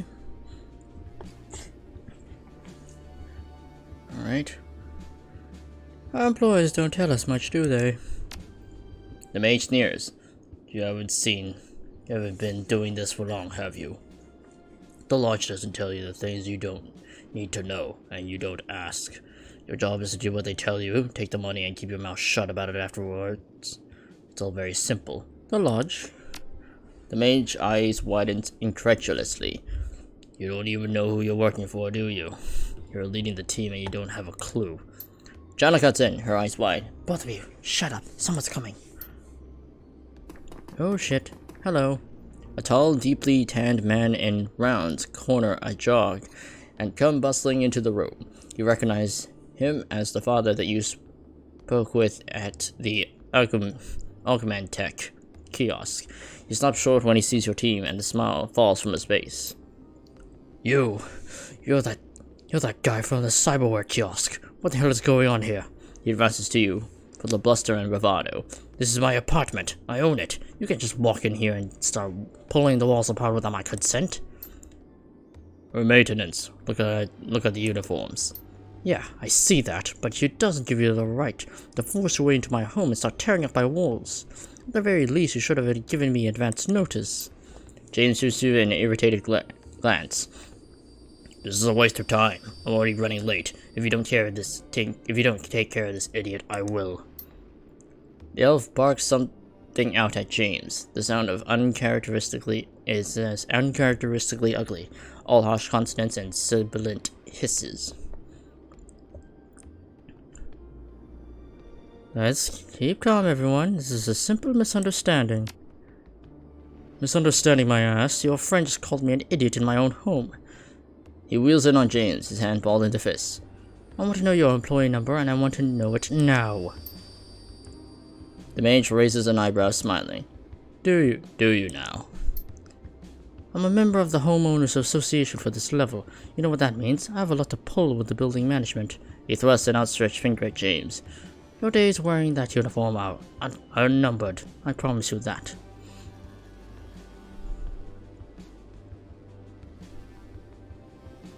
Calm down, sir. There must be a problem at dispatch. You should have received a work order last week. I didn't receive a thing from dispatch, or from anyone else in that matter. My wife and I are entertaining the guests here in an hour and a half, and our living room is ruined. I need to know that you're going to fix this, and that you'll clean the place back up, and that you'll put a new coat of wax on the floor. I need...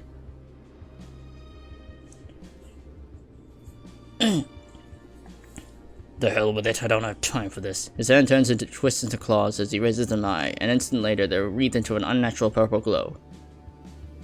Oh, very well. Do it. Oh, very well, do it. The glow intensifies into a scintillating torrent of light. The energy lances and stabs out of James's hooked fingers as if they were alive. The man in the doorway recoils in alarm. His palm slaps down into a plastic disc that's been clipped to his belt. Too late, he recognized the object. A panic button. Ah, shit. The air fills with cacophonous wail of screaming alarms. James expects his concentration broken from the hail. You distantly hear the sound of heavy footsteps approaching at a run. Meanwhile, however, the homeowner backpedals, trying to put the wall between himself and James. He's moving too slowly, much too slowly. Well, what are you doing? Don't let him get away. Don't worry, he's not going any... An incomprehensible screech cuts off the major sentence. In your peripheral vision, you catch a flurry of motion. Your elvish companion is moving, making a beeline towards James. Jana is hanging off him, trying to slow him down, but he barely seems to notice. Stop it, dammit! We need him alive to complete the run. With a kick, he sends her tumbling to the ground, then turns back towards James.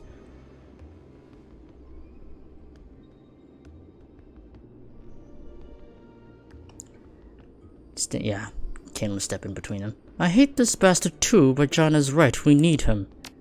The elf comes short, staring at you. He sweeps his vision from you to Jana to James. Then he exhales heavily and spits out a jumble of broken German. Killers of innocent will not stand for I not slave. All lodgemen bastards, I kill all. Oh shit. Well, this is a bit awkward. How much armor do you have? Well, that's good. Because I have more. And goodbye to your armor. And say goodbye to all of your armor.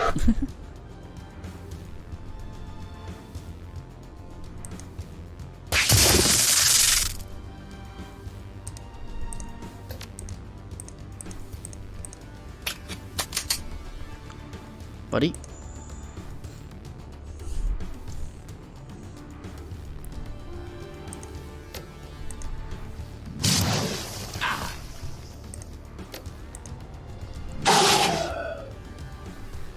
Oh shit.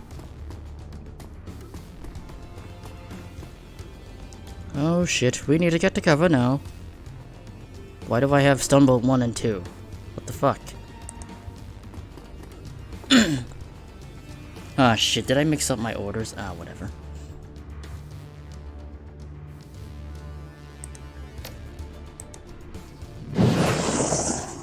Alright then, that's about it.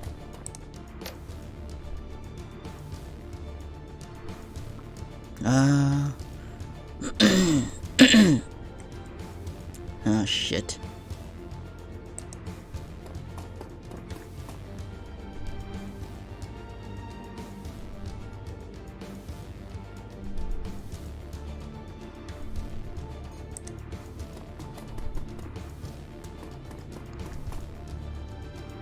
Ow.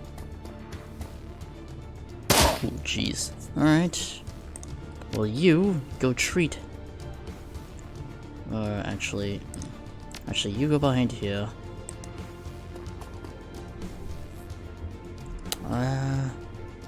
Heal yourself. And Kane, you... you attack that guy. Yep, he is dead immediately. And I'll strip away his armor. And Jana, you move back here. Hit that guy. Very useful, very useful. And burn that motherfucker. And hit him with a power bolt.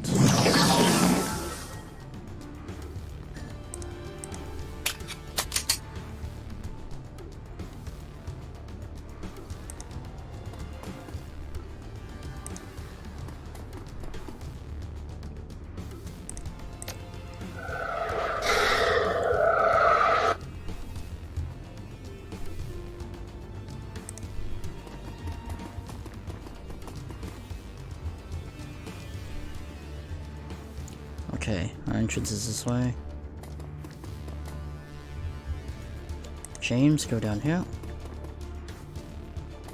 Oh shit, here they all are. Missed me, bitch. Ow. Okay, you go behind here. Your line of sight is still... okay. Oh, okay, just just far out of range, I'm afraid. Okay, Kane, get behind that. Any of them wearing high armor? Nope. Okay.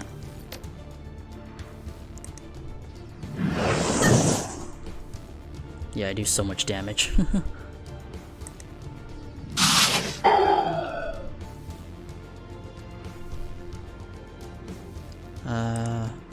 Nah.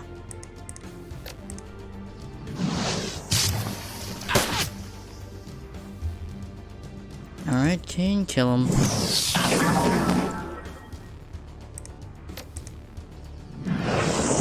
I'm more of a powerful mage than you, bitch.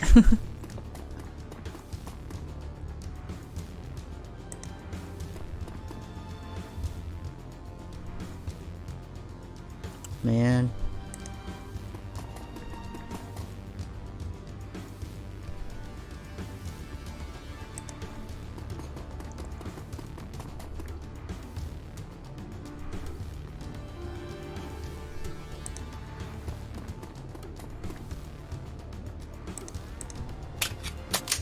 Oh damn, she can reload without... Oh, without spending any action points. That should be pretty good. Oh shit.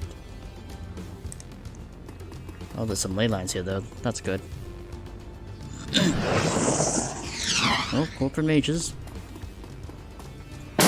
Oh, that one's got a shotgun.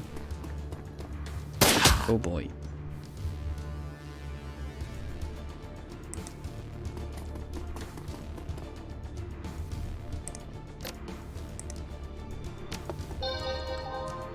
And meanwhile, still don't have enough means to hit them. Mana ball. Man, that low of a range?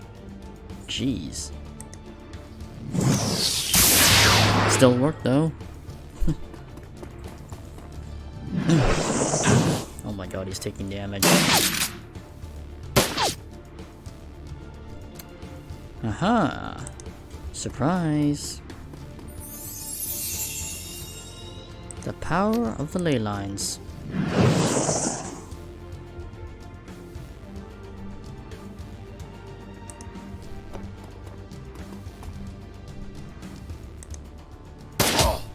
Nice.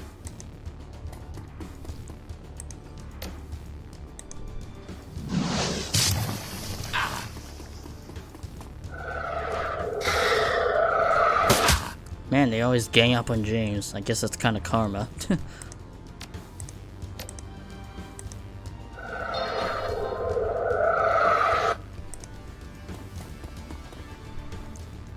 Alright, Kane. Blast that guy. And I guess you need the armor, buddy. You definitely need it. Oh, what did I... Ow! Good thing I'm tanky. Alright, they're all dead. Neat. Alright, let's bypass that security door. This trendily designed pad reads Penthouse, a slick high-grade keypad that has been mounted into the doorframe. Scan Q or enter override code. Alright. Alright, done. Maintenance override accepted. Alright, let's take fucking everything. The mage wipes splatters of blood from his cheek with the back of his hand. He attacked me, our elf. The fucker tried to kill me.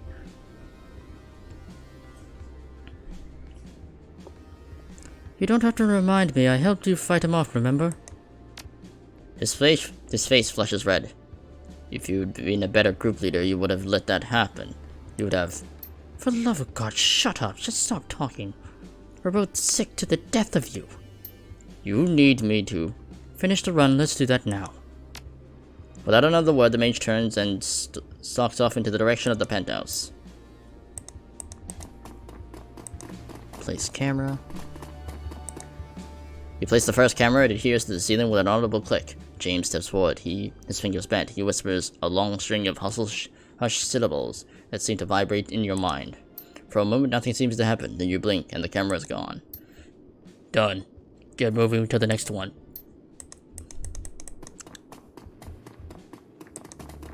Alright, camera number 2.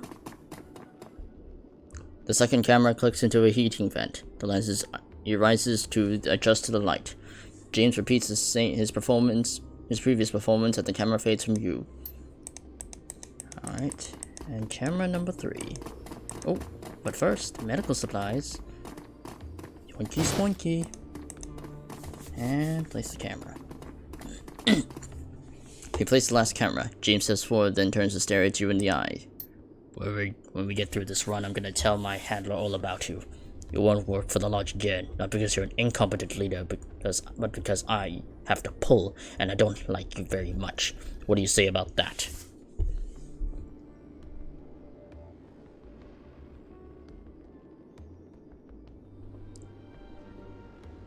You can do whatever you want. When we're done with this, for now, shut your mouth and finish your job. That infuriating smirk returns to his face. I will. He whispers to the third camera, and soon enough it fades from view. That's it, we're done, let's go.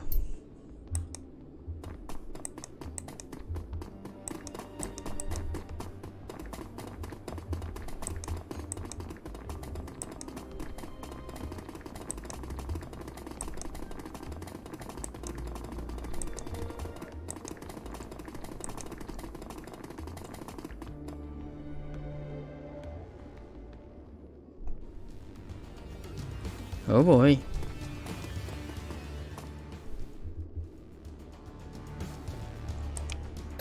Armor up.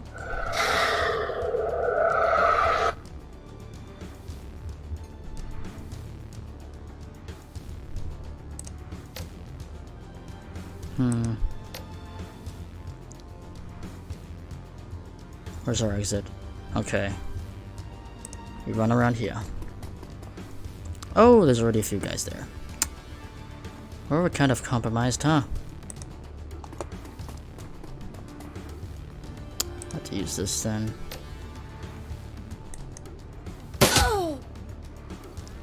James, move here.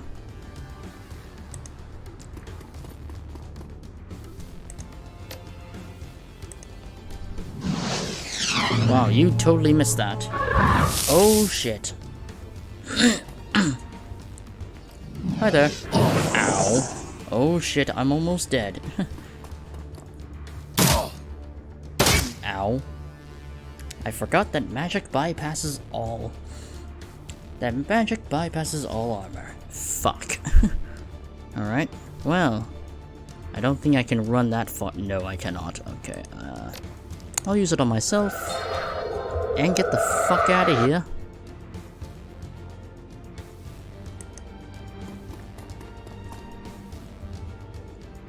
Jana? Just run. Yeah, I think we're better off just running off. Bye.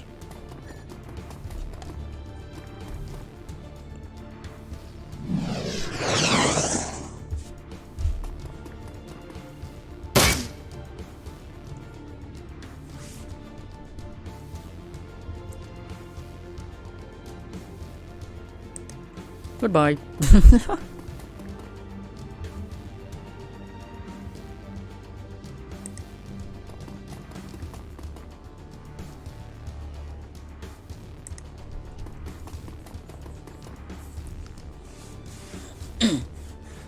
Well then.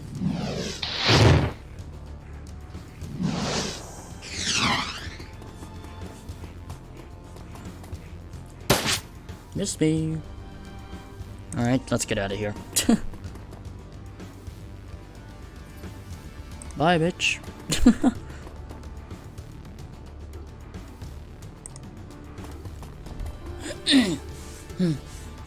Well, reality. Oh, fuck. We still need to move. Where's our objective? It's past them, isn't it? Oh boy. Alright, alright. I'm still armored up and everything, so that's good. Oh, I can shoot them from here. Well, that's neat, but I need cover first. Alright, Jana.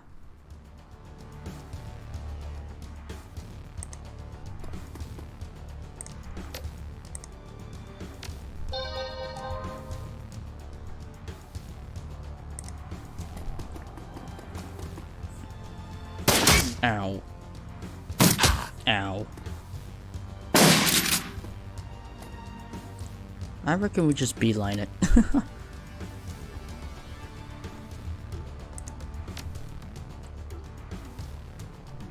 Actually, no, we actually had to fight our way through here. Okay.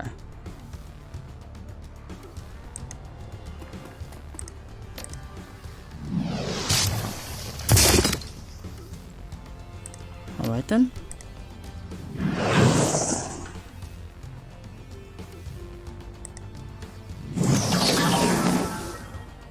Good thing Kane has a lot of good spells on him. Ow. Oh, you're getting fucked up.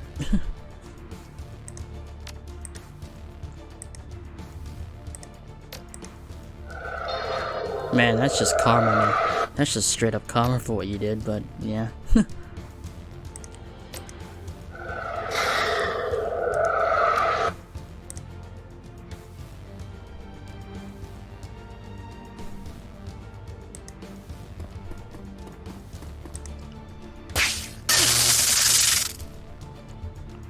Alright, Kane will strip your armor off and blast you.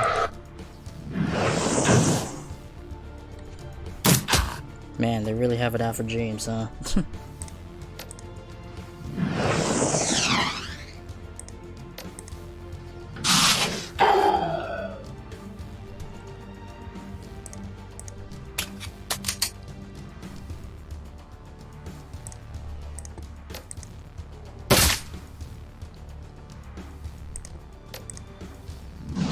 Boom.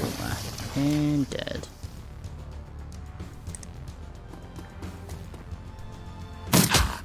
Man, he's really getting fucked up, huh?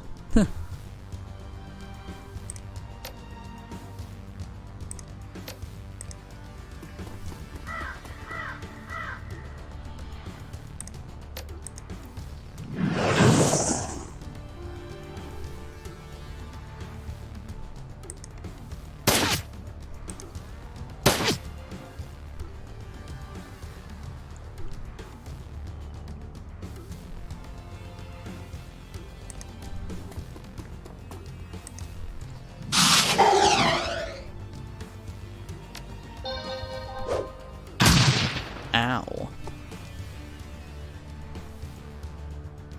Alright, you die now. 91% and I missed. Okay. Well then.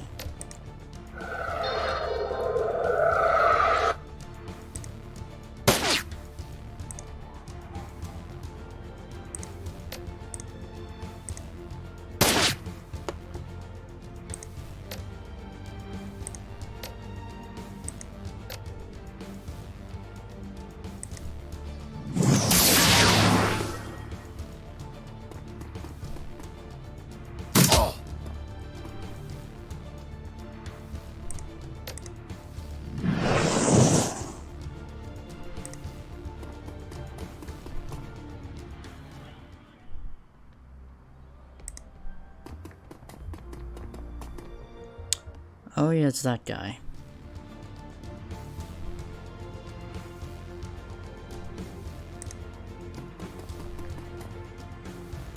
Oh shit.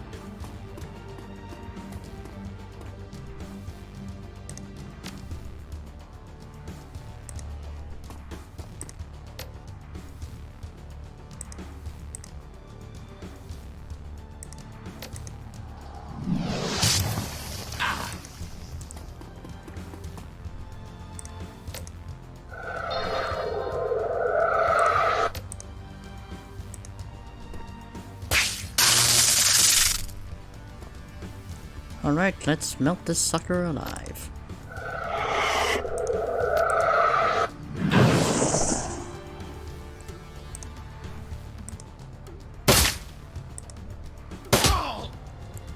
Alright, all dead.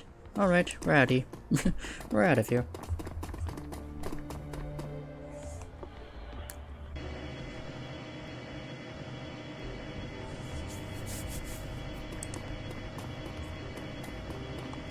Mission accomplished. Fucking finally.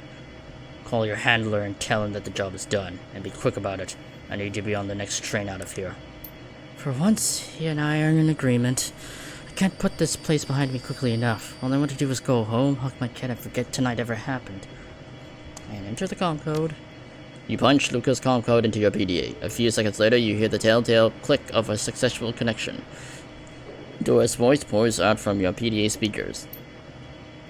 Kane, is the job done, I trust? Yes, everything has been completed to your specifications. Very good. Now if you please, give me the status update on the members of your team. The elf from Tarn Geyer turned on us. We had to put him down, but Jana and James are both alive and well. He clucks his tongue softly. Interesting. The elf is dead. That the elf is dead was expected. He was a dangerous and unreasonable person. Disgruntled. you might say. After years of service in our employ, his betrayal of you was inevitable. Thankfully, with his death, you have gained valuable insight into your character. James' continued survival, on the other hand, was not expected. You are a very patient man, Kane. Dwyer smiles. This has been most informative. James's posture stiffens, but he says nothing. You can see a dawning awareness behind his eyes, though slowly the colors begin to drain from his face.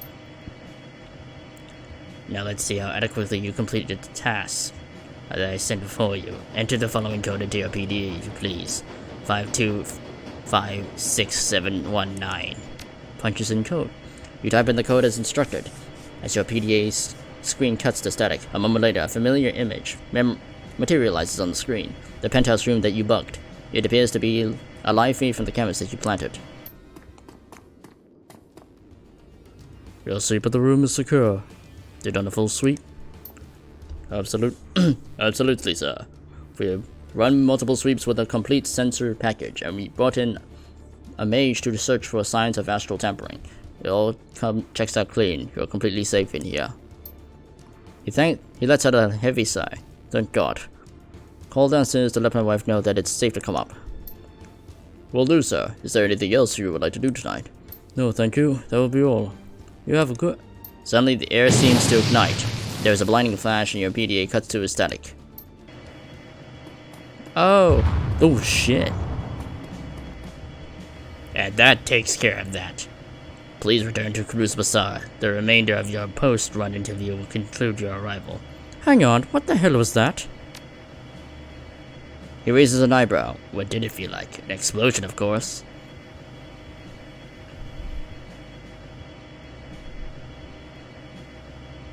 Huh. This run wasn't a surveillance operation. It was an assassination. It was both, and both tasks were carried out to the letter. You should be pleased, Kane. The run was a resounding success.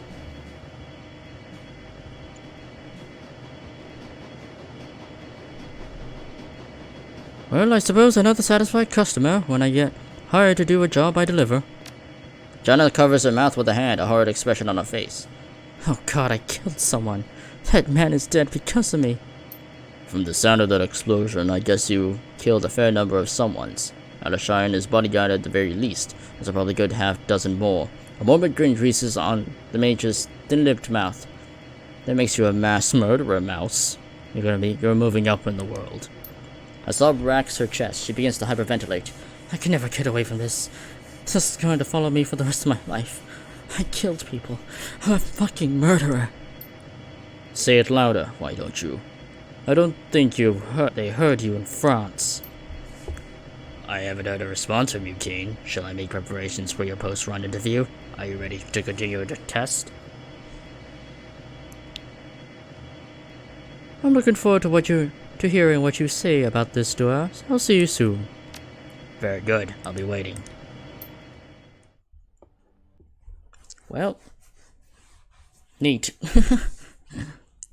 Your return trip to Cruz Bazaar is a quiet one. The train from the Frankfurter tour is empty, save for you. There's nothing to distract you from your thoughts. You've finished with the first part of your audition. Lucador is waiting at the Café Serves to administer the second.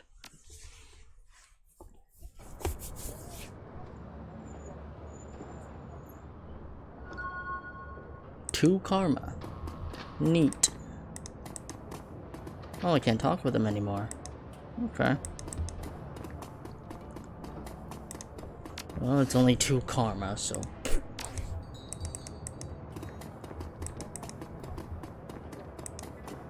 Anything new to say? No?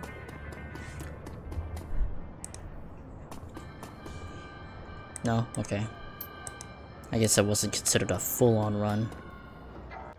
Oh, wait, what's this? Oh, neat.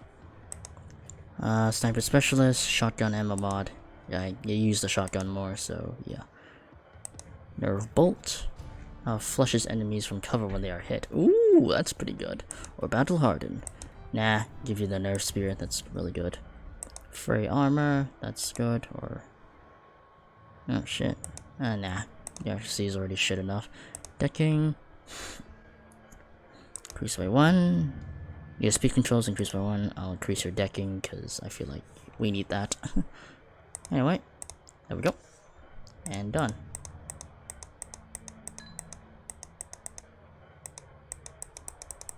Oh, there we go.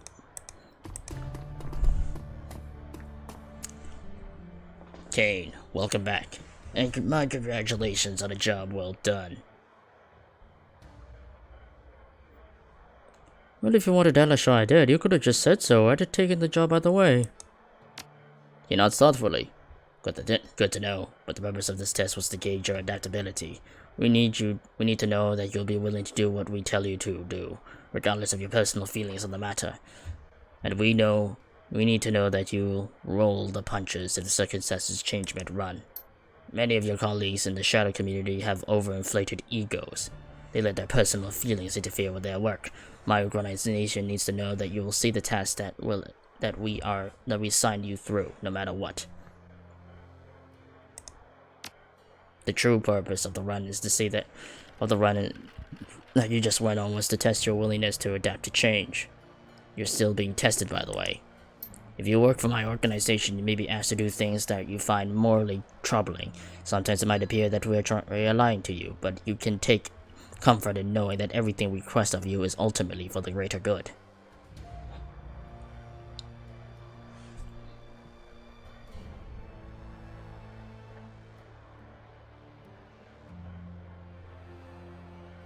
And what is this greater good? Define it for me. You can't see the big picture. I can't either. I am, again, just a mouthpiece. The only ones who know my organization's ultimate ends are its ruling council, and they aren't in the practice of sharing information with their hirelings, but know that they are some of the most intelligent men on this planet, and they place a high priority on social order and stability, and those are good things by anyone's standards. So, he says at you at the eye. What do you think of all that?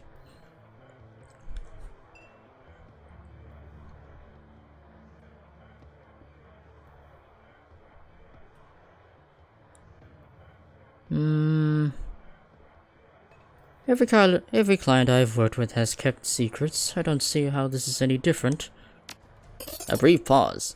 He nods. He reaches forward and places the crest deck in your hand. Congratulations, you passed your audition. Welcome to the payroll. So what happens now?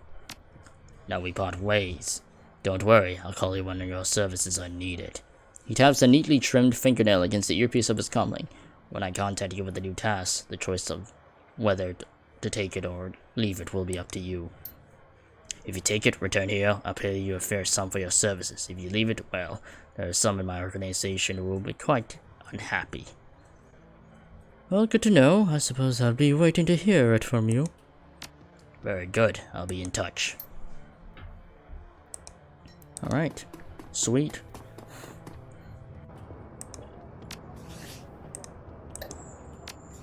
So I accidentally have 2 stun bolts. Whoopsies. Gonna have to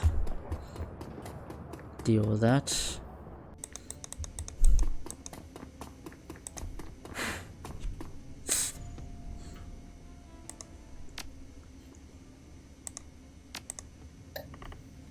Stun bolt 1.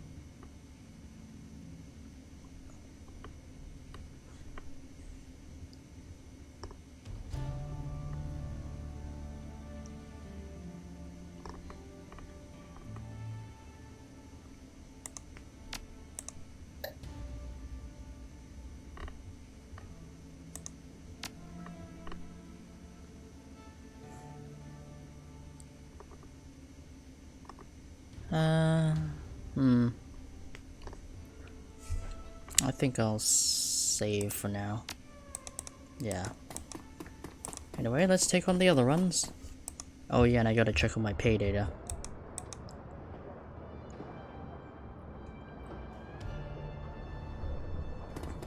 Yeah, I gotta check on my pay data as well. Oh wait, where are you going? Where are you going? Wrong way.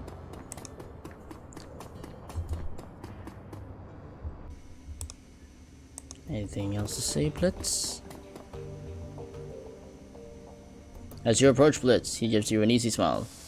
Hey, Jafe, what's up? Have you ever heard of an organization called the Lodge? I think I've heard something about a capital L Lodge. Yeah, there was some chatter on a BBS that I used to hang out a few years ago. It's about fuzz and concentration. It's a magic thing, I think, sort of a boogeyman for conspiracy theorists. Interesting. Do you know anything else? Not really, no. Conspiracy theories aren't really my thing. I prefer to keep my eyes on what's ahead of me. Besides, most of the stuff is bull anyway. On the whole, people are too disorganized and selfish to make a global conspiracy work. Anyway, that's all I know. He shrugs. I don't think it's anything to worry about. Besides, with the whole dragon thing, we got enough on our plates already. Talk to you later.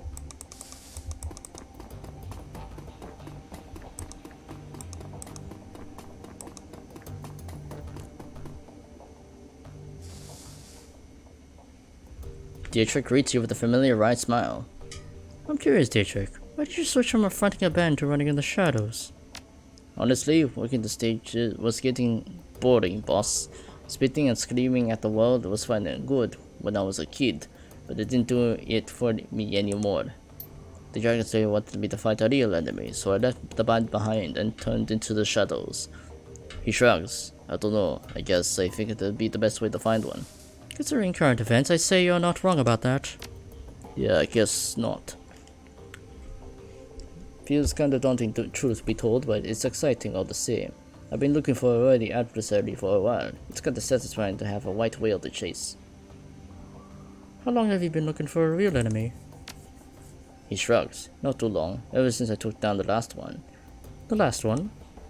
Of course, I might be able to sit around feeling pleased with myself if I followed the Creator or the Moon Maiden, but the Dragon Slayer ain't that kind of idol.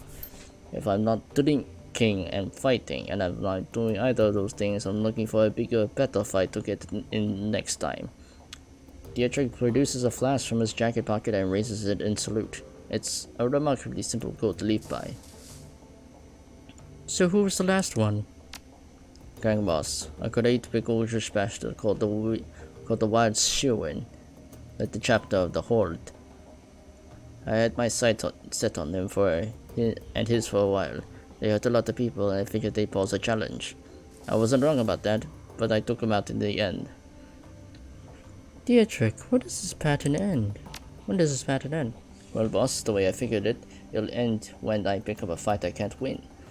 He smiles sadly. Might be this one, maybe the next. It'll be hard to top a great dragon. But that's the way to the white dragon slayer wants it, and who am I to refuse him? Abruptly he turns away. That's enough talk today, boss. Besides, you got other things to do, I'm sure. Thank you.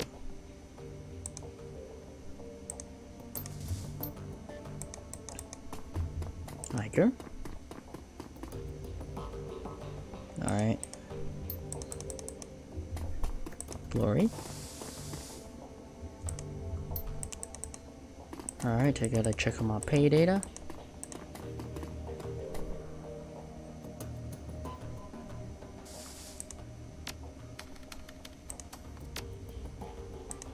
Alright. Nice. Post pay data for sale. Holy shit, how many pay datas do I have? Oh.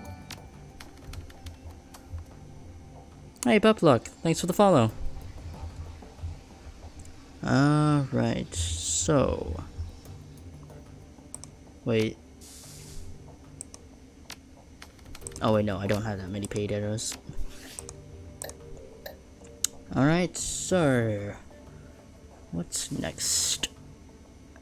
Formula... Any... Well, how's that progress? Still the same. Opens job directory. Anything new? Okay, nothing. Oh, 2 unread messages. Payback is sweet. The screen flickers to life, and Maxim's face appears. He's wearing a broad grin, and can hear the sounds of celebration in the background. Hey there, Muscle. Not sure if Tuck gave me the right address, but I figured it was worth a shot.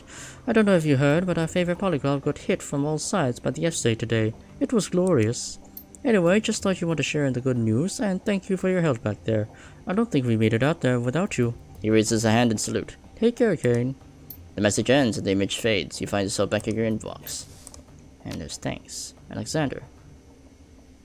Hey, Kane. Uncle Dietrich told me that I could message you here, so I figured I should. He probably told you that I'm living at Samuel's, huh? Well, that's where I am. It's different, I'll give it that much. I like that I don't get pressure to hurt people here, so that's good. And nobody smacks me around, even though I can tell that a lot of the orcs and trolls want to. I do get yelled at a lot and called a lot of names, but I guess that making me feel bad about that kind of thing is all part of the plan. Life kinda sucks right now, but at least nobody is going to make me kill anyone. Uncle D says it's going to get better, and maybe it will. I don't know.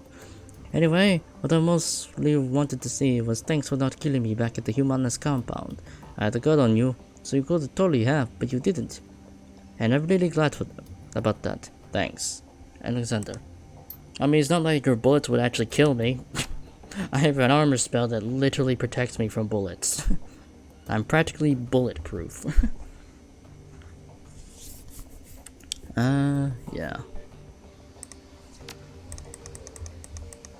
But yeah, it happens when you have a really powerful armor spell that makes you pretty much a tank. More tanky than expected, but hey, it works. Anyway, next Shadowrun. And the U-Bahn platform. Alright, I gotta wait. There we go. Alright. Gotta wait for it. Oh, there we go. Alright. Oh yeah, we gotta get to Escable's lab. Alright, so who haven't I not taken? Okay, I took you. I've already taken you for the last main Shadowrun mission thing. So yeah, you'll be on standby. Well, Glory will go on this one.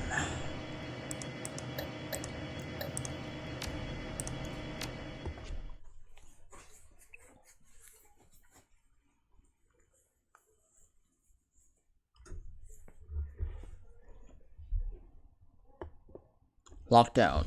The ride to the Adenoir Platz is a dismal one. Your only company on the train is an elderly dwarf in a ragged peacoat, and he spends most of his time muttering to himself when the train rattles to a stop. He slowly rises from his perch and begins to hobble towards the doorway. The station itself is much different, an old, broken-down thing at the end of its useful life, feebling, tottering towards obsolescence. The area Berlin has clearly seen better days. A window of light shines down from the surface, and even that looks stale. Slowly you begin to climb. Alright.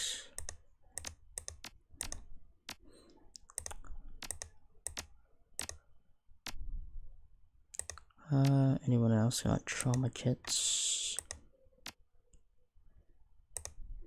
I'll give Blitz a trauma kit. Because yeah, we just have another one lying around. Might as well. Unspent karma. I mean, I only have 2 trauma, so there's not really much to spend on. I'm saving. The streets of the Adenauerplatz are dark and dismal. This keys has seen better days. Everything here reeks of economic depression and faded glory. Looming above you is the fortress-like, seemingly impregnable facility. The windows have been shuttered with enormous steel panels, leading the entire building a sinister appearance. That's our target. Certainly in bioscience. I wonder what happened in here. It might still be happening for all we know. There's a cheerful thought. Come on, Chief, let's get this over with.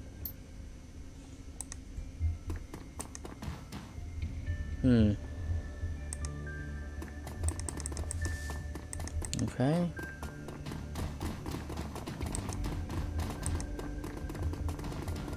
Oh. Discarded tiles. A pile of trash is steaming. Fetid waves of stench wash over you as you draw near. God damn, that's rank. I'll stay back here if you don't mind. I have better things to do than dig through a pile of decomposing trash. It might not be decomposition. That steam could be coming from a grate or a vent under the pile. Yeah, well, I ain't touching it. Alright, move it aside. Neat. Time to get sussy and vent after exploring the rest of this area first. Oh, what have we got here? Hello there. I guess just some homeless people. Though it looks a bit flashy to be homeless, but anyway. Nothing? Okay.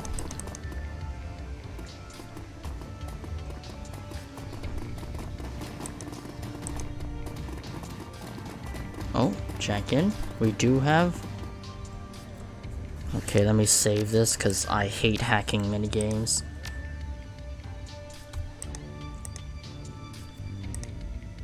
Alright, Blitz, get in there. Select a decker to join. To go in. Blitz. Get in there, Blitz.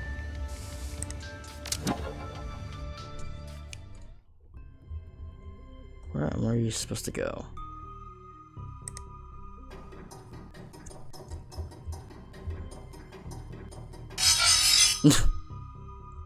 Yeah, just beeline it for the data. Uh-oh. Uh-oh. Uh-oh. Can I just run past him? I totally can. Just beeline it to the data.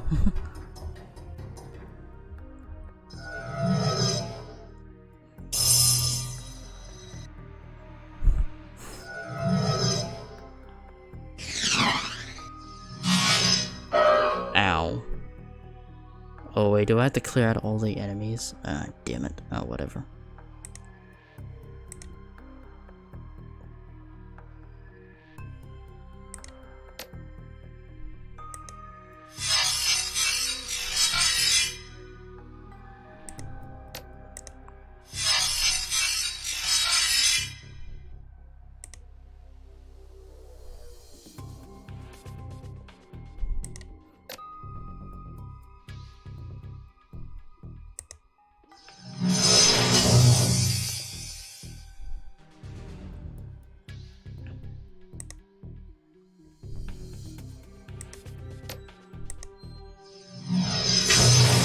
Oh, I did not know you can hit yourself.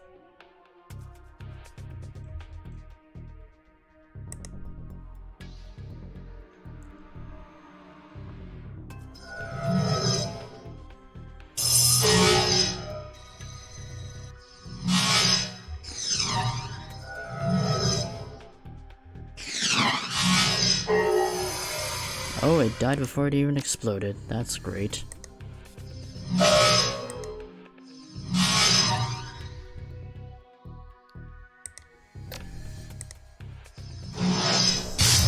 Oh my god, how do you keep missing everything?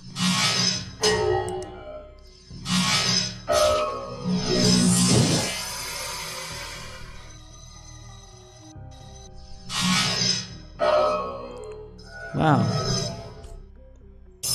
Okay, I don't think I can hack into it. Alright, I think I'll just load game. Thank you very much. Yeah, I really hate hacking games. Cause again, it's not exactly fair on me, considering that it's just way too hard to do. Yeah, I'm going with the vent. I'm going to take the ventilation route.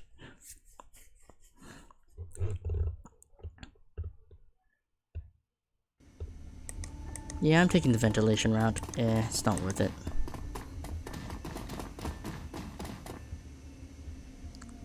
The garbage file concealing a small HVAC vent. The steam that pours from it smells cleaner much now that it isn't being filtered through a heap of filth.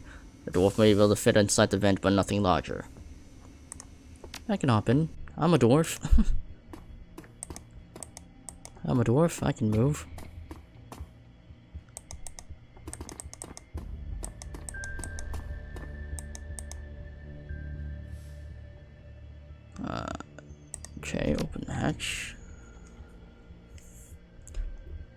Behind the hatch, you find a great vast nest of monofilament wires. Each of the wires snakes over around the other to connect to a different endpoint. Thankfully, all the endpoints are labeled. It doesn't take too long to find the wire that governs the power locks for the building's front door. And short-circuit the front door lock. After a few seconds of fiddling with the wires, you are rewarded with a bright flash of a wisp of oily blue smoke. Right next to the words lock status, door F fizzles out. The street-level door should be accessible now. Neat. Alright. Easy. Well, all it took was just a dwarf who can climb the vents, and that was it. Yeah, see, no need for hacking. I'm glad they gave that option. Alright, now time to find out where the fuck that Bioware is. Oh, observation terminal. This terminal governs the animal testing wing of the Shadowrun Bioscience. Data entries concerning animal test subjects and the procedures performed upon them fill the menu screen.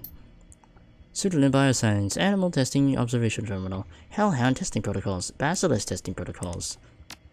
The entry contains the notes on the various invasive test procedures that were performed on a kennel of Hellhound test subjects. There are several memos appended to the file. Apparently, the scientists who were working in animal testing were less convinced that working with dangerous fire-breathing animals would yield useful results than the executives were. Basilisk. This entry covers various forms of experimentation and testing performed on the Shadowrun's prized possession, a rare albino basilisk acquired from an exotic animals dealer in Portugal. It appears that the basilisk was being used as the primary focus of the passion project at Shadowrun, an attempt to create a magically active piece of bioware. While the executives in charge of the project felt that a basilisk would make an appropriate test subject is not clarified. This list of procedures performed on the creature is extensive, including a series of anesthetized thoracic surgeries. Intriguing.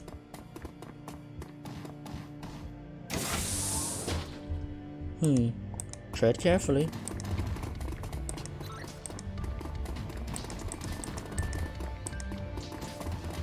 Well, my guess is we're gonna be dealing with said animals that are going apeshit down here. The terminal appears to contain an inventory control system for the Shadowrun Bioscience merchandise. The items are spelled out in amber lettering against a solid black background. The glowing cursor awaits your input. Tissue banks, breakdown analysis, replication and fabrication, containing contract fulfillment, special projects. Organ farm. Seems that... Okay, the entry provides a complete breakdown of the standard organs being grown in the organic chemistry wing of Shadowrun Bioscience. Seems that the lab was outfitted with the capacity to mass produce a vat grown into human organs, including hearts, kidneys, livers, and lungs. This material will be used for testing purposes. Breakdown analysis. Bioware samples by University Omnitech, Shiawase, Proteus AG, and Biogene have all gone under the knife here, and the results of each dissection has been meticulously recorded. Contract fulfillment. Scanning over the list, you see a number of high-end security level enhancements in the inventory. Bioware such as this would normally run tens of thousands of new yen. If this was what Excable was commissioning to Shadowrun to produce, he could undercut all of his computers and still make an ungodly profit. Special projects. There are listings for a number of hellhounds, including their complete medical histories. It appears most of the experimental procedures were performed on a subject named Billy, but who or what Billy might be has been left undisclosed. Application and fabrication. According to the information here, Shadowrun has achieved a shocking level of success at producing generic versions of a wide variety of commercial and restricted Bioware products. Okay. What do we got here? Clearance B panel? We don't have a card. Executive clearance panel? Nope.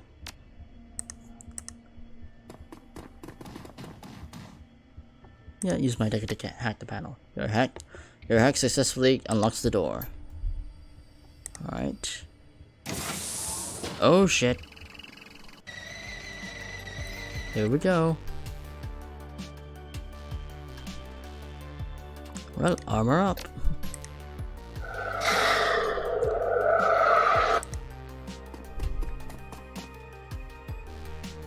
Alright, Glory,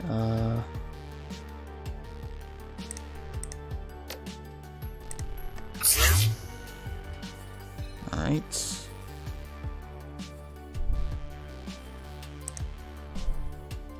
Actually, no, I don't want to risk you getting killed. I'll bring you here. Bullets,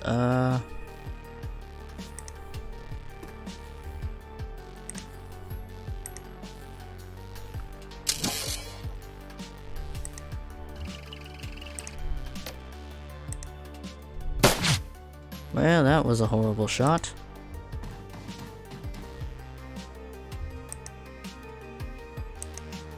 Oh damn. Their arsenal changed after that upgrade I gave them. Dragon Breath round. You missed that. Oh my god.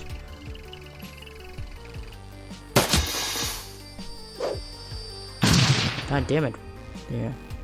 All the enemies have bloody grenades. God damn it. Alright. I strip you of your armor, and you are banished.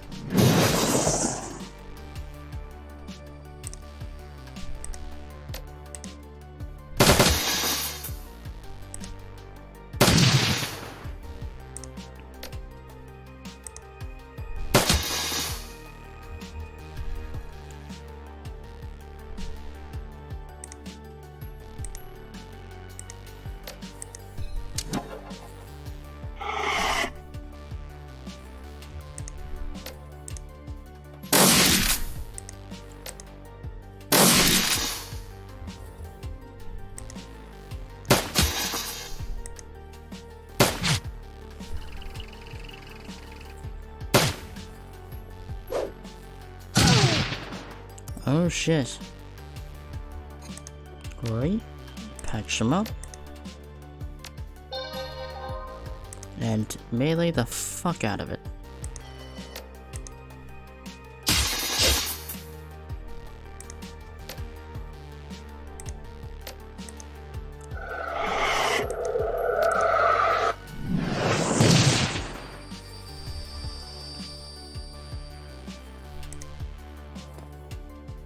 Alright, Edgar, shoot that robot.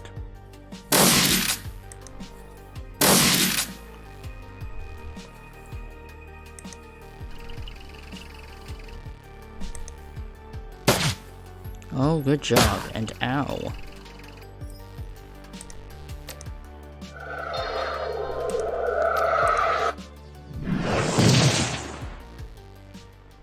Alright.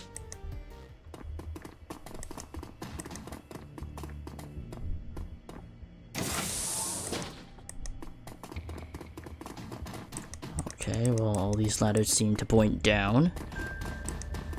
But I'm assuming that ladder probably gives us a better vantage point of some sort. Anyway, what do we have here? 74 new yen. Who stuck a crit stick in there? Who knows?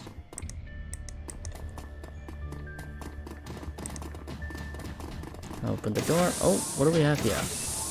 A bald-eyed young man in a tattered lab coat confronts you. His beard is bushy and unkempt, but barely patches of skin show through. You there! Who are you?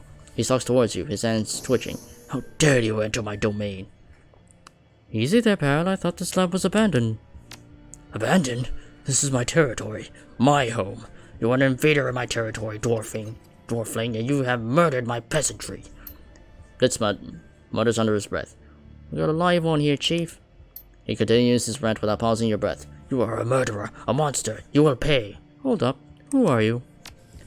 I am Philip Rex, the Knight King of Sutherland Bioscience.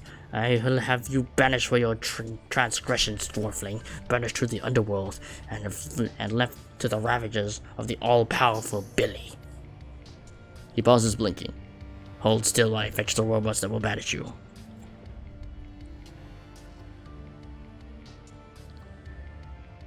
Your peasants opened fire on me. I destroyed them in self-defense. No, they wouldn't do that. They were gentle and kind. You're an outsider. You don't understand the bond of trust and respect we shared. I did my best to make life good for the peasantry. I scrubbed their plastic cases on a daily basis, and I crooned pleasing melodies to ease their troubled minds. But those days are over now. My peasants are dead. You destroyed something beautiful.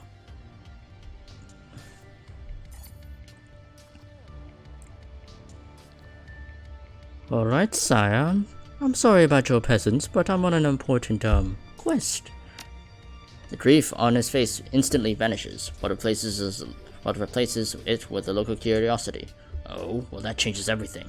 Perilous quests and civilian casualties go together like chocolate and peanut butter. I can't stay mad at you for that. Tell me about this quest of yours, good dwarfling. Leave nothing to the imagination. He leans forward, smiling. You have my rapt attention. I need to get my hands on the Bioware prototypes that are being stored within the executive wing. His eyes go wide. The executive wing. Madness. Take this as a warning, noble stranger. If you intend to forge your way to that land of milk and honey, you do so at your own peril. The underworld stands between you and your goal, and the underworld is home to the murderous Billy. I've read about Billy. This Billy. He was Suterland's albino basilisk, right? Was it right? He's more of a creature of legend.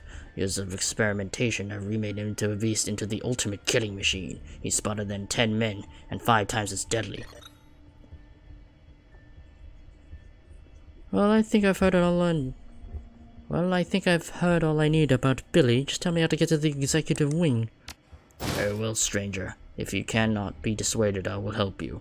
The ragged lab tech fishes in his coat pocket with a bony hand and produces a thin slip of plastic. He presents it to you in a flush. This is my most prized possession, the incomparable keycard B. Using this, you can descend into the underworld and face Billy. If you should survive the encounter, search for the long-missing keycard E. Use it to reopen the executive wing, and I'll see that you are richly rewarded. Very well. Thank you for the card. Surveillance terminal. It looks like the media setup is wired to a building security system. Video feeds from the cameras all over the facility can be viewed here. Search the video's archive. Paging through the computer's file system, you find a number of archived video feeds from the building surveillance system. In addition, episodes through one of 6 of an old Slovakian period fantasy series called Night Kings of Lightninghold have been saved to the machine's desktop. I remember that show. It was horrible. I mean, really, really bad. Made Neo the Orc Barbarian look like high art. Me and my buddies in the Schwarzhausen used to get high and laugh at it. It only ran for 7 episodes before it got pulled. Alright. According to the computer's file system, each of the 6 episodes were viewed for over 400 times in the past 2 years. Last marathon viewing was this morning. Okay, watch the one that's dated today. The screen flickers and Philip appears on screen. He appears to be dancing with one of the security drones. The little machine weaves and bobs frantically to avoid colliding with him. With every motion, the lab tech slides into an empty space. Around and around they go, twirling and writhing across the laboratory floor. There's an enormous smile on Phil's face. Then the lights go dim and the alarms begin to sound. Danger, danger. Intruder detected. Security protocols engaged. I admire your bravery, noble vassal. Philip rests his hand on the top of the little drone. But this is my fight. I, Philip Rex, will defend this land with my life. Indeed, with my very soul. Sir, please clear the area. Hostile is inbound. No, noble spirit, it is you who must. I repeat, clear the area. Hostiles inbound. He nods slowly, his face beaming with pride. Maybe you are right. I am a night king. Perhaps this is your time to shine. I will not rob you of this moment of glory. I will allow you and your moment in the sun. And when you return victorious, I will grant you the lands and titles to reward your heroism. Please clear the area. Alright. 18 months ago. Video kicks in. Philip is engaged in an animated discussion with someone who's standing outside of the camera range. You can see the shoes and his shadow, but nothing more. The voice sounds human. You guess that off-camera speaker is a man in his early 20s. Look, we survived this long. If we play our cards right and do the proper bit of rationing, I reckon that we can live off the executive snack bar for a long time to come. We have plenty of fat and sugar, and those won't be a problem. We got mixed nuts for protein, and we can get our vitamins and minerals from diet bars. There aren't many of those, but like I said, we'll ration. I'd be willing to bet that we can hold out for at least 2 to 3 months on what's stashed away in that snack bar. We're sure to be rescued before we run dry. You're fooling yourself. You're fooling yourself, man. Ignoring the unpleasant truth rather than facing it. We have to accept the fact that we could be stuck in here for the long haul. The snacks are great and all, but they can't be our staple food stuff. We need to stretch them out as far as humanly possible. That means supplementing them with something more substantial. There was a long pause. You don't mean? Look, just think of it like farming, right? If we look after our crops, we'll have food to eat. We have enough supplies on hand to keep tissue cultures in the org chem wing growing indefinitely. What I'm talking about is growing meat for our own survival. That's all it is. Metahuman meat, Phil. Synthetic hearts and livers and kidneys grown to be implanted into people like you and me. You're talking about eating people's parts. It's fucking disgusting and I won't do it. Unless you fancy dying of malnutrition, you're gonna have to. You know that as well as I do. Organ meats are rich in vitamins and minerals, choline, CoQ10, vitamin D, bioavailable iron, all things that we're gonna need if we want to survive in the long term. You won't find much vitamin D in licorice sticks and choco nubs. You're talking like they're never gonna rescue us. We're in Berlin, Heiner. What they? Who do you think is coming? Maybe we need to prepare to survive here for a long time, maybe years, and that means making the most of the resources at our disposal. You're talking about resorting to cannibalism, man. No, I'm talking about eating meat. Alright. An image flickers onto frame.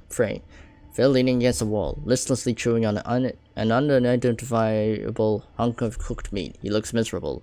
A drone comes to inspect him, and he pushes it away. Heiner's voice cracks over in the intercom. Philip doesn't look up.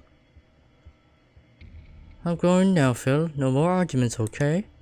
There was a long pause. In lieu of responding, Phil takes another bite of meat and gnashes it with his teeth.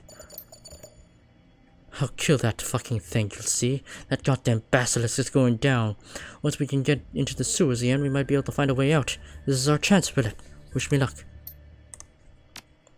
The video feed flickers onto the screen, and in it, you find Philip standing in the corner of the room that you're in now. He looks haggard, exhausted, and he carries a haunted look in his eyes. Heiner is notably absent.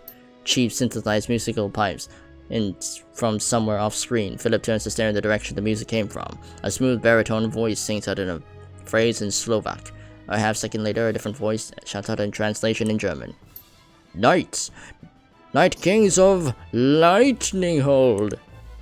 Oh man, that's it. That's the show. I forgot how bad the dub job was. Philip stares, glassy-eyed, as the show begins. The synthetic music blares. A deep, trollish voice rumbles out from the media center speakers. I, Titonius Rex, will defend my realm. I will do so, swear it before my magic sword. Argonar, this I do swear. An alarmingly beautiful, breathy, elvish voice sings out in response. But Titonius, the Jabruthon hordes will smite you and if you stay. If the people in that valley are only peasants, you needn't throw away your life for them. Flee with me into the enchanted wood of Tralashin. Please make this stop. My life is sworn to protect those peasants. She-elf, run back to your enchanted trees if you will. But Night King will never flee. But Titonius, her voice comes out in a lifting wail. You cannot die. I love you. Then go to your father and beseech him and rally his elf troops southward. For Titonius Rex falls, Lightning Rod will fall, and Lightning Rod will not fall. The troll drones on, audibly struggling to emote and occasionally tripping over his lines. Overall, the acting quality is roughly on par with what you expect from a primary school Christmas pageant. Philip stares at the screen, listlessly chewing his meat, his nose wrinkled in disgust, and his fist clenched and oh, I missed that one. Okay. The screen flickers and a video feed of Philip pops onto the screen. He's standing in the corner, watching an episode of Night Kings of Lightning Hold. His jaw hangs slack, and he stares at the screen in rapt attention. But father, Titonius is risking his life, nay, his very soul to defend Lightninghold from the Jubathons. His enchanted sword, Argonar, feeds upon his honor and bravery. It seeks to transform into a noble Night King into an evil demon lord. Oh my god. Philip's lips move silently, mouthing the words as they are spoken. Evidently, he has committed the entire script to memory. My darling daughter, that is why I cannot send my troops. Your beloved Titonius Rex walks the knife's edge between the light and darkness every time he draws that devil blade from his scabbard. It is long past time that you learned the truth about me.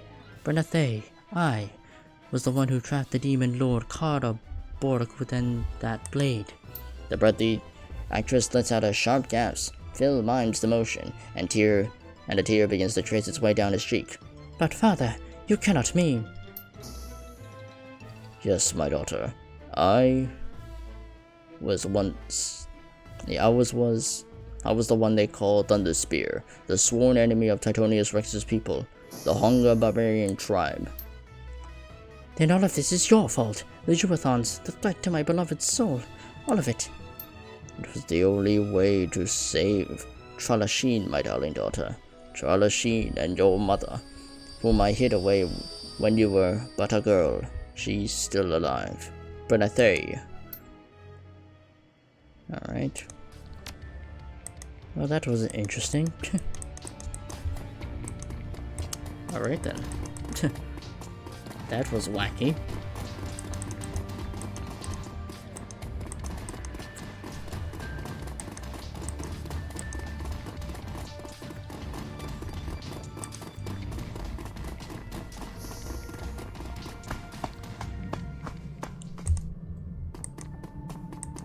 Clearance B panel? Alright. The door is maglocked shut. It appears that someone in the not too distant past has smeared its surface with feces. The door's key swipe access system has a clearance B access only printed on the case. Swipe. Alright.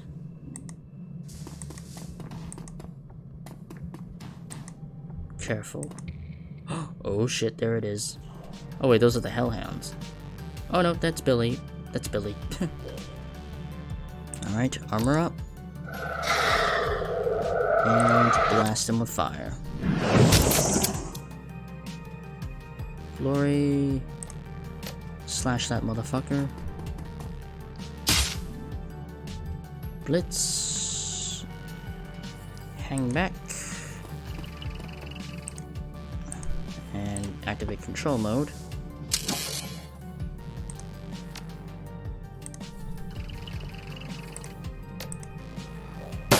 Rip. Alright.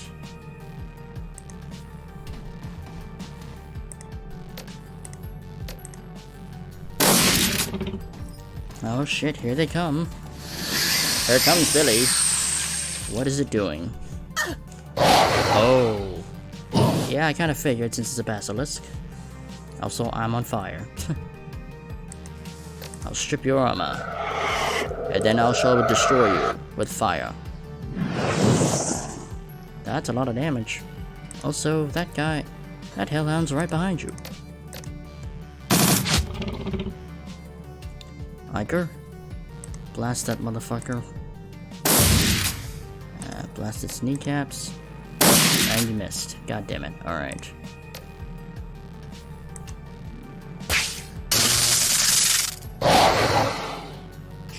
Miss me, bitch. Wow, they're really going for Kane, huh? They really have a thing for dwarves. Anyway, die.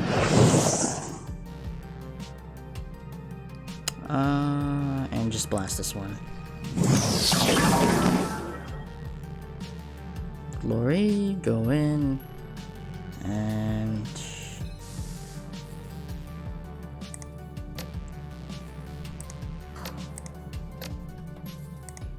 Just cut him up. Let's fire. Either use a sniper, I guess.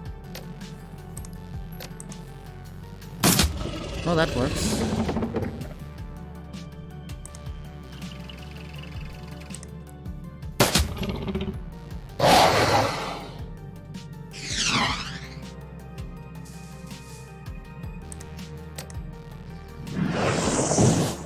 Well, that takes care of that.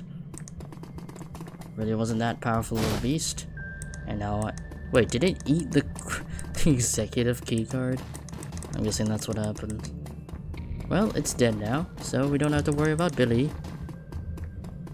We pretty much destroyed Billy, ended his entire existence. Neat. Alright, nothing in here to loot. That's just a ladder.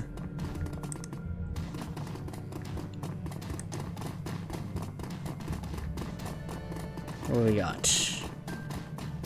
Oh, okay, that's alright.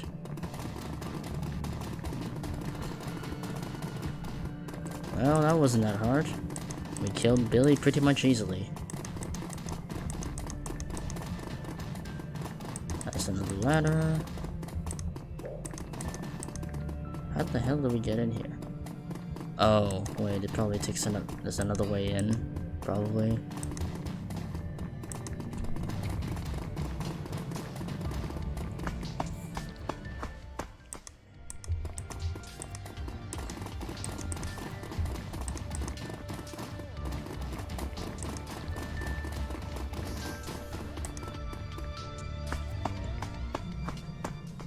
No? No, it's probably through the executive wing or the other wing. Clearance B or something. Yep, swipe the keycard. And voila!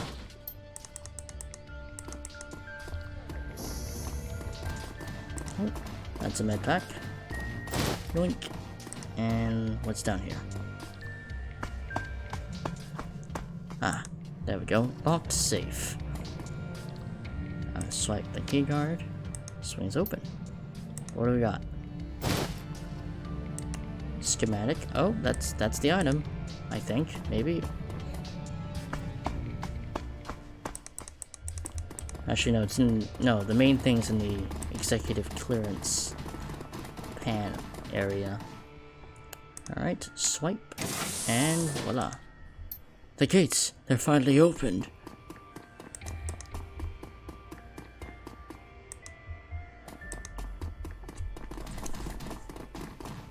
Thank you, my friend. You have granted me the secret desire that my heart yearned for the most, a respectable, supply of non-organic based foods.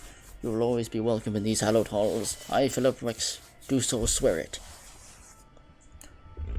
You're really into that Night Kings of Lightinghole show, aren't you? Staring at you, he slowly nods. It is my life, my entire life, my reason for being. Blitz smiles. Wow, must be rough, being that big a fan and not having seen the ending. He reels as though he's been struck. You're saying there's more?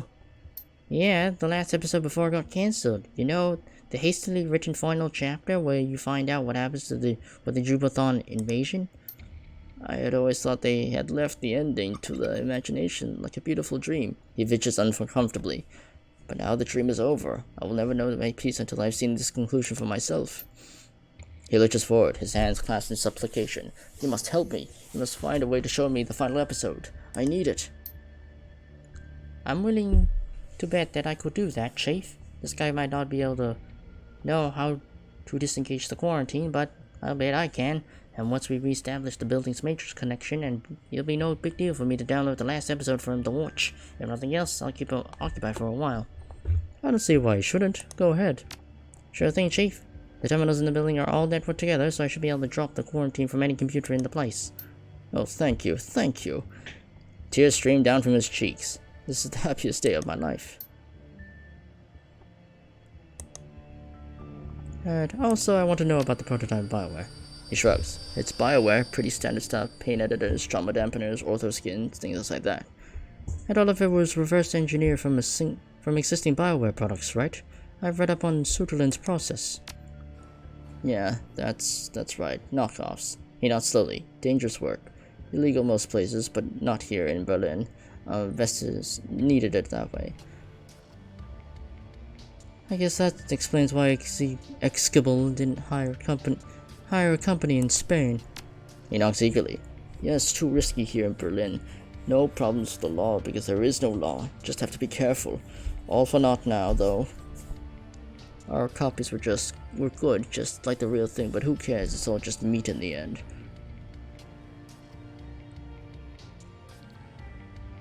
If you won't miss that, meat, I'll take it off your hands. Go right ahead, fill your pockets, take whatever you like. I, on the other hand, will avail myself of the snack bar. What happened here, anyway? What caused the lockdown? The calamitous series of events. It began with a spilled cup of soy calf, and ended in terror and blood. He falls silent. There is a long, awkward pause. Someone spilled soy calf, and that's it. Well, no. Naturally, the inevitable results, such as an incident, followed the spill. He blinks confusedly. Do you want me to spell it out for you?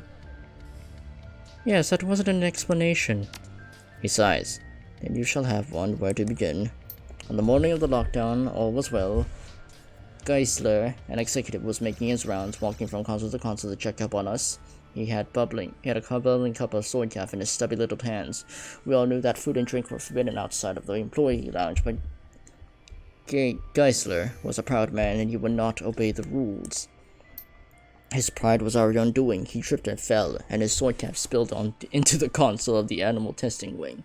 There was a terrible snap of shorting circuits, coupled with the stench of ozone, and all over the building. Emergency lights flashed, and alarms blared. The building went into quarantine mode. He raises his voice and gestures theatrically. Doors locked and shutters slammed closed. We were all trapped inside like rats. But we were not afraid. We were sure that the malfunction would be fixed within the hour. We did not know what was coming for us. Unbeknownst to any of us, Geisler's beverage has done more than initiate a false quarantine. It had also shorted the locks on Billy's cage. The albino basilisk slipped its bonds, and in that moment, its reign of terror began. His voice climbs to a roar. Within half an hour of the spill, Billy had slaughtered everyone who could have disengaged the lockdown. Executives were torn limb from limb. Their business attire was shredded, their expenditure reports bathed in blood, and the rest of us were trapped inside with the savage beast. He falls silent, blinking as he watches expression clouds. When he speaks again, his voice is small. In the end, only Heiner and I remained. We managed to trap Billy in the underworld, but there was no hope for any of us. Why not? Couldn't you have just called for help? No, comlinks don't work here. No reception, and the quarantine cut off our matrix access. Heiner and I found ourselves completely isolated in the outside world, with the terrible creature running loose in the basement. Our choices were to give up and die, or to make the best of it. The man cheer that you've come to expect the floods back into the lab tech. He spreads his arms, a wide knowing smile on his face. As you can plainly see, we chose the latter. We persevered and eventually transformed this husk of a building into a glorious kingdom that you can find yourself standing in today. It was all for the best in the end. I attained this land and I have grown to love it. I will never live anywhere else. I want to know a little bit more about the underworld. He nods slowly. The netherrealm that lies beneath the hollowed halls of the Sutherland Bioscience, a nightmarish labyrinth of dripping pipes and filthy brickwork. Billy rules supreme down there. To set foot into the underworld means certain death. I suppose I'll take your word for it. As well as you should. Nobody knows about the treachery of the underworld better than I do. No one has tasted its pungent stench of winding passageways as I have. It's a nightmare world of slippery walkways and subpar architecture. A hell of its own devising. A twisting, moldering pit that stretches into an abyssal realms of... Yeah, I gotcha, let's talk about something else. Tell me about your peasantry. I love them, they're like family to me. When I'm hungry, they're the ones who harvest the meat to cook for me. to cook from the cultured orchid lab. When I'm in need of their company, they keep me warm. Sounds cozy. It is. You killed 3 of them, but I can activate more. He rubs his chin, grinning. They will return to me, and I will show them the love that they only truly can. I will bathe them in my affection, and they... Wait, hang on a second. Just how many more peasants do you have in this building? Oh, hundreds. He beams at you. The security system here is quite the state-of-the-art, user-friendly too. It didn't take long to figure out how to make some peasants wake up and others go to sleep. I allow the majority of my peasantry to rest peacefully, basking in the benevolence of my rule. I could wake them at any time, but why? I say let them rest. Well, that's probably for the best. Can we talk about something else? Well, thank you. Anyway, time to go fetch that Bioware. Anything in here? No? Okay. I think we're all Gucci here. And yoinky spoinky, it's mine. Yep. I got it.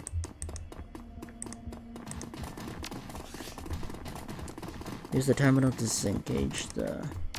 Okay.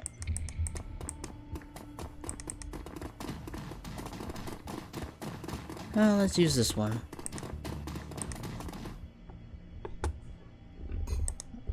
Alright, have Blitz disengage the building's quarantine protocols. Alright, Chief, watch me work. Blitz pluses his cyberdeck into the terminal and punches the escape key with a flourish. A second later, he hits the Y key. The building lights flicker. That can't have been it. You still have to do something else, right? Jack into the Matrix or something? Nope, that's it. Quarantine disengaged. And now to get Phil the last episode of his bullshit trick show. His fingers dance over the deck's keypad. A few minutes later, he glances up with a smile. Done. The horrible conclusion that led to the terrible show is waiting for Phil on his media center. You wanna know how it ends? Not particularly. Too bad, cause I'm telling you anyway. Titonius Rex and his elf sweetie's dad make up, and a bunch of animals fight the Jubathons and get their asses kicked, and the whole Karabork the Demon Lord subplot is dropped because the show's effects budget got cut.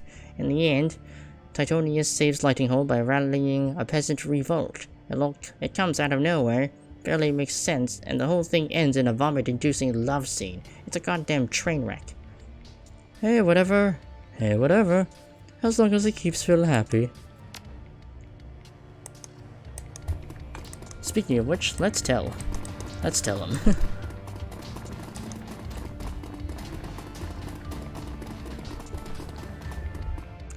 The intrepid dwarfling returns. What can I do for you? Well, the quarantine's off now. The final episode of your show is on the record's computer. Yes, peace will be known and brought to the land. Phil takes up running in the direction of the records room. Well, that's over. Alright. Let's go back to Cruiser Bazaar. Had enough of that shit. Well, we're all good here. And out we go.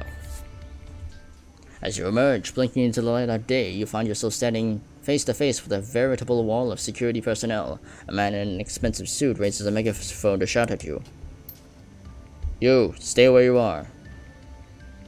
The megaphone really isn't necessary, man. I'm standing right here. You will place the stolen Bioware samples that you're carrying on the ground. Then you lie on your belly with your hands over your head. Do it now or I'll order my men to open fire. I didn't steal anything. The owner of this material commissioned me to retrieve it for him. Esquivel, you mean? Yes, we know about him. He has quite the reputation back in Spain. Where were the Shiawase, street scum, and the material where were the Shiawase, street scum, and that the material infringes on 15 of our company's patents. The organs that you are carrying are based on our intellectual property.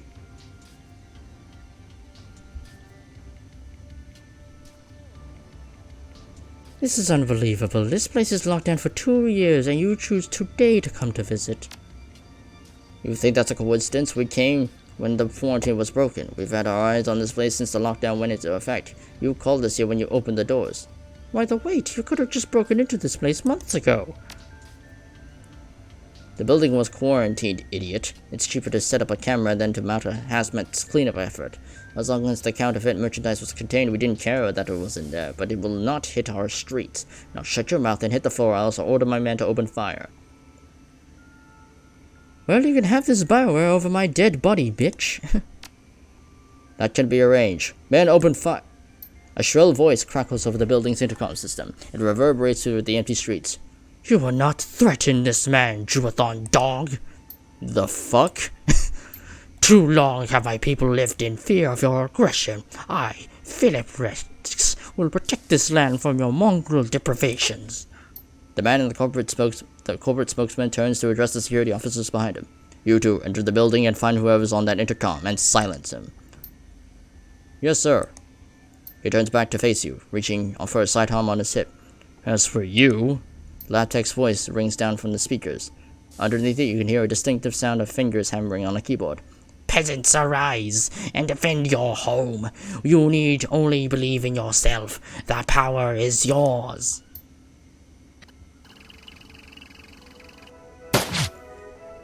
He's playing the goddamn music in the background. Wow, your peasants aren't really doing a good job at aiming. But I appreciate the help.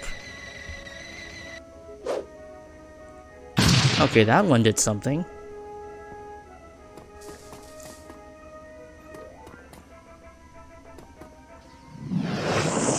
Missed me, bitch. We're trying to tangle with the strongest mage in the party.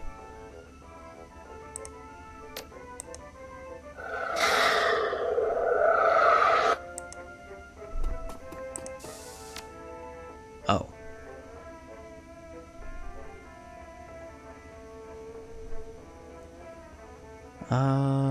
Just go behind you.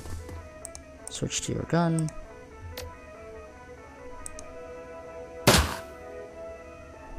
Blitz, you need to get behind cover. And control your drone.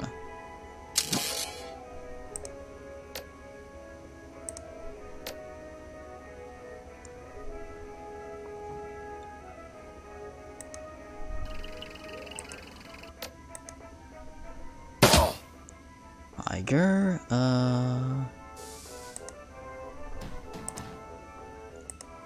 fucking blast some kneecaps.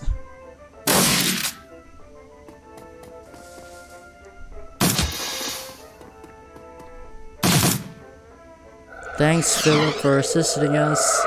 Appreciate the help. Ow.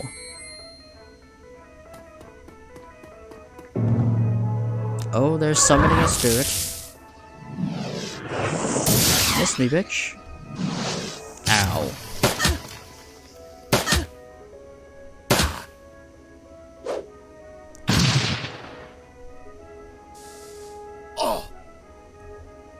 Okay, you need to patch him up.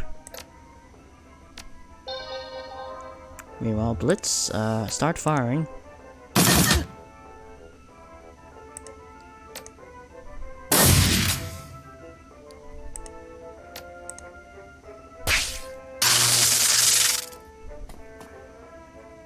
Ow. Good thing I have armor.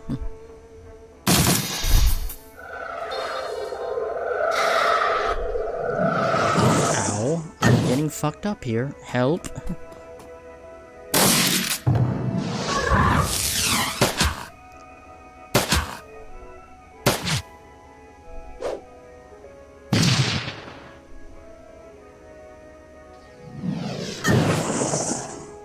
Wait, did their spirit turn against them? Wow, you guys suck. Alright, Kane. Heal yourself up. There we go. Nicely done. And your armor's still good. Alright, blast this mage. Or quarantine officer. And just take a aim shot. There we go. Dead. And shoot that guy. Whatever. You missed that one. God damn it. Alright.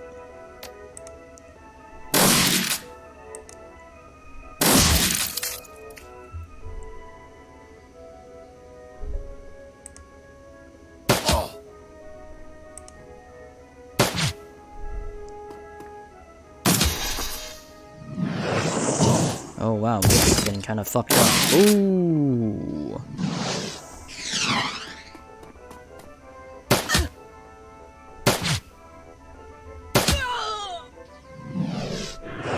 Ow. Oh, Blitz already got healed up. Oh yeah, because he had a kid on him. That's why. Yeah, you might want to go heal Blitz.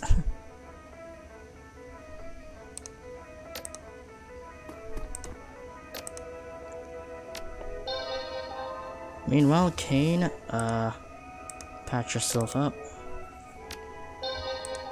And start blasting.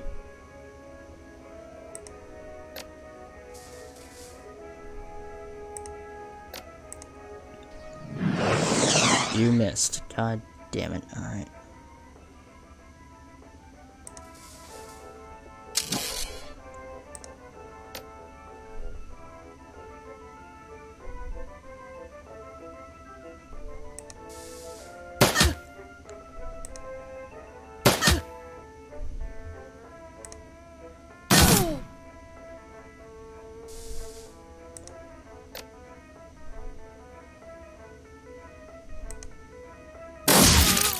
Nice. And shoot that one.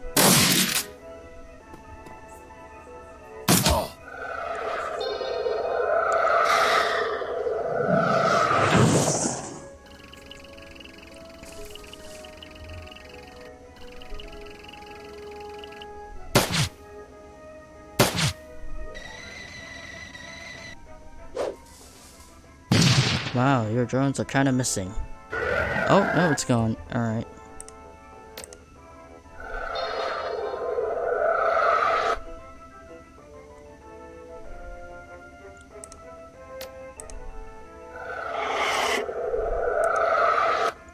Alright, go here. Patch up Kane. Take an aim shot.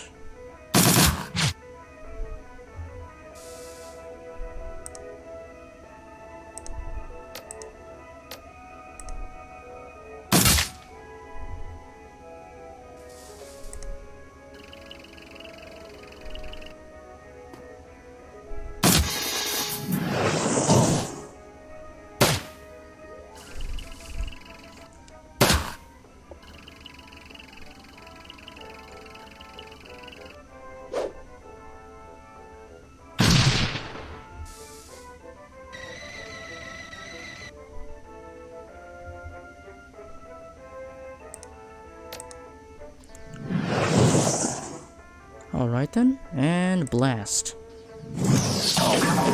Oh, he's almost dead.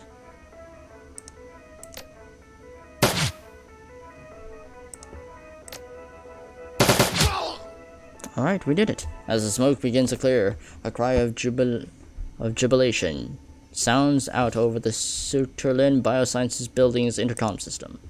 We've done it! We've done it! My friends, the Jubathon hordes have been defeated. With this great victory, I declare a new age of exploration and commerce. My peasants will form trade agreements with our neighboring kingdoms for the betterment of all. Well, thanks for... Well, yeah, Phil. Hope it works out for you. Farewell, stalwart dwarfling. We will remember you always. You hear the rustling sound of Phil pushing himself away from the intercom. A few seconds later, the building's external speakers fall silent. Well, neat. Well, let's get out of here. Thanks for your assist, Phil. Alright, let's get the hell out of here.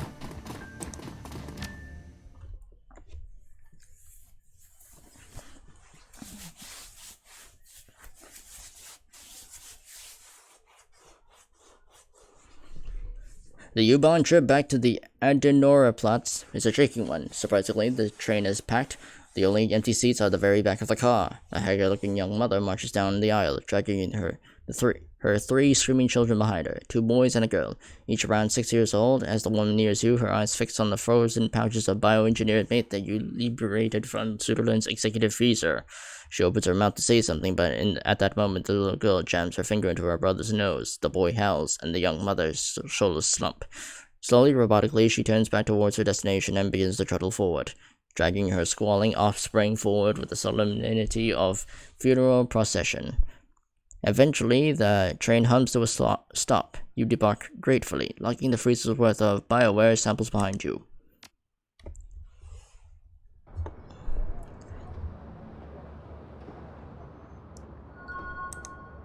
Well, that wasn't that much karma, but okay.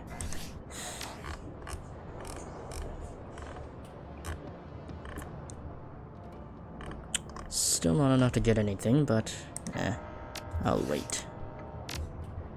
Well, we must deliver.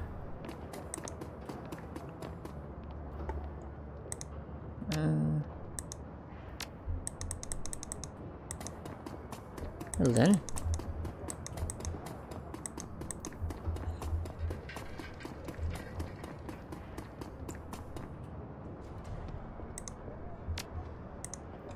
Alright.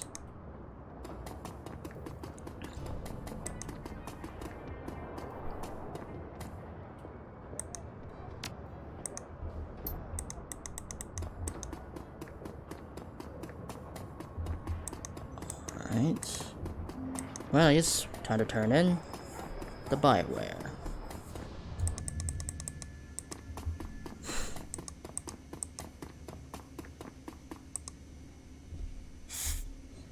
Eskible's expression brightens when he catches the sight of you. Ah, you're back. Do you have my merchandise? I do, in fact. It's right here. He greedily snatches the samples from your hands. So you do. Yes. This is exactly what I've been waiting for. Good work, Kane. The doctor turns away from rifling through the samples and inspecting their labels. He looks like a kid in a candy store. As per our agreement, there will be no monetary compensation for this run, but if you'll give me a moment, I will add the samples that you've recovered to my inventory. He looks over to the samples that you brought him, and he eagerly begins punching their serial numbers into his PDA. I think you'll be pleasantly surprised, and now if you'll excuse me. Thanks, Doc. Well then, that's done. Now what is left? I guess, yeah, there's the other stuff. But first, let's check on the safe house, see if anybody wants to talk.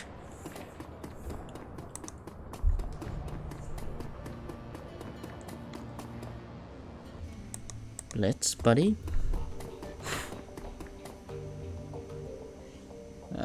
Any thoughts on the last run? No? Okay.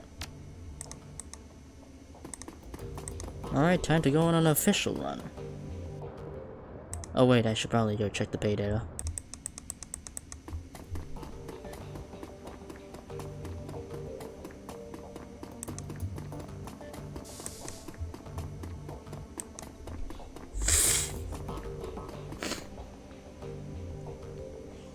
Access Shadowrun. No? Okay, nothing. Alright. Well, let's get out of here and actually do a run.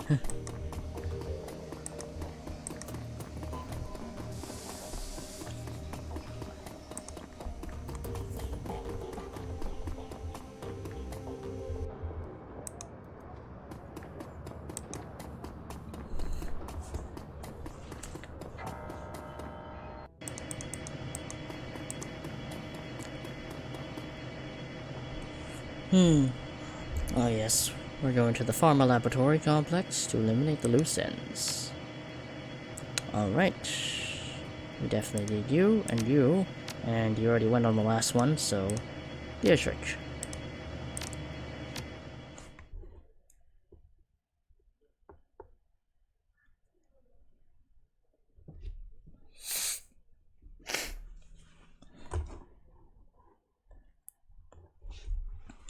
Loose ends. Your client has hired you to tie up loose ends at the site of the botched cloak and dagger operation. One of the operatives from the failed mission has been captured by knight-errant security forces, and only a matter of time before he talks. Your job is simple. Kick the door and find the operative. Put the bullet in his guts before he can spill them. Alright.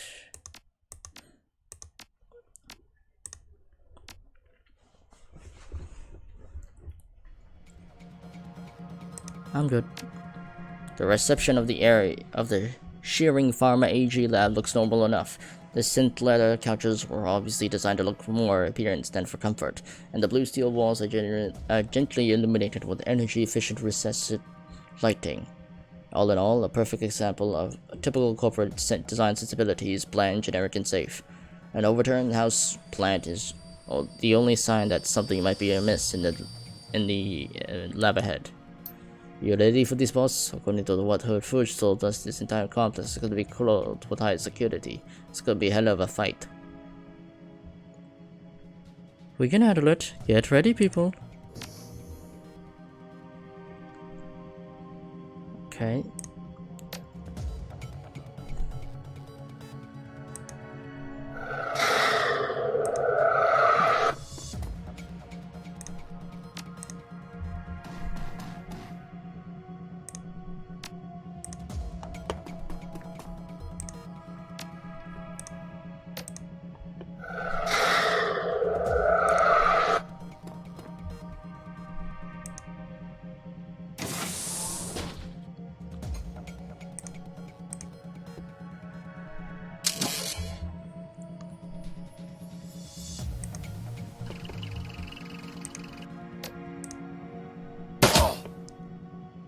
Alright, dagger.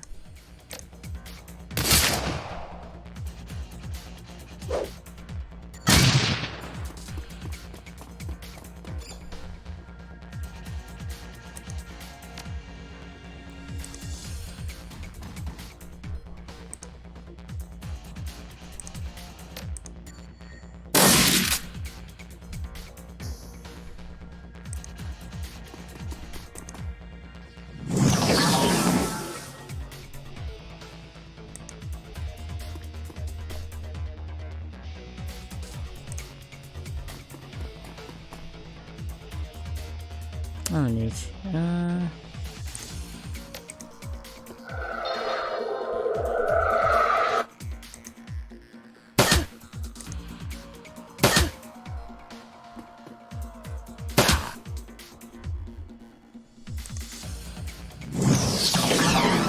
Oh my god. You keep missing all of them. God damn it. Alright.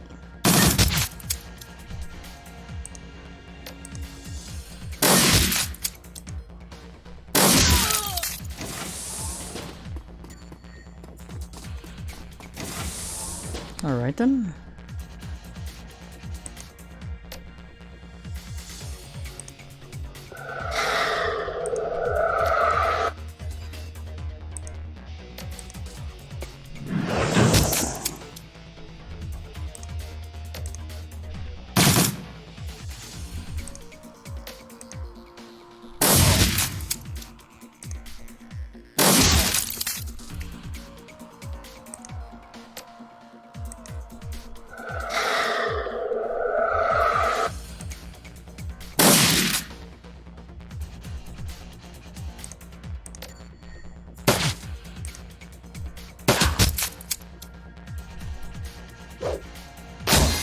Motherfucker.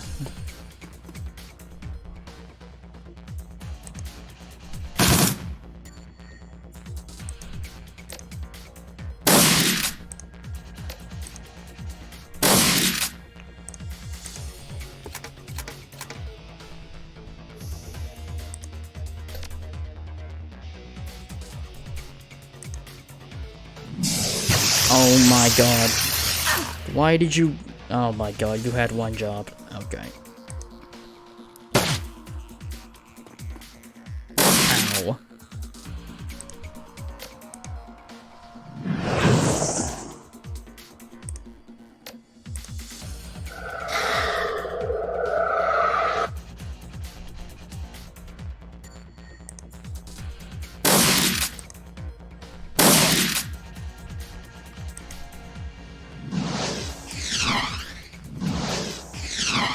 Oh my god. Just hit him. There we go.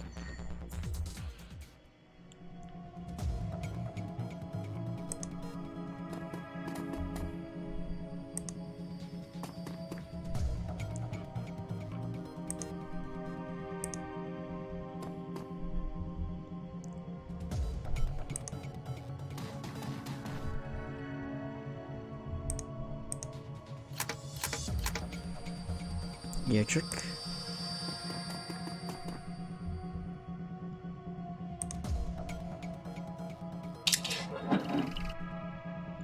Alright, Blitz. Alright, let's save first.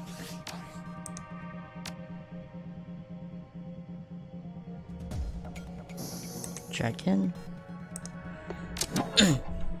Alright. Meanwhile, Kane. I guess we'll just end our turns first.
Meanwhile...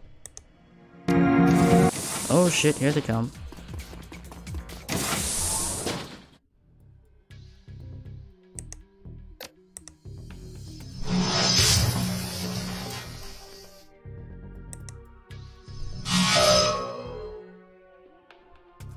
And yeah, finish that one off.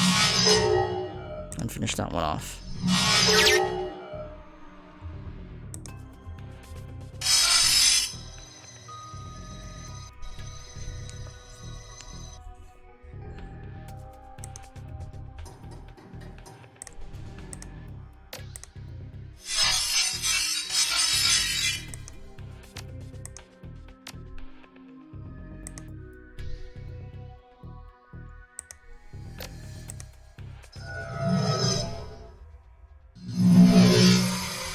Nicely done.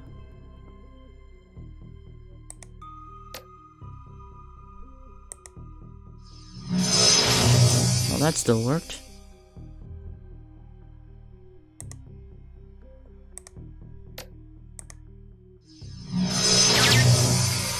We got him. Alright. Get to that hack. Hack the shit out of it.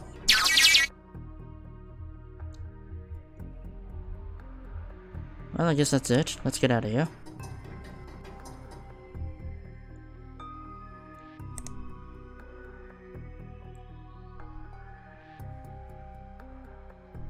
Meanwhile... Yeah, meanwhile...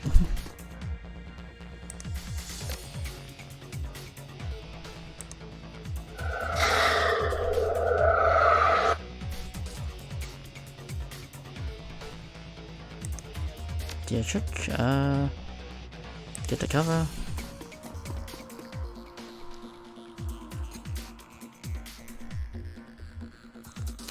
Okay.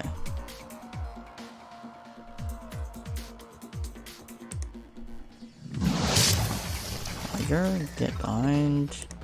Yep. Blast their kneecaps.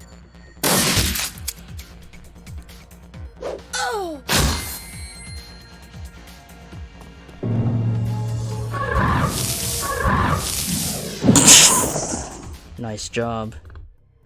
Oh my god. Literally summons his own spirit, immediately turns on him.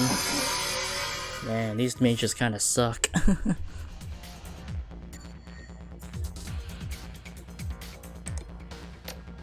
Alright, stun bolt 2.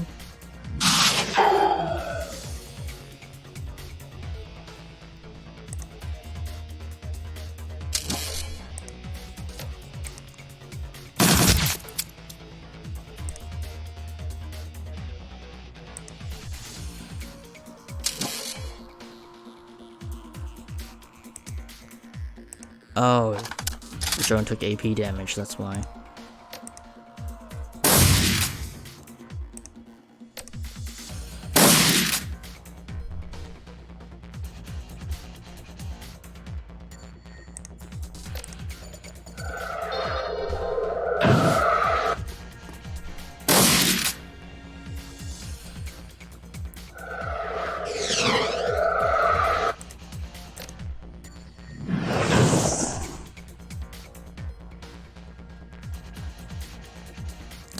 Just shoot a power bolt.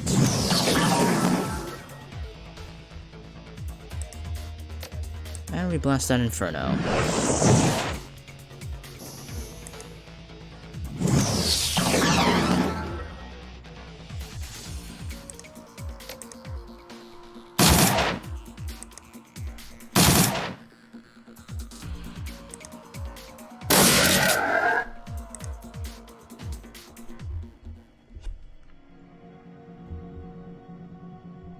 Alright.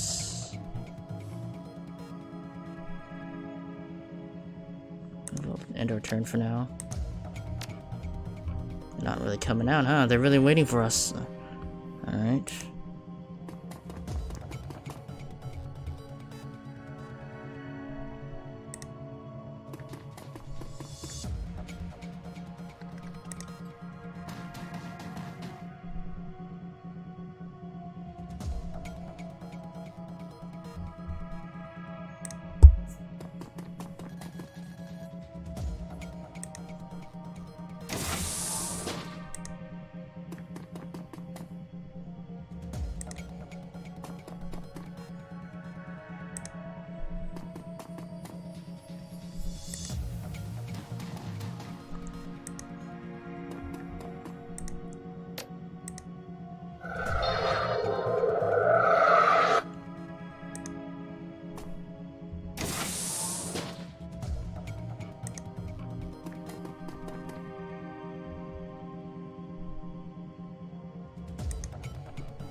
Alright.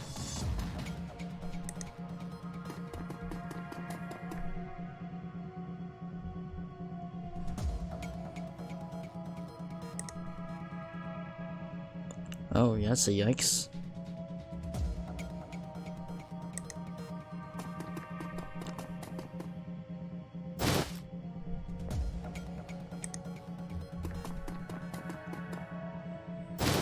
Nice.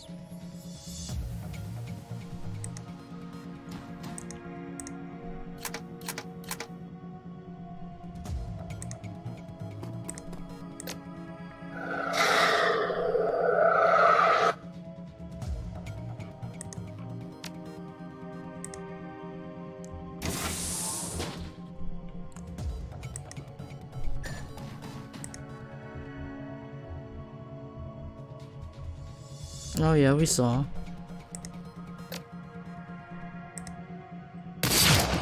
You missed. God damn it. Alright. Blitz, you move here. Tap into your drone. And your drone still hasn't goddamn moved. Okay.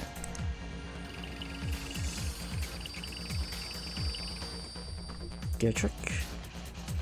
Is there any cover you can get behind? Not really.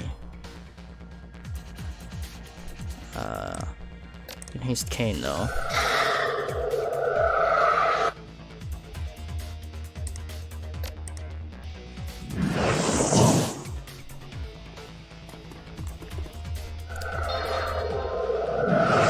Ow.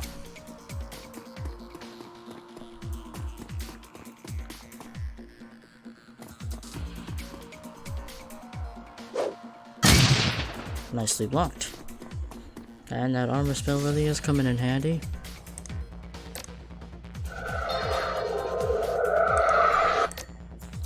Burn that motherfucker.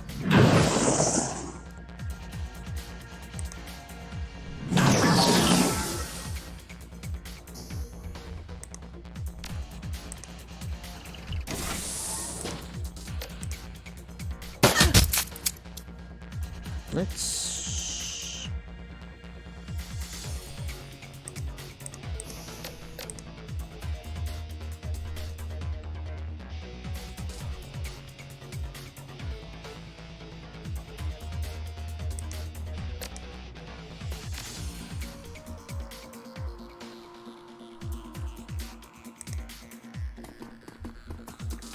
Alright.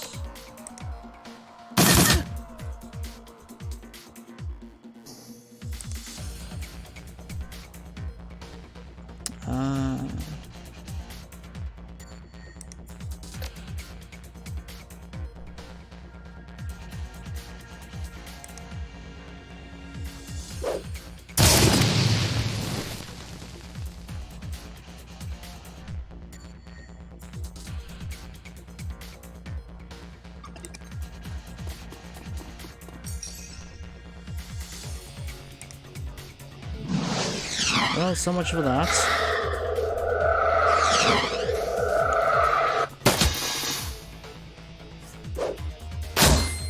You hit your own guy, dumbass.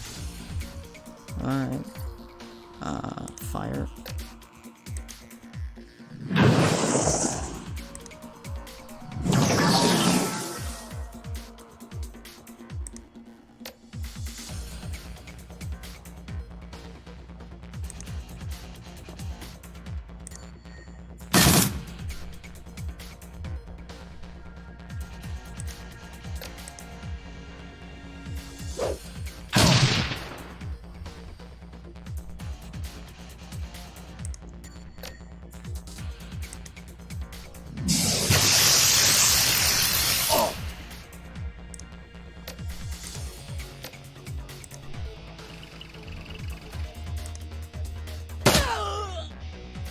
Nicely done.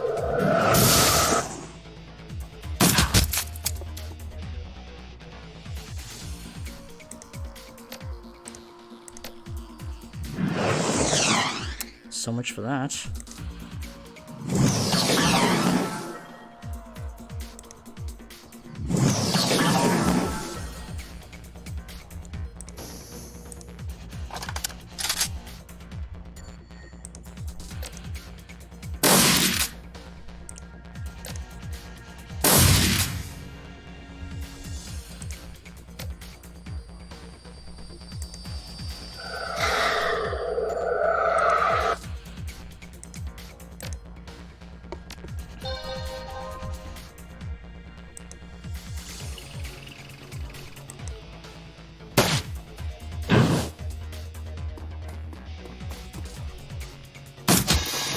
Oh shit, here they come.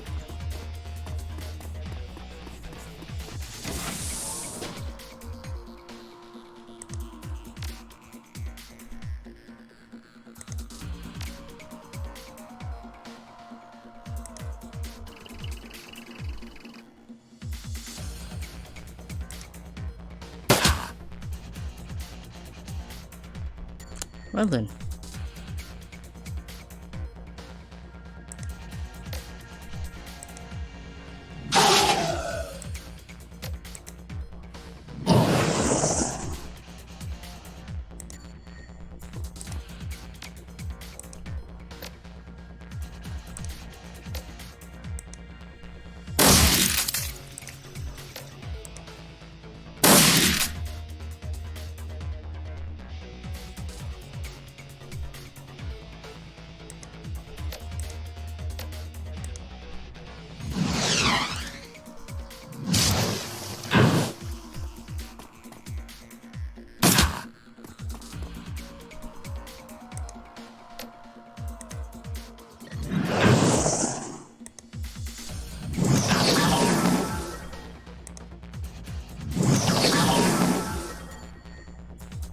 Alright.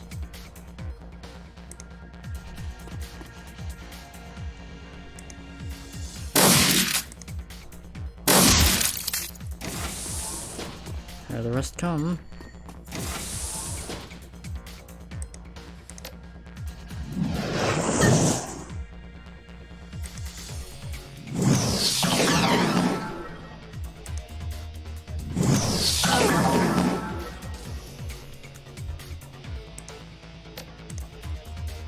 And they're dead. Nice. Alright.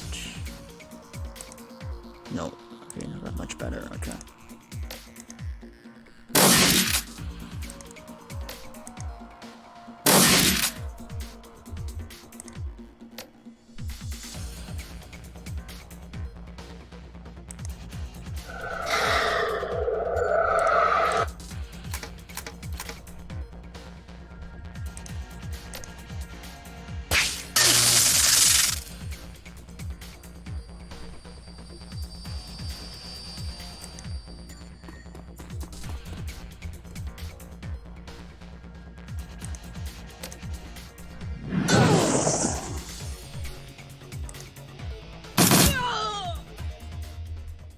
Well, they're dead.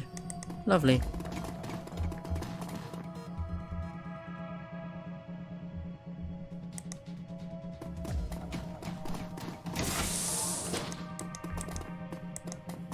The body of the operator has been torn to pieces. The dual arms of the autosurgeon are obvious culprits.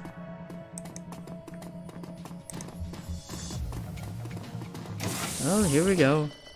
Again.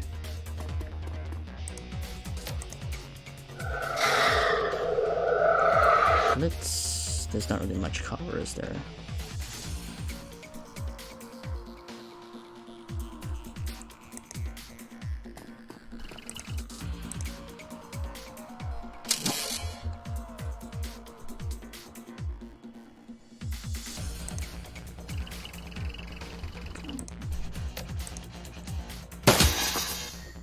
Tiger.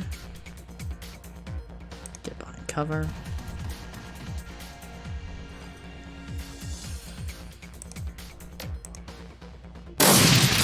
Lovely. Dietrich. Or not.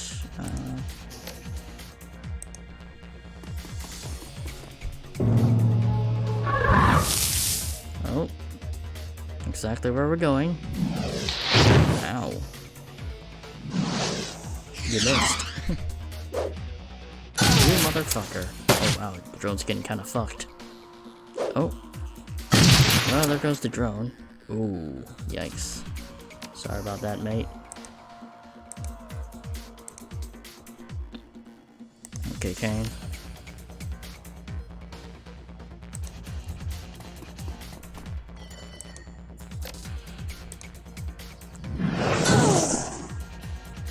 Let's get behind cover. Hiker.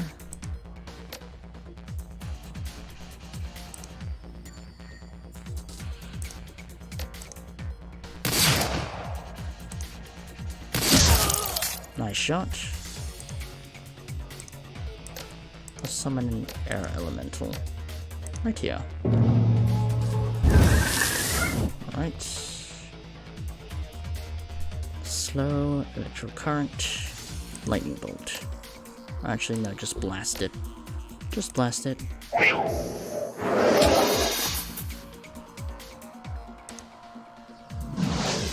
Well, shit. Oh wow, Dietrich's getting kind of fucked up right now. Ow.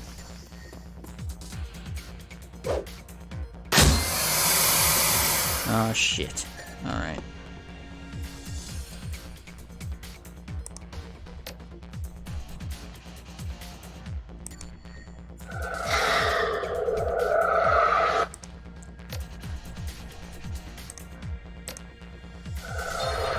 Don't die there.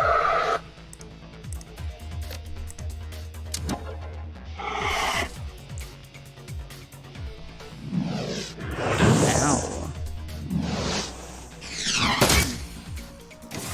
Oh, here come the rest. Oh jeez, the Dietrich is getting really fucked up. Alright.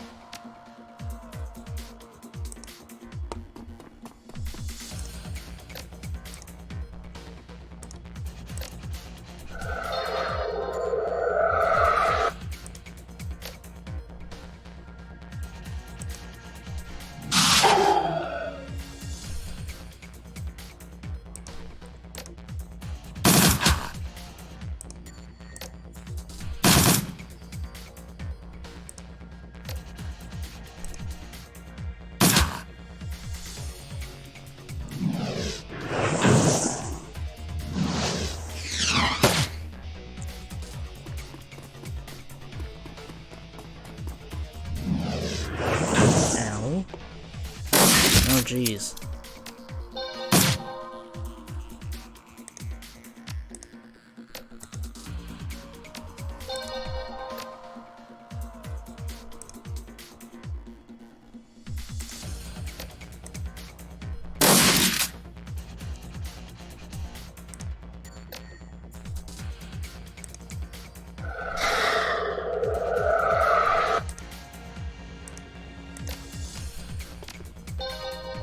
Alright, let's go for the drone.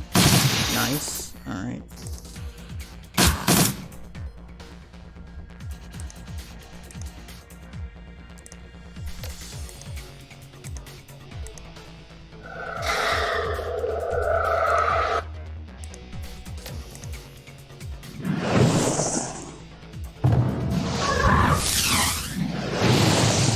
Nice job, you hit your own guy, who is also turned against you.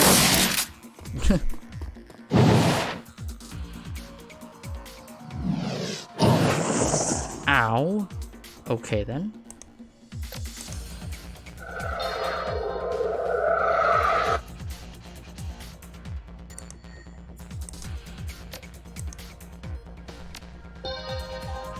Alright, asshole. Die.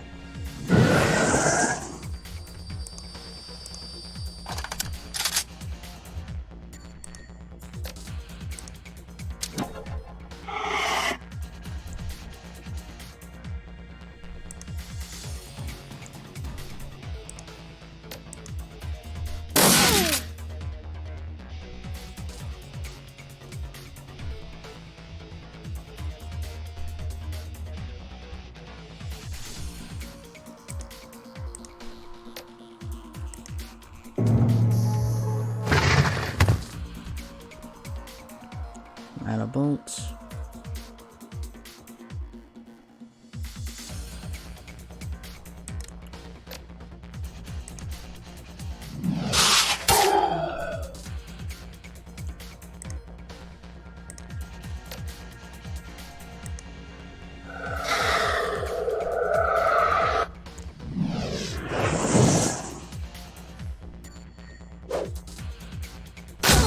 God, how many fucking flashbangs do they have? Oh, god damn it.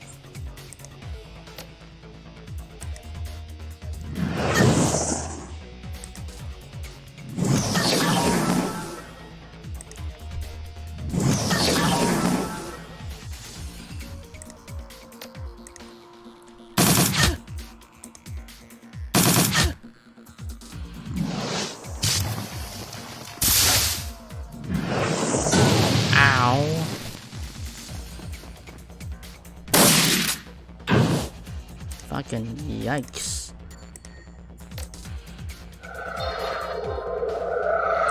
Well, that's a bitch.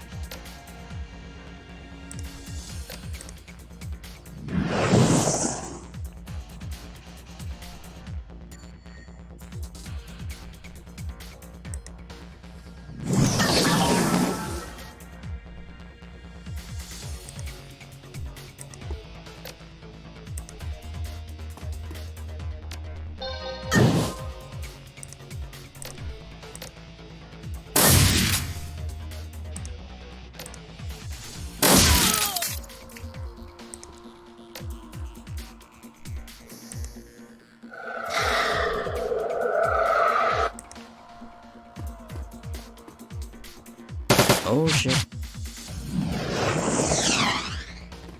Alpha team, we fucked up. Okay, that must be the Alpha team.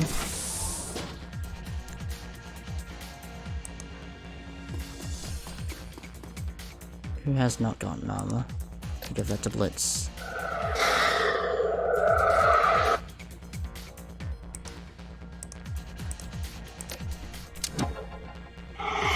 Alright, spray.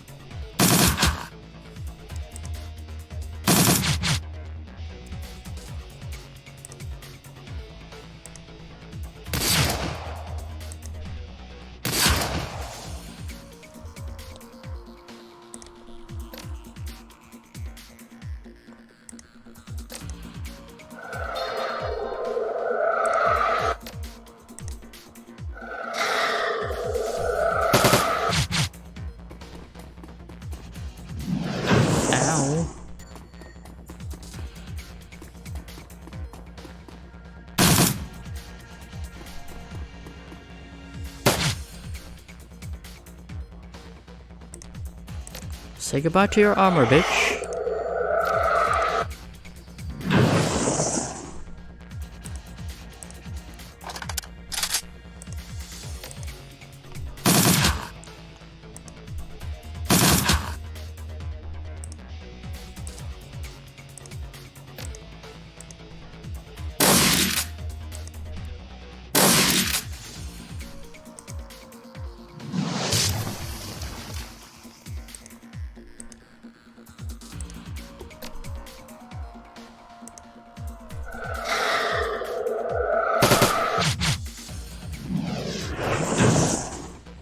really after Kane, huh? Alright.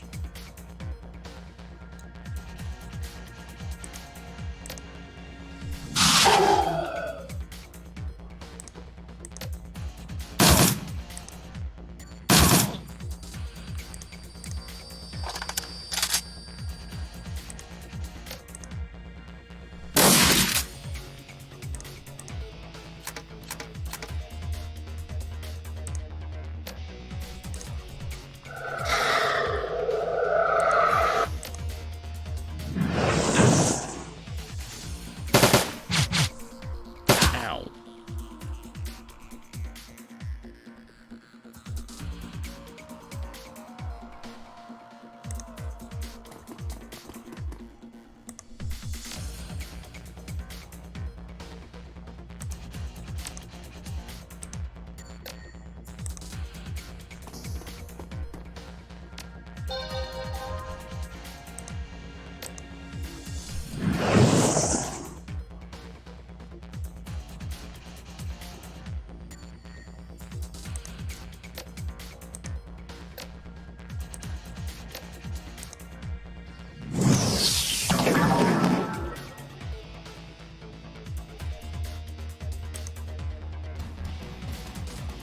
Alright.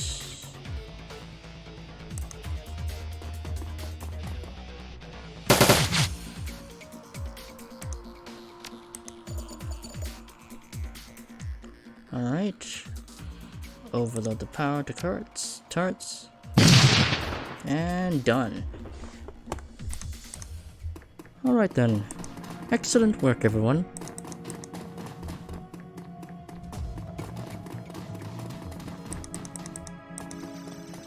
I believe that is everyone.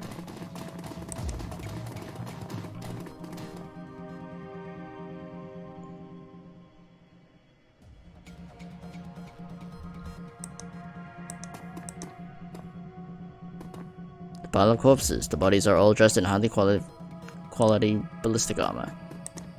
Alright. Oh shit.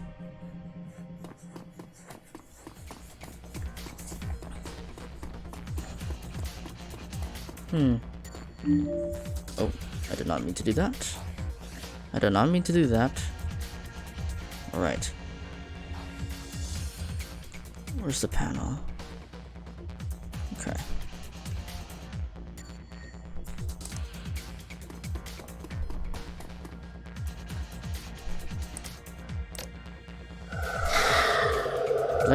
You need to get in there. Iger, you're behind here. Get your sniper out. Snipe that motherfucker.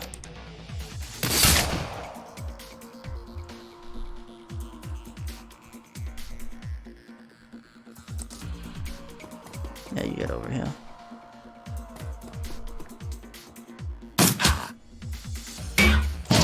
Ow!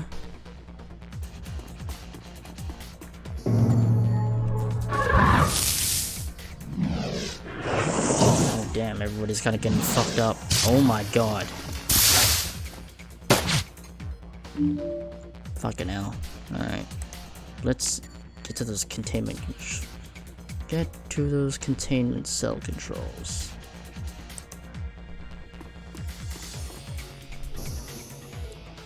Well, this should be interesting. Open them up. Get him. Go get him.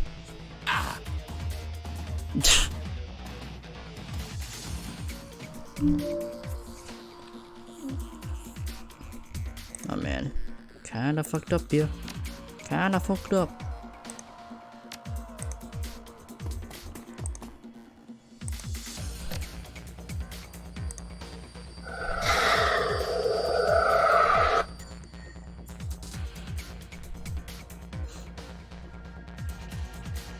Nah, it'd be too late.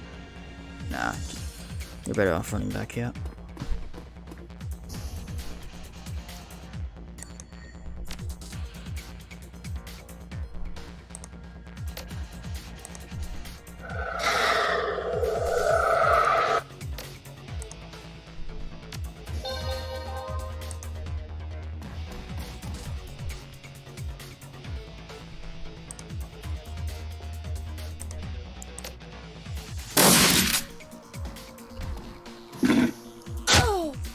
Yeah, just let the basilisk do all the work.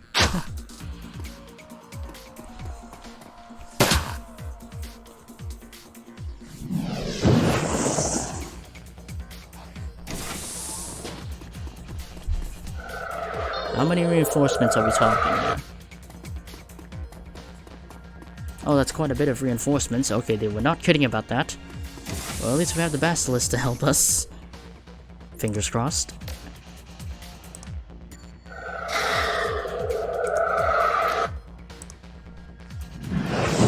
Oh yeah, that guy's straight up dead. Alright. Move you up.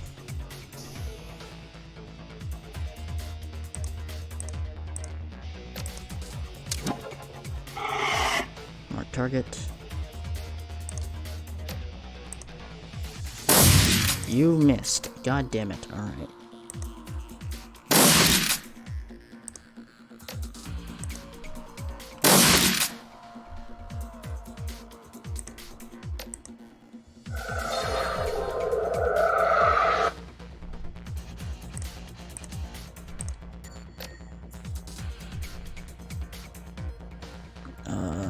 Okay.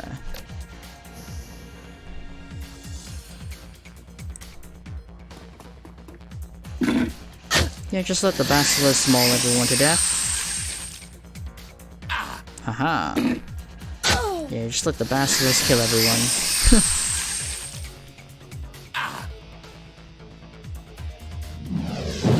Oh, that one's dead.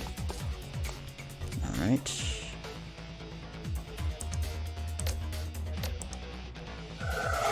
Goodbye, armor. Just gonna take that one out.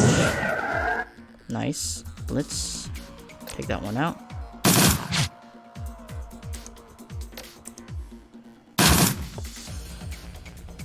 Iger.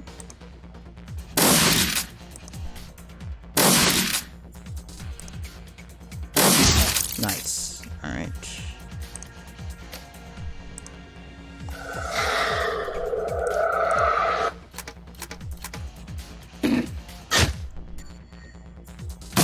Oh my god, they're really going for the Electric, huh? Damn. That's a huge fireball. Well, that basilisk isn't gonna last any longer.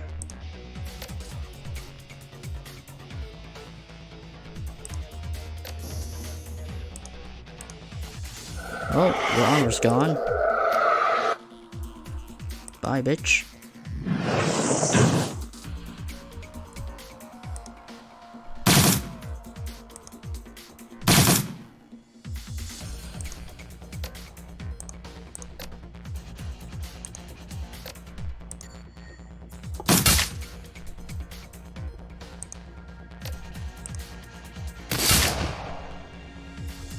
Electric.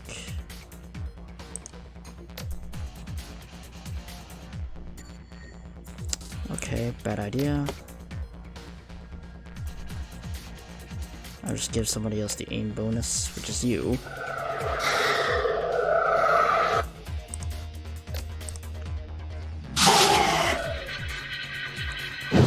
Oh, that basilisk is dead.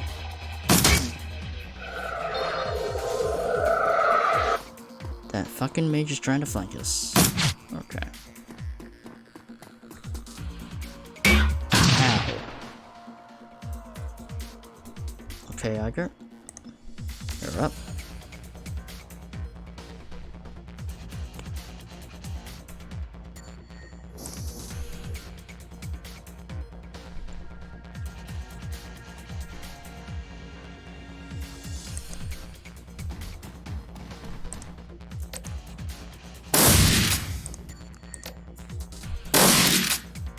Kane.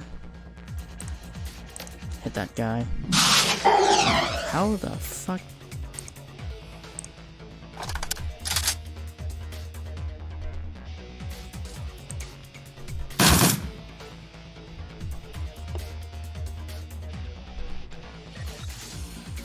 Okay.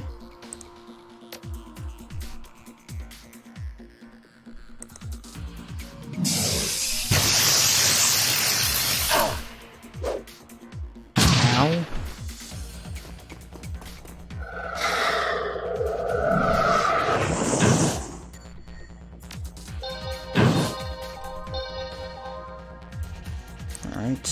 Blitz.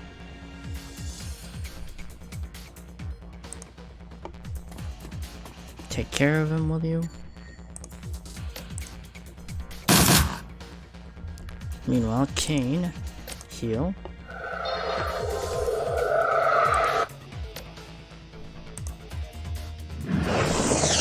Oh, god damn it. Alright.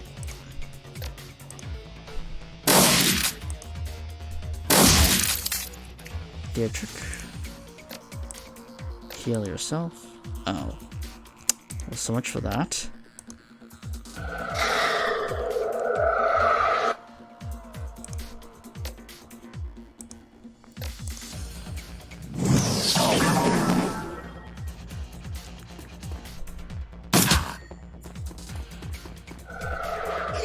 Missed me, bitch. Ow.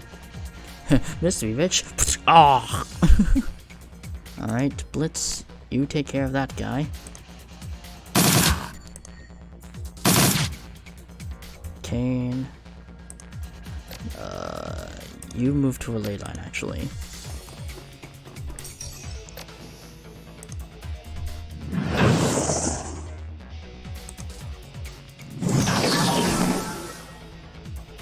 Iger.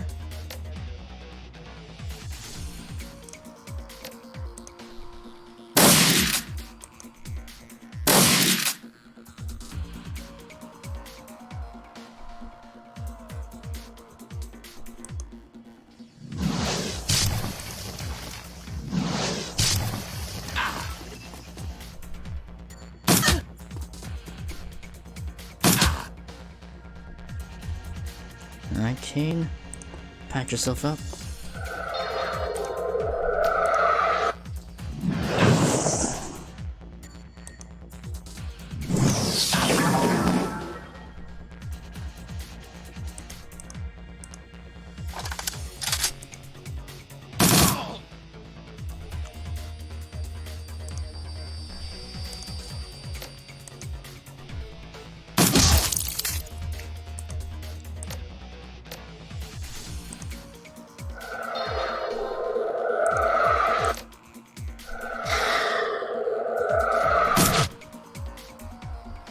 Alright.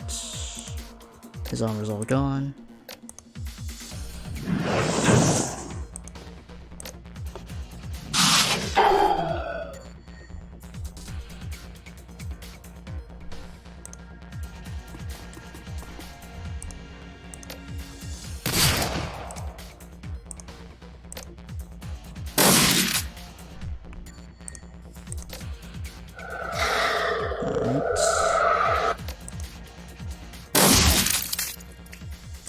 Well, they're dead.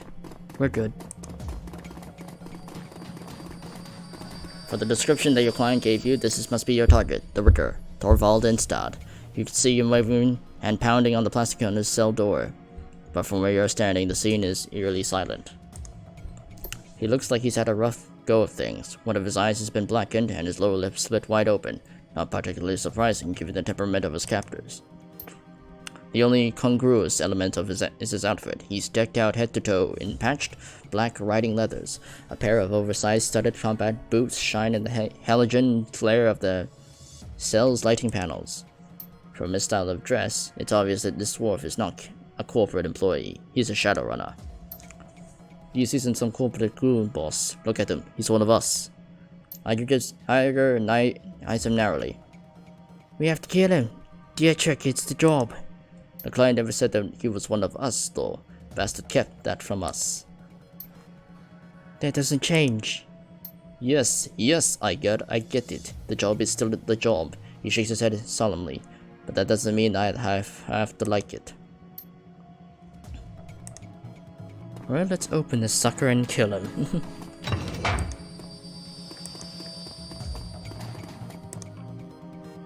The door slides open and the stench of the stale sweat assaults your nostrils. Instad steps forward, his bloody lips curled into a smile. The soles of his boots squeak on the polished tile floor. For at last, thank Christ. His smile widens into a sickly grin. Tar-stained teeth shine wetly in the light. Didn't think I don't want to rescue. Well, I sent you. Thank him for me. Say goodnight. You missed. Say, he's like, it's like, say goodnight. just casually dodges punch and slam him in the face with a power bolt. And Stan's lifeless body crumbles onto the ground. His mouth is frozen open in silent scream. Whoa, that was gold, Chief. At the very least, you could have talked to the guy. He was a Shadowrunner. One of us. For once, Kane and I are in complete agreement. She nods at you. We all knew what we were here to do. Good on you for stepping up and doing it. Well, our job's done. Let's get the hell out of here.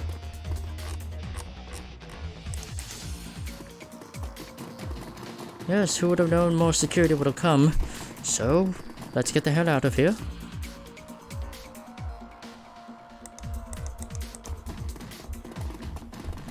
Where's our exit?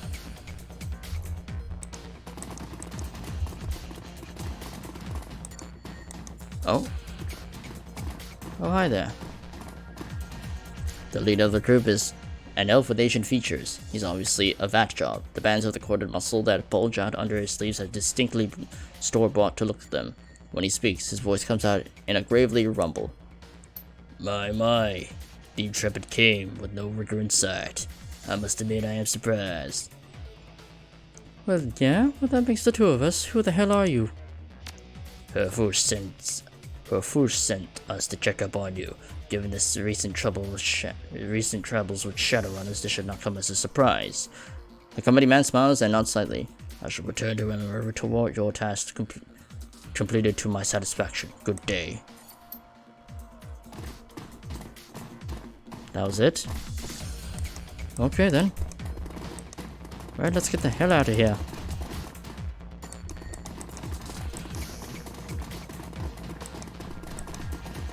Well, we got to get the hell out of here, because most of us are pretty fucked up. Yes.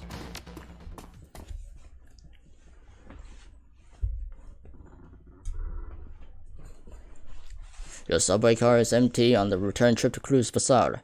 The stench of the sprawling U-Bahn tunnel system doesn't see much use. It seems, at least not at this hour. As the train rattles on, you find yourself lost in thought. Old memories creep, unbidden, to the forefront of your mind.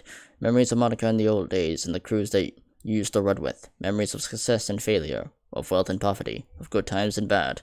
Halfway back to the Cruz Bazaar, you are jolted out of your reverie by a buzzing sound. Your comlink. You're receiving a call.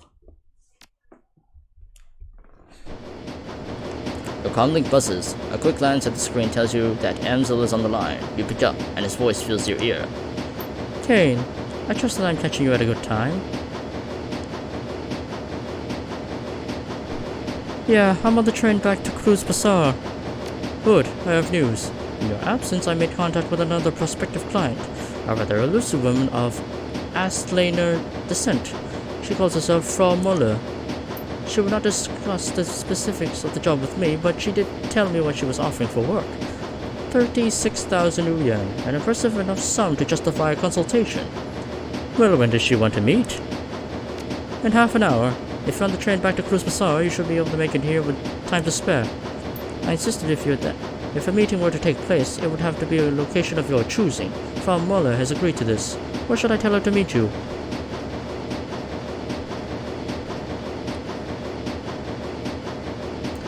Cafe says.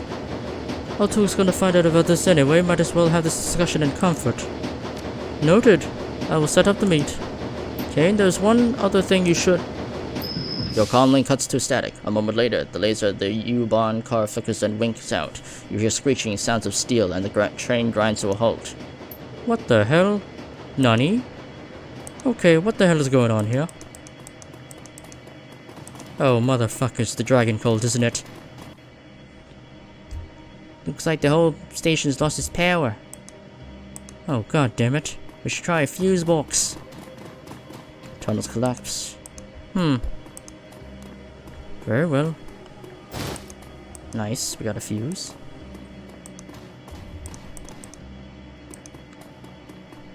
Oh boy, we're kinda banged up from our mission.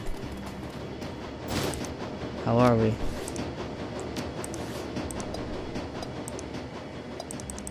Actually, we're doing... Oh, yeah, we must have short rested on the train. Anyway, time to bump up my spellcasting, or my charisma. I'll bump up my spellcasting, actually. There we go. Lovely.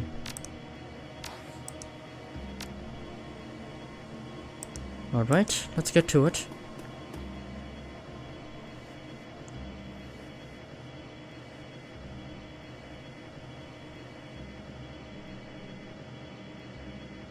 Add an extra fuse to the truck.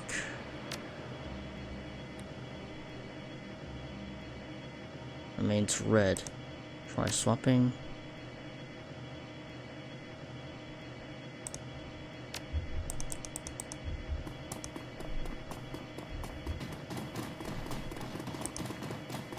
Bridge controls. It looks like the console can extend the nearby bridge to cross the tracks. Extend the bridge. There we go. The mechanical bridge smoothly slides out and spans the gap over the tracks. Well, something tells me we are being intercepted by those fucking dragon cultists. Maybe. It's so dark in this maintenance area you can barely see your hand in front of your face. Oh shit. This is not good. Everybody, keep your wits about you.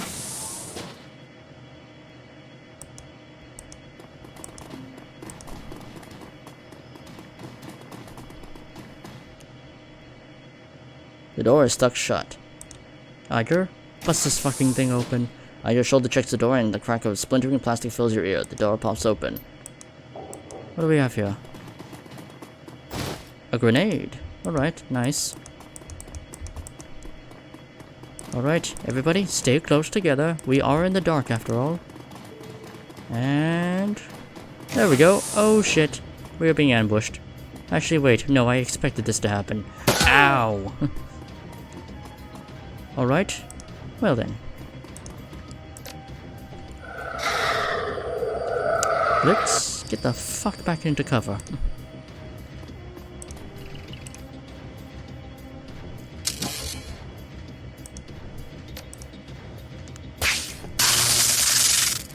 Hydra, also get the fuck into cover.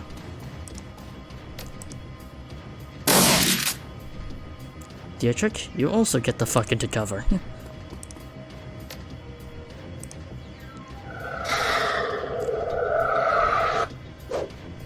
Ow. Kane. Hit that mercenary with a stun bolt.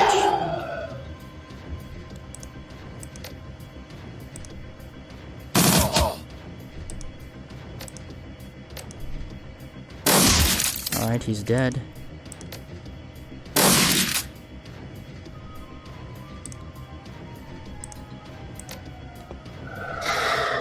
Alright, let's start blasting.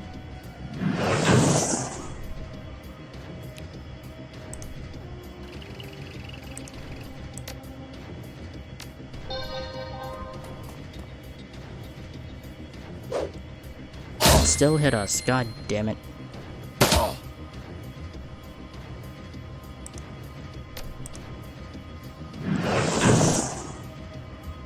Let's open fire.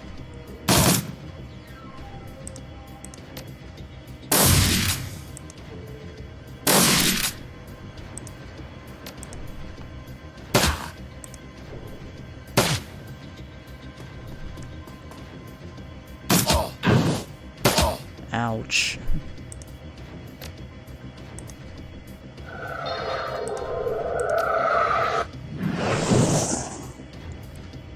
And powerbolt that motherfucker. You missed entirely. God damn it. Alright.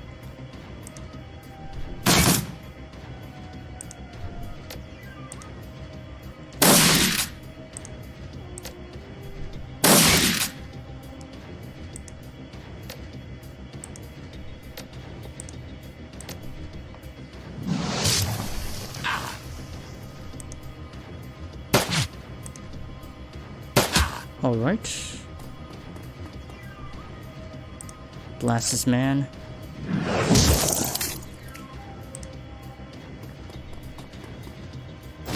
Encrypted PDA. Excellent. Alright.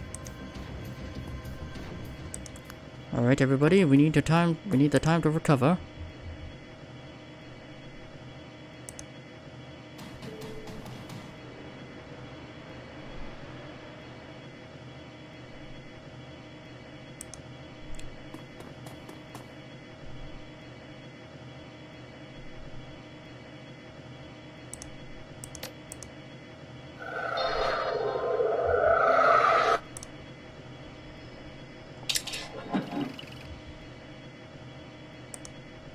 Let King go out first, he's got the armor.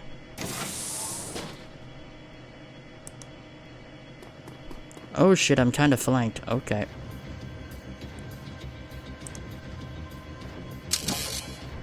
Alright, get in there.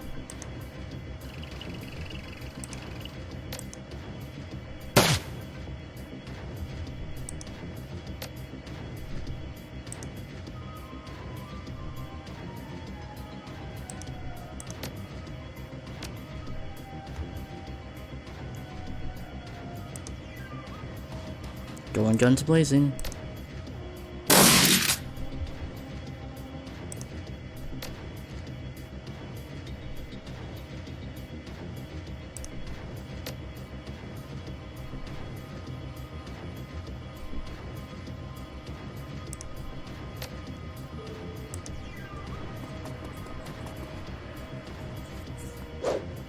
Oh, motherfucker. And you hit your own guy. That's funny. Alright. Get in there. And flank him.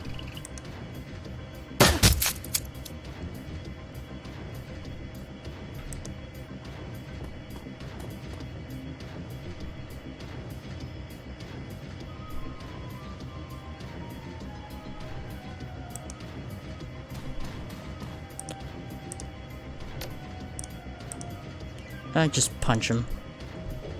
That didn't work. Alright. Do a trick.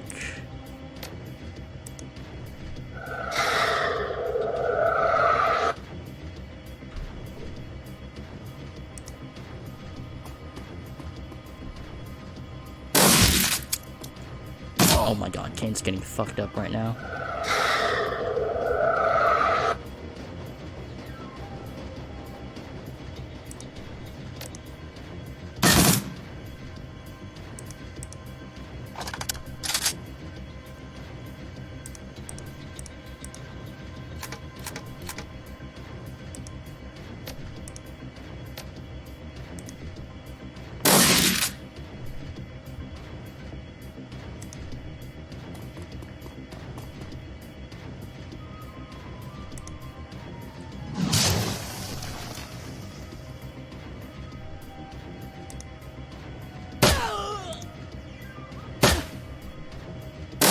Oh shit.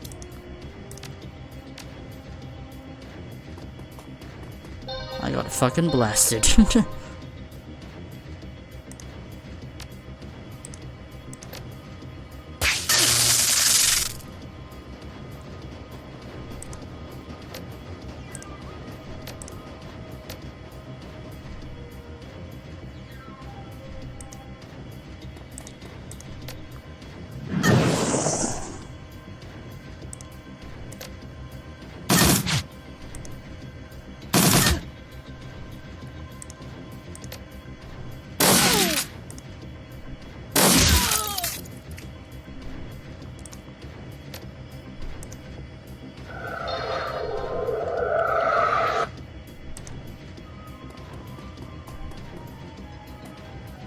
Oh wait, that guy's still alive. I did not realize that. Alright. Oh, why did I do that? Ah, god damn it.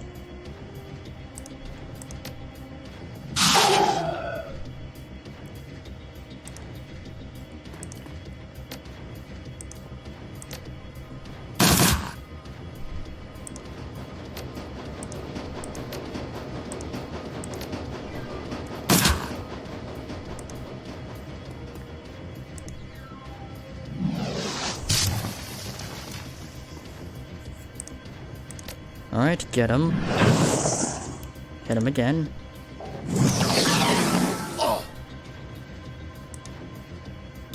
Alright. Okay then.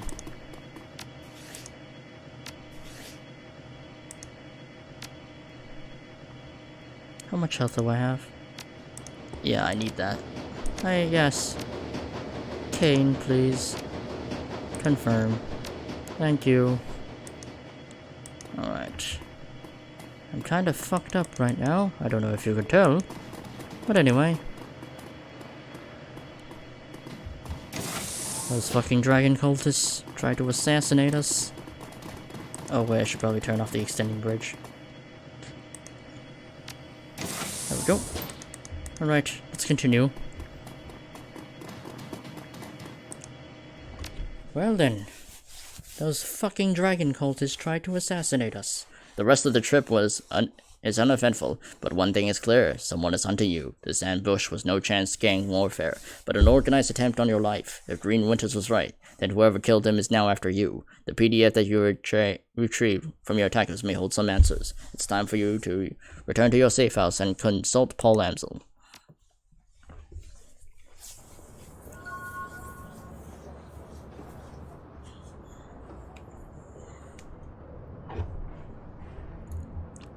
Well then. First off, I'm making my trip to the talisman. To the talismonger shop. Because I have some shit to get.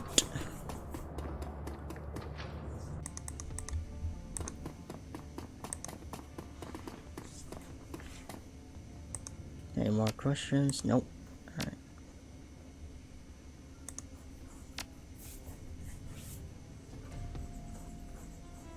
Right. Stun bolt 2. Alright.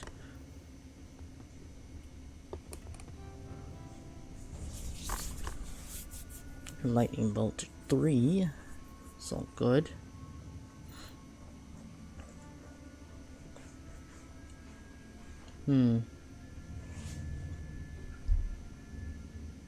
Actually, I could use a fireball instead of just lightning bolt now that I think about it, because I already got high damaging moves, but I don't really have AoE stuff.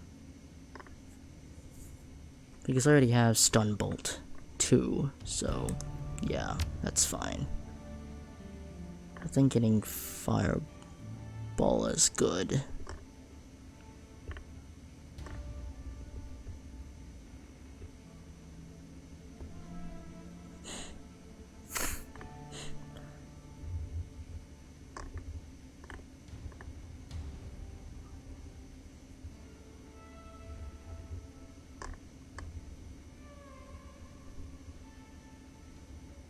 Also, ball lightning could be good, actually.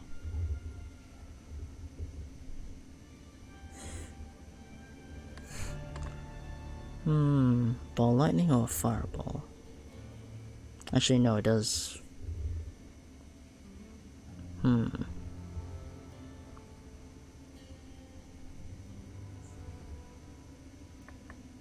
already got stun bolt, so actually now that I think about it, getting any of these might not be the best.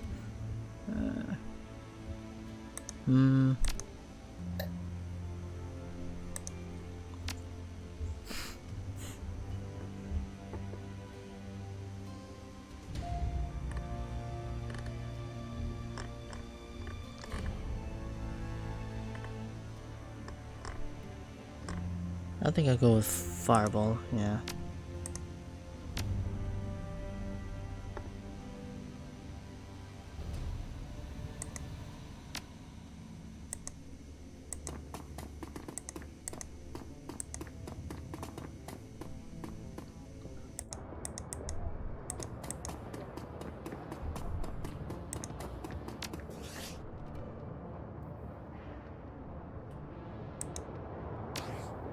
Well, hello there.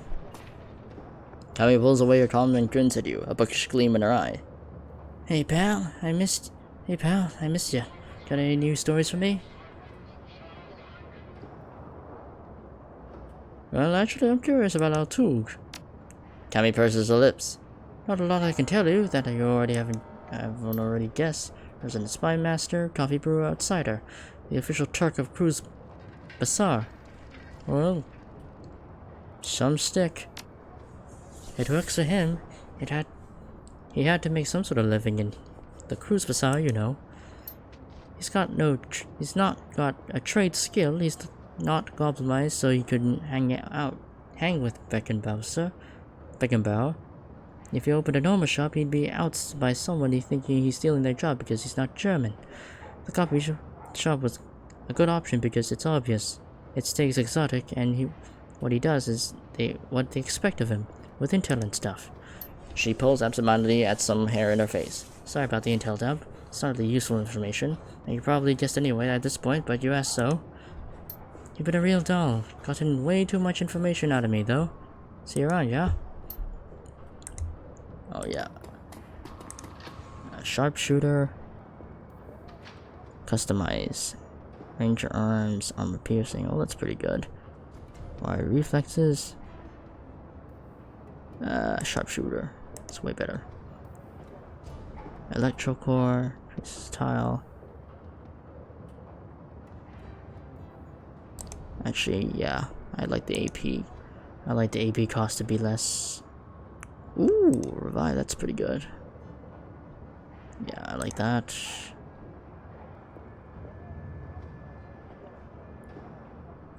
Oh, nice.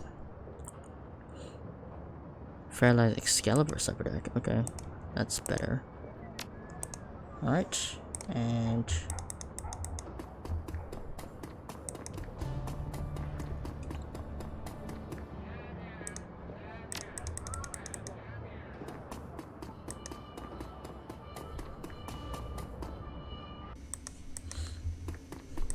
Blitz? One look at Blitz's face is enough to tell you that something is gnawing at him. He stands beside his table, playing with a coffee spoon. Oh, Kane, what you need? What's going on, Blitz? Well, Chief, I hate to admit it, but I might be in a bit of trouble here. What sort of trouble? Well, you remember those creditors I told you about? The ones who loaned me all that money? Yeah, well, as it turns out, some of them are a little less forgiving than I thought they were. Keep talking. Well, one in particular seems to have taken things kinda personally. How personally are we talking here? I got a package in the mail. Had somebody's thumbs in it. Thumbs? Yeah, thumbs. They came in a cigar box, packed in salt. I have no idea who they belong to. I'm pretty sure they meant to convey some sort of message. I think that's a pretty safe bet. I don't want to lose my thumbs, Chief. I like my thumbs.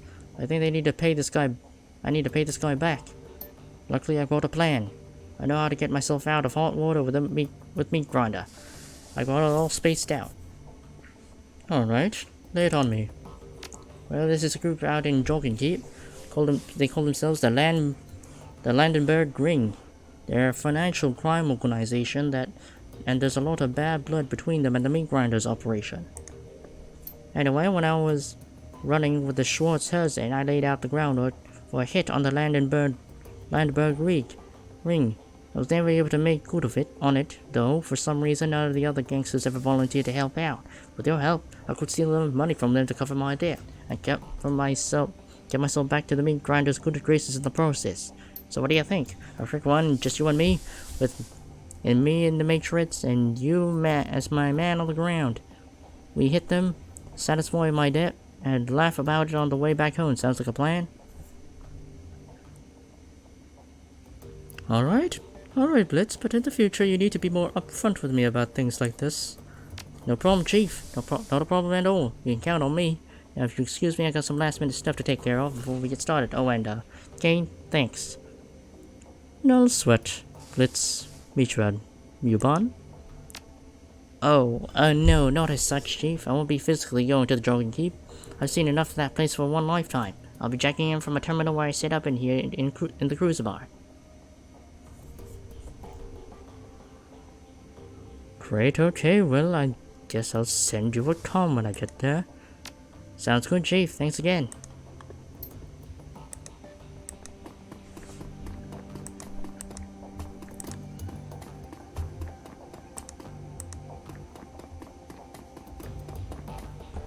Dietrich raises a bottle at your approach. Hey again, boss. You need something? I was thinking about what you told me earlier. You said that your idol was going to make you pick a fight that you couldn't win. He shrugs. It's bound to happen eventually, probably sooner rather than later. Isn't there something you can do to stop that from happening? Well, I suppose I could refuse, but that probably wouldn't be a good idea, especially not now. Remember, boss, the Dragon Slayer is where my magic comes from. If I turn away from him, you better believe he'll turn away from me. Besides which, I don't even know if I can refuse him anymore. He's been with me for so long, I don't know where he stops and I begin. He grins at you. Don't you worry about me, boss. I know that was coming for my entire life, and when that happens, I'll go down in a blaze of glory, the likes of which you cannot even imagine. That's a promise.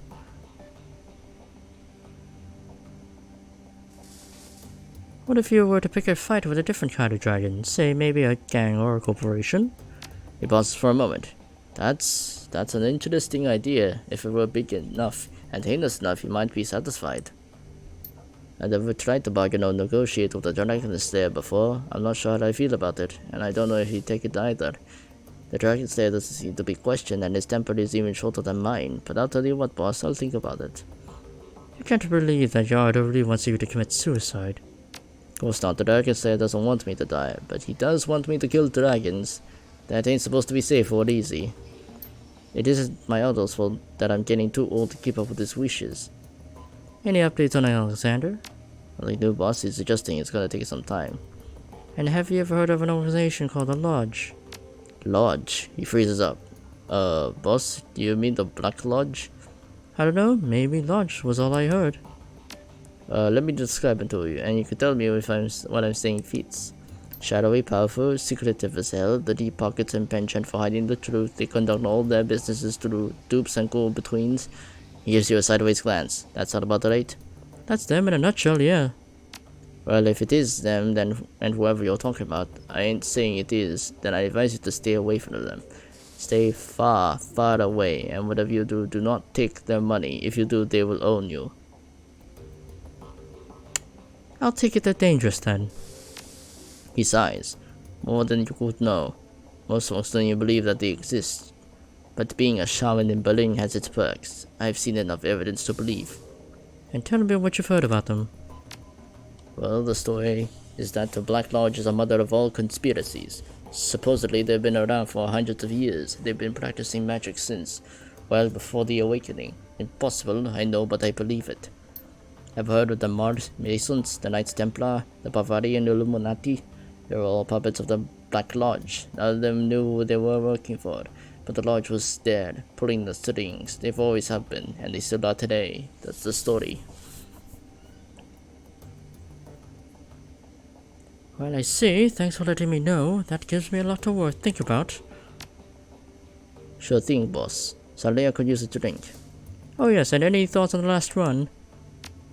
Hell of a thing, wasn't it? That run made me glad I don't have to spend a lot of time in hospitals. I'll tell you that much. There wasn't a single aspect of that building that didn't make me feel uneasy.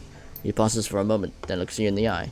Kind of a pity putting that rigger on ice like that. Least we could have done was hear them out. I get that the job at all, but if our client really did screw him over, he deserved better to take it and get buried for it. He shrugs. I guess we'll never know. Alright then. Iger offers you a shallow nod. Kane. Do you trust me, Iger? She pauses for a moment, considering. Finally she nods. Yeah, I do. You've earned it that much. I haven't always agreed with your decisions, Kane, but you've proven your competence. It's only fair for me to acknowledge it. Then tell me what happened to your team. This again? Why do you even care, Kane?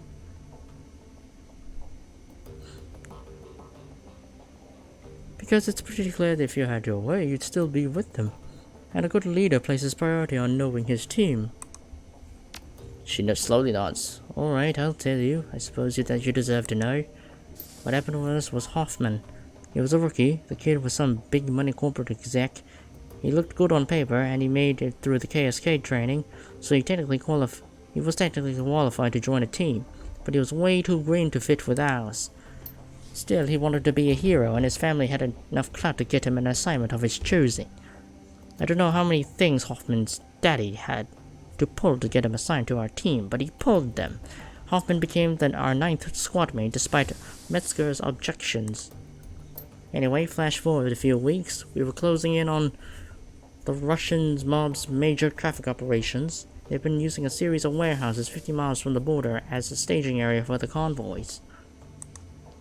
Women and girls from Eastern Europe were being housed there. When the convoys came, they'd be crammed into cargo containers and hauled across the border into Germany. Go to any brothel along the border and have a look around. Chances are, you'll find at least a few girls who spent time in those warehouses. Slovakians, Hungarians, Poles, you name it. The mob has been smuggling them over for decades. But we were in a position to derail their operation, and we weren't going to let our new addition slow us down. We hit them pretty hard by surprise, and we hit them hard. Fisher and Braun managed to take down the Banshee that had patrolling the site. Wolf had reconnaissance drones overhead providing battle attack feeds to the rest of us, and we picked off their gunmen one by one. They had our numbers on us, but they didn't know where to hit us. We had eyes in the sky, and we had cover and concealment. Every time they thought they had a fix on us, we shift positions and hit them again. They might as well have been fighting ghosts. Then often broke cover and gave away our position, and after all that, all hell broke loose.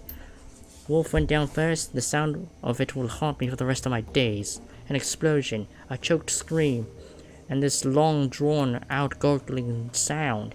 When he died, his drones went down with him, and there were too many hostiles to track without him. I'll spare you the gory details, Kane. Suffice to say that my team was wiped out. Aga's face clouds again. You could see the tears beginning to well up in her eyes. I watched Metzger die. With a visible effort, she clamps down on her emotions and calms herself. When she speaks again, her voice is flat. I took 3 rounds myself, had to drag myself back across the Oder Nessie and line into Germany. I almost died.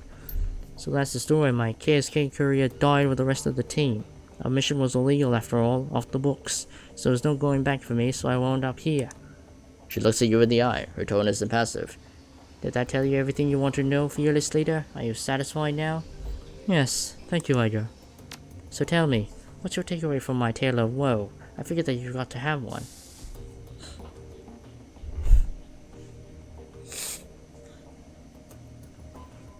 When Monica died, you blamed me because I was new to the team, but I'm not Hoffman, Iger. Yeah, she nods. I know that. And you are right, to a point. I might have judged you too harshly because of Hoffman, but everything else I said I was justified. Giving you command of the team was a hasty decision made for the wrong reasons. I stand by that assessment, but between then and now, I've been watching you like a hawk, and you've grown, Kane. You weren't the right choice to lead before, I still believe that, but you are now. Well, thank you, Iger. Good talk. She nods. Until next time.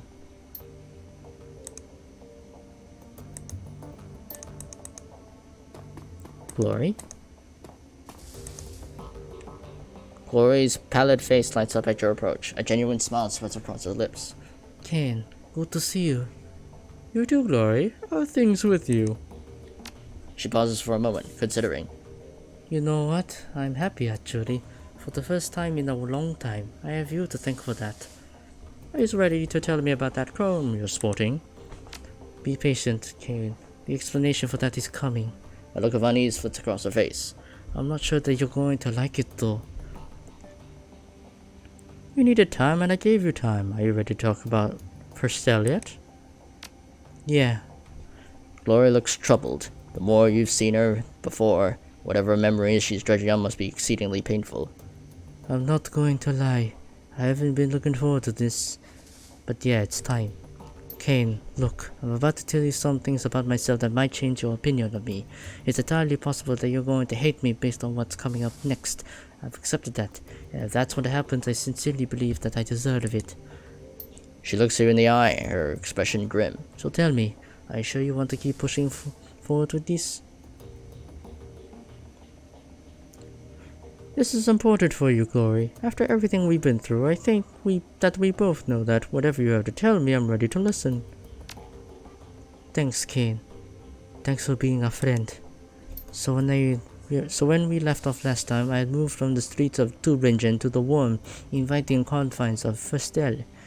Martha and I were happy there for a while, and Haro embraced me as a long-lost daughter. I should probably take a moment to talk more about Haro. He's going to be an important figure in this story. I don't know what his age was. He seemed old enough to be paternal, but young enough to hang with the kids on something like a peer level. Best guess I'd say he was in his mid-20s. He was a handsome and well-built, and neatly trimmed beard and thick brown hair, and there was something else about him, something uncanny. Haro had his charisma, this raw magnetic attraction that just made people latch onto him. I saw it over and over. All it took was a few words and a pat on the shoulder, and Haro would have a new convert. The other kids on the farm followed him around like lost puppies. As much as I loved Martha, and as much as I thought she loved me, we forgot about one another when Haro was around. All that we wanted was to be close to him, to be part of his inner circle, and soon enough we were. For a girl of 17, it was all terribly exciting. Haro had these rules of living that he would teach us, rules about self-determination and the importance of disobedience. He claimed to have taught classes at the University of Berlin, which he painted a mix-up between an earthly paradise and an anarchist playground. He told us now Festel will be the focal point of the new movement for the children of the fatherland. He told us that we were special. We ate it up, of course. We were the kids. For us, in the inner sanctum, Haro would share even more. He had the power, the likes of which I had never seen. Not my father's drunken feasts or my own childish experiments, but genuine, incredible power. He said it came from the Horned God, an ancient deity that he venerated. He knew about my latent abilities right away, and he offered to teach me. Naturally, I accepted. I heard of the Horned God. His followers have a poor reputation, especially among women. Any bad reputation that they have gained is well deserved, but there is more to it than that, as you'll see. Glory sighs. Hang with me, Kane. Rough waters ahead. So I became Haro's apprentice. He taught me to channel magic and summon spirits. He taught me rituals and pagan traditions, Machiavellian philosophy and Nietzschean ethics. Above all, he taught me to connect with his Horned God, and through it I learned power and elegance, and it was all downhill from there. For the next few years I lived at Festel as Haro's enforcer and right-hand girl. I was also his sometimes wife and concubine, but that was a distinction that I shared with all the other girls in the commune, including my beloved Martha. When I came to learn that she'd been his long before she met me, but at that point I didn't care.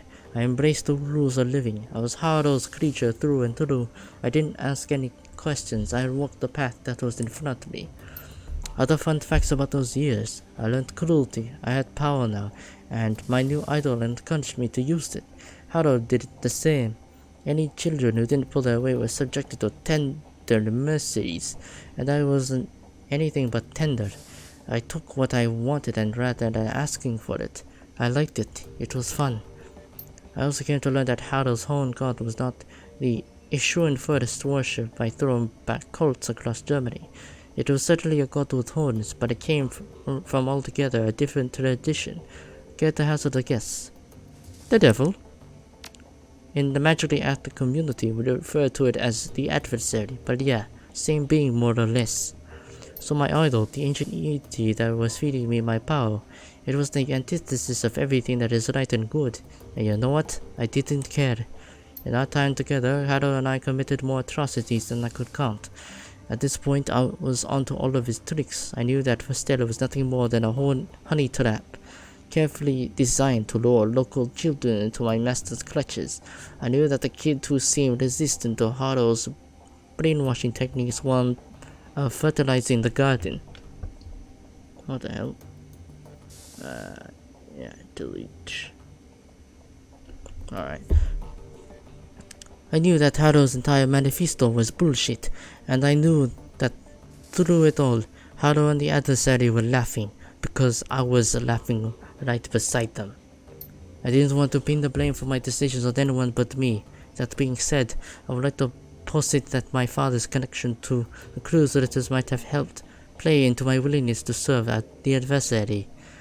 In my warped mind, indoctrinated little brain, I equated the church with evil. So the opposite of that, I figured I had to be, well, if not good, then at least not totally bad. But I was kidding myself, of course. My new deity was the very definition of bad. Serving it made me bad. End of story.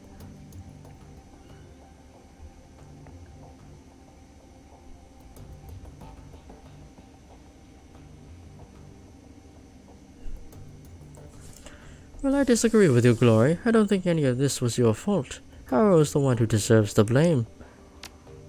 And what if he was indoctrinated in the service of the adversary when he was my age?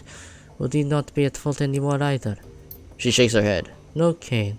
Harrow certainly deserves some of the blame for what I became. Maybe even most of it. But my personal responsibility has to come into equation somewhere. I made my own choices, and they were horrible ones. I've accepted that you should too. Glory pauses for a moment to collect herself. She looks haggard, and the pale cheeks are flushed blood red. She swallows hard, then presses forward. Anyway, one day, Harrow invited me on a field trip to Stuttgart. Over the years I was at First Stell, the commune had easily doubled in size. It was thriving, all thanks to the efforts of Martha and the girls like her. Harrow would send the girls out to neighboring cities to lure in street kids that nobody would miss. He targeted children because they were easy to indoctrinate, and because nothing makes the adversary happier than the corruption of the innocent. As we drove out to pick out new recruits, I was already planning ahead. It was a foregone conclusion that I would pay my father a visit. The irony of a Groot or cruise letters getting immolated by a genuine servant of the actual devil tickled me to no end. So when Harrow started to fill up on diesel, I hopped out of the van and headed out on foot to my parents' place. Harrow wasn't overly concerned about my absence. I had long since reached the point where I could assert my autonomy, and he knew that I'd come back. I wandered at my folks' house sometime around noon. I could hear the adversary whispering in my ear, telling me what to do. I had long since learned to listen to its voice. It always rewarded me with extra power when I did its bidding. It told me to knock, so I did. As I opened the door, I could feel the torrent of flames welling in the astral plane around me. It told me to channel them into the doorway, into my father, so I did. But of course, the person who opened the door wasn't my father. It was my mother. As I watched her flesh blacken and melt, as I heard the scream below the hysterics, I heard the adversary laugh, and at that moment, I realized it was laughing at me. Oh, I'm so sorry, Glory. Glory nods, a grim expression on her delicate face. Thanks. We're almost to the end now. Thanks for sticking with me. It was like a lever had been pulled all at once. The bubble popped. I wasn't a powerful servant of the adversary. I was not Harrow's #1 girl. I was a ridiculous little fool who would willingly tie her soul to the worst thing in existence. Realizing all this was one thing, actually fixing it was something else entirely. I knew I had to get away from Harrow. That was the first thing to do, so I bit my lip and did the best to ignore the happy babble of the new recruits on the trip back to Festel. And I managed to get through the ride without screaming. Once we were back at the commune, I broke into Harrow's safe, stole all the commune's resources, and ran. I don't know when Harrow realized what I thought or whether he cared. All I know is that nobody came after me, so I came running until I got to Berlin. Getting past the wall was fairly simple. You know how easy to obtain falsified papers. The biggest obstacle that I faced my flight was the adversary itself. I could run from Harlow, but how do you run from something that is tied to your own soul? I have a feeling that I know. The haunted look in Glory's eyes is heartbreaking. She gives you another curt, grim nod. I walked into the office of the first street dog I could find, pointed at all of the biggest, bulkiest pieces of cyberware he had on display, and told him to put them into me. He tried to upsell me on better merchandise, arguing that I was asking for old and inefficient, better suited to be installed in a museum than in a body.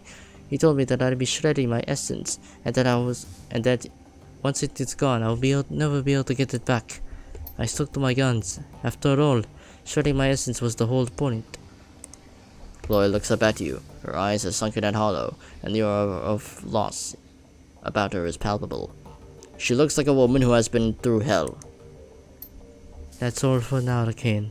You've heard the tale. You know why I am the way I am. You know the things I've done. And now how much I have to atone for. If you still want my company, fine. If I've lost your friendship, I understand that too. But for now, I need to be alone. Well, damn. Well, I mean, either way, Kane's still gonna accept her for what she is. Ansel calls over his shoulder at the sound of your approach. His eyes are glued to his computer display. Kane, Frau Muller should be on her way, but before you go to the meeting site, I have news. He glances at you, and his words trail off. Upon seeing the expression on your face, Ansel's voice becomes grave. It can wait. Tell me what has happened. Bad news, my friend. Somebody is hunting us. They set up an ambush on the U-Bahn line. Ansel pauses and gives a curt nod. Truth be told, I've been expecting something like that something like this might happen. I'm just glad you made it out there alive. And one of the attackers dropped this. Ansel takes the PDA from you and examines it. Yes, I should be able to extract some information from this. Give me a moment. He plugs the PDA into his computer and goes to work. A few moments later, he lets out a grunt of dismay. Well, Kane, I was able to recover a file, but unfortunately that's all I'll be able to pull off this thing. All that anyone will, truth be told. Must have been running some kind of counter-intrusion software. The instant I gained access, it bricked itself. Ansel disconnected the useless PDA and drops to the ground. It clatters to a rest on the metal floor. What did you manage to pull off it?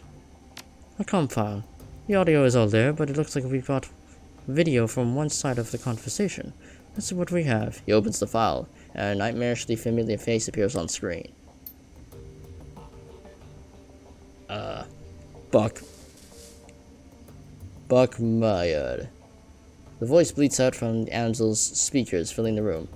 Order here. What is your status? Buck Meyer's image just garbled, but his voice sounds younger and eager. Target acquired, sir. You were right. We spotted him on the U-Bahn, just like you said. Probably on his way to the job. As per your instructions, we're gonna try and take him out on his way back. You'll be more vulnerable that way. Hopefully injured and low on ammo too, but only time will tell. Good man. Proceed as instructed. Will do. Cosman is rigging up an ambush spot right now. We'll try to make it quick. The orc with a nightmarish face nods. Send me a call when the job is done. Order out. The image on the computer screen dies. Ansel turns to face you. Well, our scarred friend makes an appearance. Kane, I suspect that Green Winter's predictions are coming true. I believe that fresh range is behind us. Under Ansel's patient exterior, you could feel worry that's eating at him. Be on your guard, you and the rest of your team. You made it through this attack relatively unscathed, but next time you might not be so lucky. At least we now have a name to put to the face. Audron. That's not all we have. As I was saying when you first walked in, I've been productive as well. I was able to uncover new evidence and you were absent. And coincidentally enough, that evidence pertains to our scarred friend. You might recall that I said I'd look into Audron's skin grafts. Well, I did, and the search has finally borne fruit.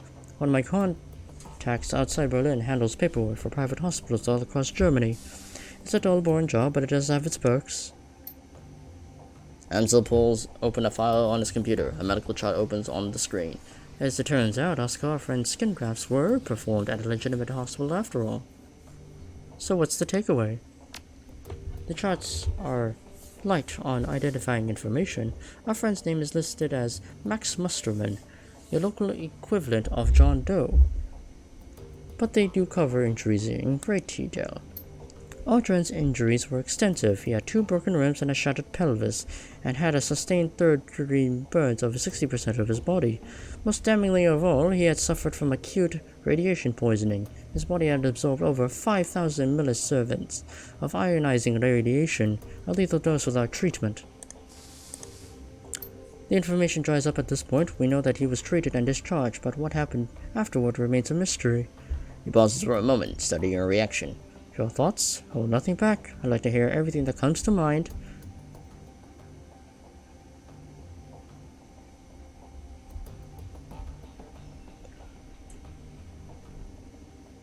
Well, those burns sound like Dragonfire, but if the fire wing burnt Audron, why would he be working for her now? I don't believe that Audron's working for the Fire Wing. I believe he is serving her. On Green Winter's second DVD, he mentions that there was a cult within the Sox that worships firing, the Disciples of the Cleaning Fire. I believe that Audryn belongs to this cult.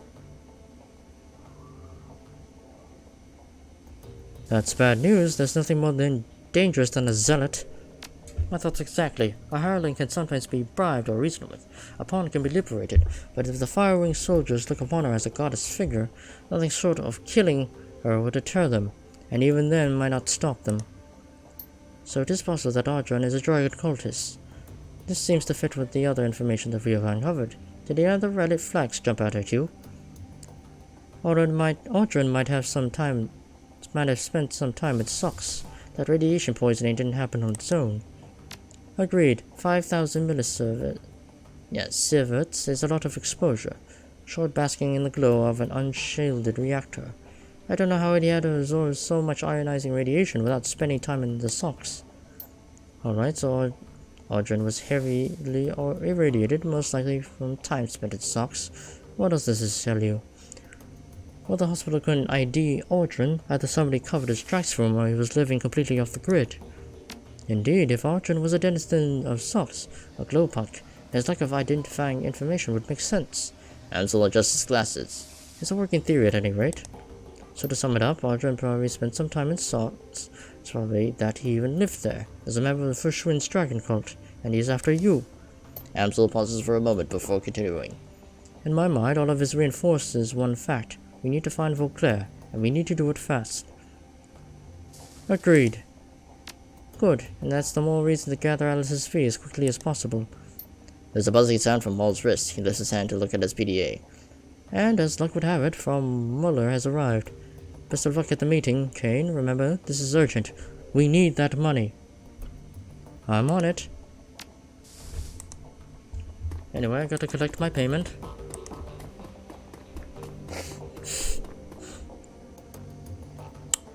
Open Jobs Directory, claim payment. Alright. An excellent job, Kane. An excellent job, Kane. Oh wait, no, I think. Excellent job, Kane. Your credit to your profession, and I will not hesitate to hire you again. Your fee will be transferred to your account immediately. Fush. A moment later, a second message drops into your inbox. Your payment details. Alright, payment from client. Deductions, leftover, that's fine. Check my inboxes. Salvage DVD.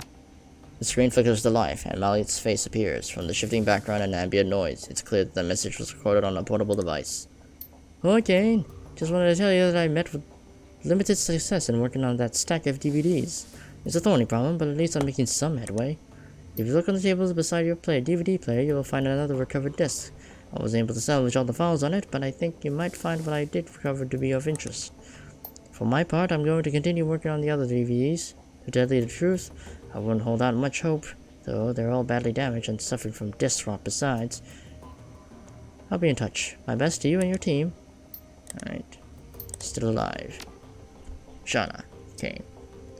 I guess I should thank you. You got me out of that horrible job alive. I don't think I could have made it on my own. What happened on the run took everything else away from me. But at least I'm still breathing. The lodge turned me into a killer, Kane. That gnaws at my guts at every minute of every day. I still can't sleep at night. Innocent people, normal people, died because of what I did. And you know why they made me do it? Because they could. I don't know, maybe this doesn't bother you. You're a Shadowrunner after all. You kill people all the time. Just another day at the office, huh? Well, I'm not like you. I can't just kill people on the job and forget about it next day. It's going to haunt me for the rest of my life. I don't know how to live like this, but it's better than not living at all.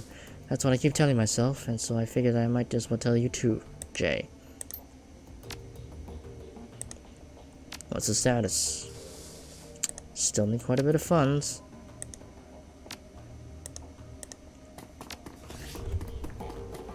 Oh sweet, I get to upgrade.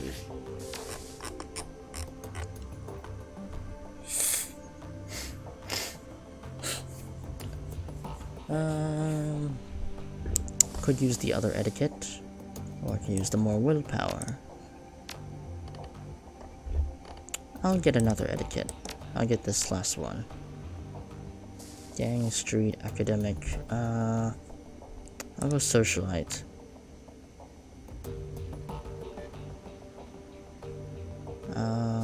Yeah, I'll go socialite. Alright.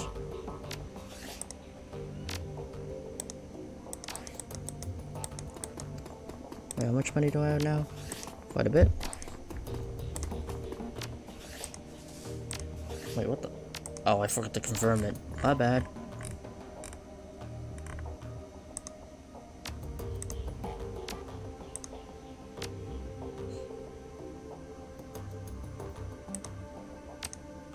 There we go.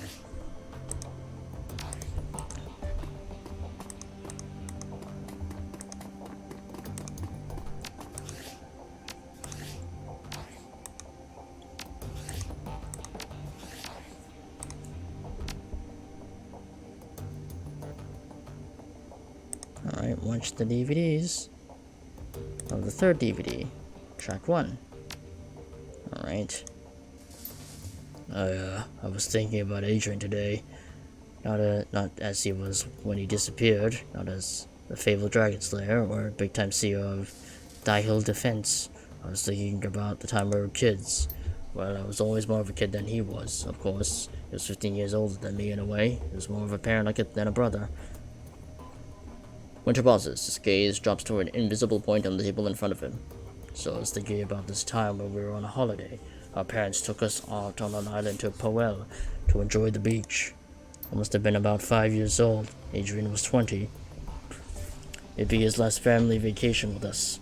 A year later, he'd begin his meteoric rise to fame and fortune. But on this trip, he was my brother, and when I fell out of the little paddle boat that our parents rented and started sinking fast into the Baltic, it was the one who dove in to rescue me. You saved my life that day, Adrian. I will love you forever for that, and I will find you. I owe you that much. Alright. Found an old news article that mentions Adrian from all the way back in 2036. It was printed in a financial magazine called Das Finanzwesten. It was one of the cheap print-based magazines that were produced for the retro crowd. There aren't any clues in here, but it's good to see someone else acknowledge his existence. He clicks an off-screen button. The image of winter disappears. It is replaced by a digital scan of the magazine page. SK Stock suffers in a post-buyout brain drain November 12, 2039. In the aftermath of the Dragon Loafware's hostile takeover of Cider Krupp, Schwarnindustrie Gesellschaft, SKI, a continuing brain drain of high-level executives is causing ongoing worry among company shareholders. The company's stock took a major hit when Loafware deposed the former CEO Wilhelmina Graf Benoit last August. 3 months later, long-held power positions within the SKI empire continue to empty as the Dragon consolidates his power base. The most recent casualties of Loafware's takeover include Alexandra Kobayashi, former COO of Sader Munitions, Matthias Donner, former treasurer of the Ruhi of Datafax, and Werner Harding, former CEO of the Dial Defense. Harding stepped into the role to replace Dr. Adrian Vauclair, who disappeared under mysterious circumstances 2 years ago. Winter's face winks back onto the screen. So there you have it. That's what they had to say about Adrian a mere 2 years after his disappearance. My brother, the footnote. Track 3. It does not load, it's clearly corrupted. Track 4. Nope, corrupted. Track 5. A rattling sound fills the air as the disc grinds in its tray. A few seconds later, the screen fills with text. Dr. Vauclair, it is my sad duty to inform you that, by a unanimous vote of the Ostfistrat, your position of CEO of Dial Defense will be terminated at the end of this calendar month. Your continued misallocation of the company's fund to pursue the personal agendas cannot and will not be tolerated any longer.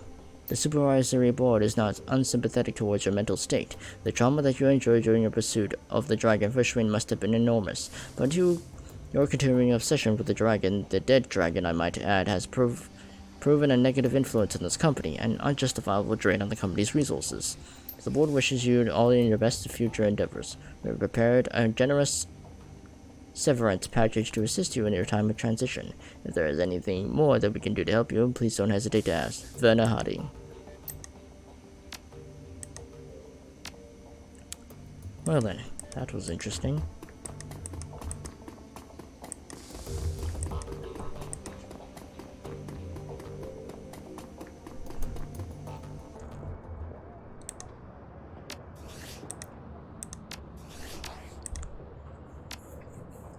Things keep getting more uncovered.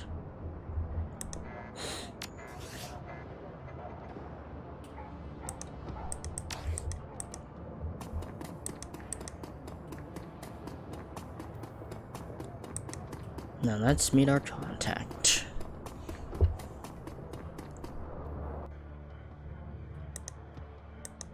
Look at her. Door. Okay, nothing. Frau Muller. As you press your way forward towards the cozy, smoke-filled confines of the cafe serves, you catch the sight of Frau Muller. She appears as Amsel described her, an impressive-looking woman of Afslaner descent, with a coffee-colored skin and dark, wavy hair. Everything about her screams corporate executive, from her expensive-looking suit to her tastefully understated makeup.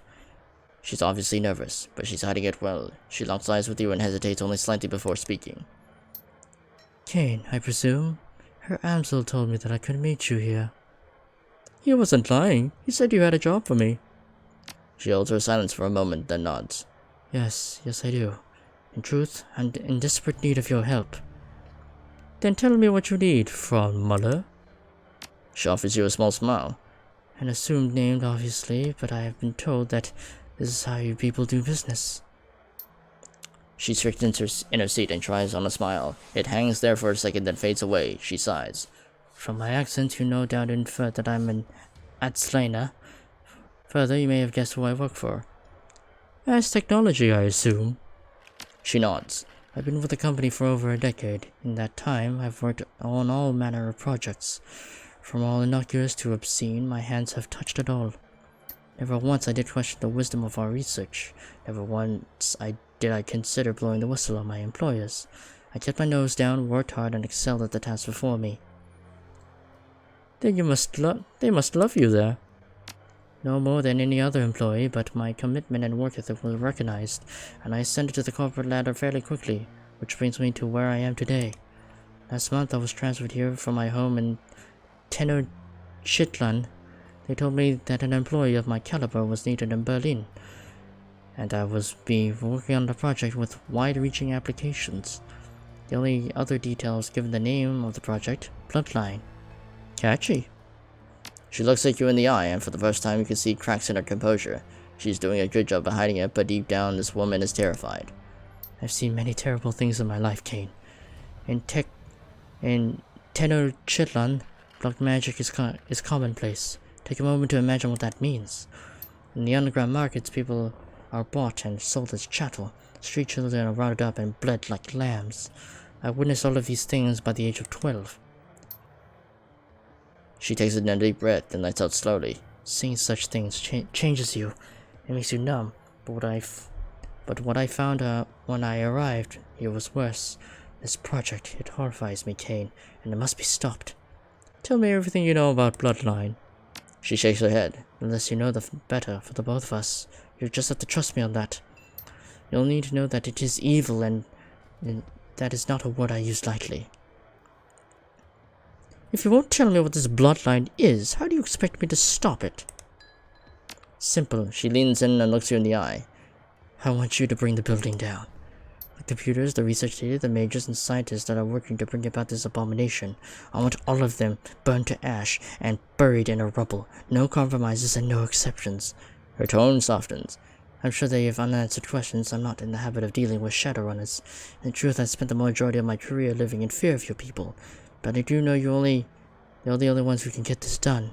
So tell me, Kane, is there anything you need to hear from me, or are you ready to make a decision?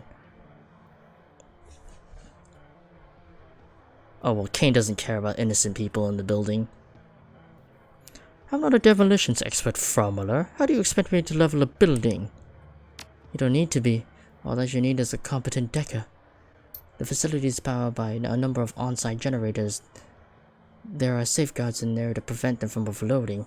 In the event of a power spike, the system is designed to shut itself down, but I know you can disable those safeguards. Once those generators begin to overload, you have the limited time to reach a safe distance. The explosion will be quite catastrophic. And what can you tell me about the building's security?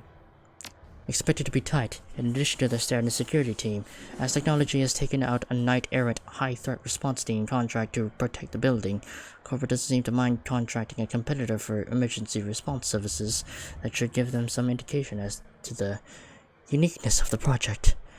At any rate, I believe I've come up with a solution to the knight-errant problem. I discussed the matter with your Herr Amsel if you decide to take on the job. Well, Paul Amsel is my representative in these matters. Why couldn't you tell them all of this to him? I had to meet you in person, to look you in your eyes and see the man behind the name. Now that I have done so, I'm sure that you're the one I need. Naturally, I will send any further information of the job to Herr Amsel, provided, of course, that you accept. Alright, let's talk compensation. 36,000 new yen, as I told Herr Amsel. That is what I allocated to the job. That's fair. It's better than fair. I've done my homework, Kane. I've reached a decision. Yes, and? I'll take the job. Her face visibly brightens. In that case, it's a deal. I can't tell you how relieved I am, Kane. Thank you for helping me bring this nightmare to an end. I will iron out the remaining details with your Herr Amsel. He'll want to talk this over with you anyway. I'm sure. You're a good man, Kane. You are saving more lives than you know. Oh, damn. Wants me to basically nuke a building.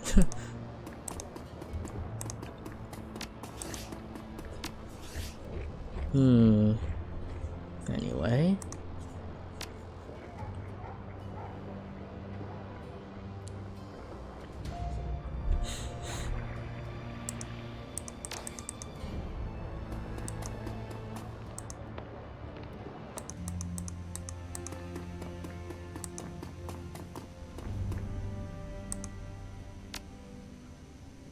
Alright.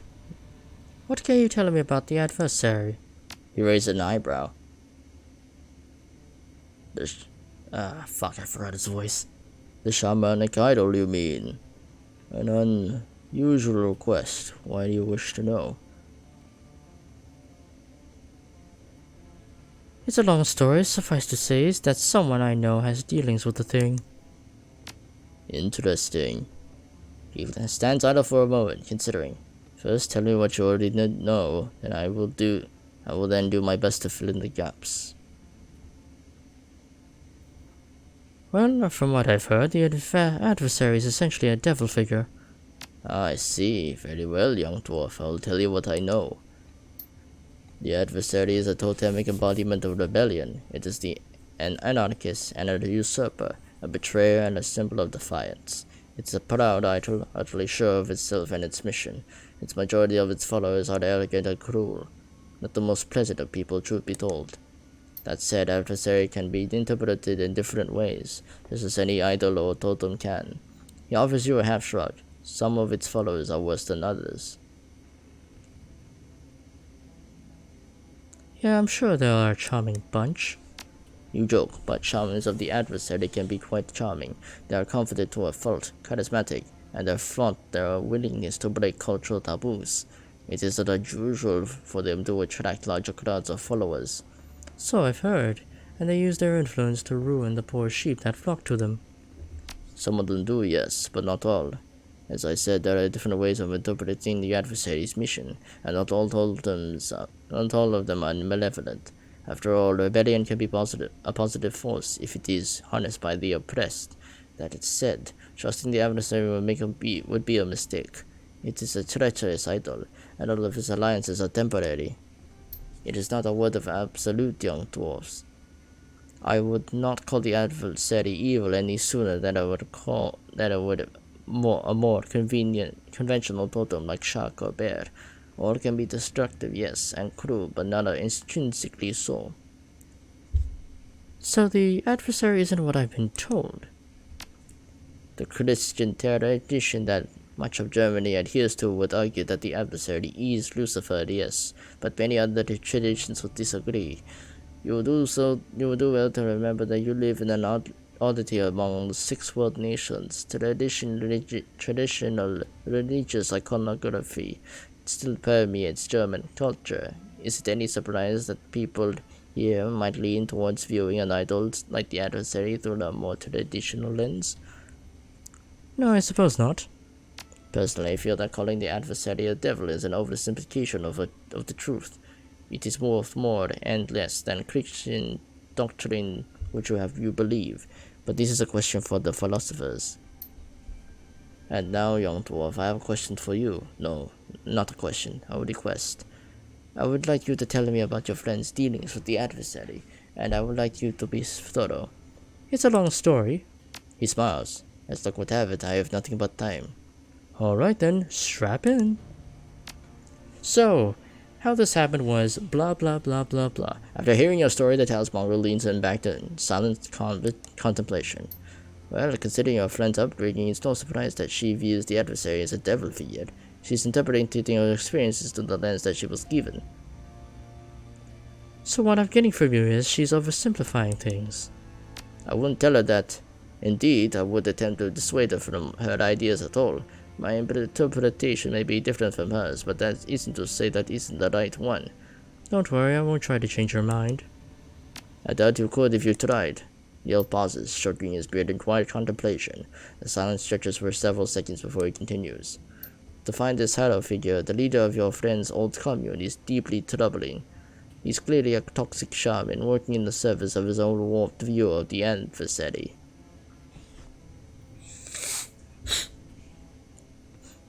What do you mean by toxic shaman? I'm unfamiliar with the term. In the magic community, a shaman is referred to as toxic when he twists his idol's principles in order to cause harm. Some toxic shamans are eco-terrorists, protecting nature with deadly force. Others are essentially rabid, slave-herding things that hunt and kill with wild abandon. I don't believe that Harrow fits into either category. From what you described, he generally venerates the adversary, or at least his own view of what the adversary should be, and he has been rewarded for power for that devotion. He would make a formidable enemy should you choose to face him. You say that he serves his own view of the adversary. Don't idols care what their followers do in their names? To an extent, yes. The adversary wouldn't be able to abide one of its followers attempting to bolster the strength of an authority figure, for example, but idols and totems can exhibit a broad range of behaviors, and men such as Harrow hide in the extreme ends of that range. Technically, his interpretation of the adversary is the adversary, but only the worst aspects of it. I agree with your assessment. Harrow sounds like bad news. Bad news, yes, that's one way of putting it. Such men have been responsible for many terrible things that in the awakened world. They are not to be confronted lightly. I'll be careful. I trust that you will. He inclines his head to a low nod. Best of luck to you and your friend both. Well, thank you for the information. Anyway, any new stock? Not really.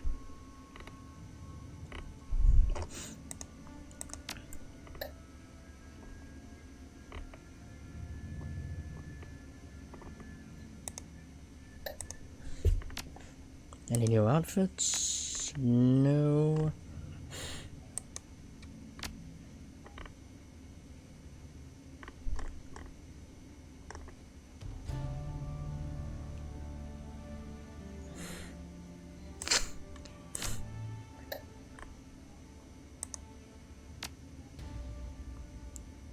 I think ball lightning would be better than stunning bolt. Yeah.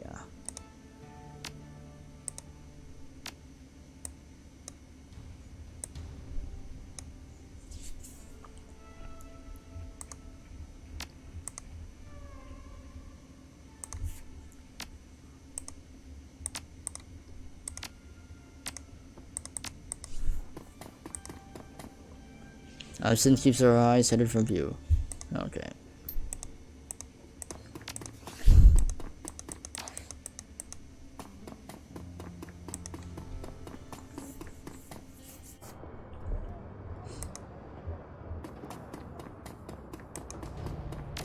Well then.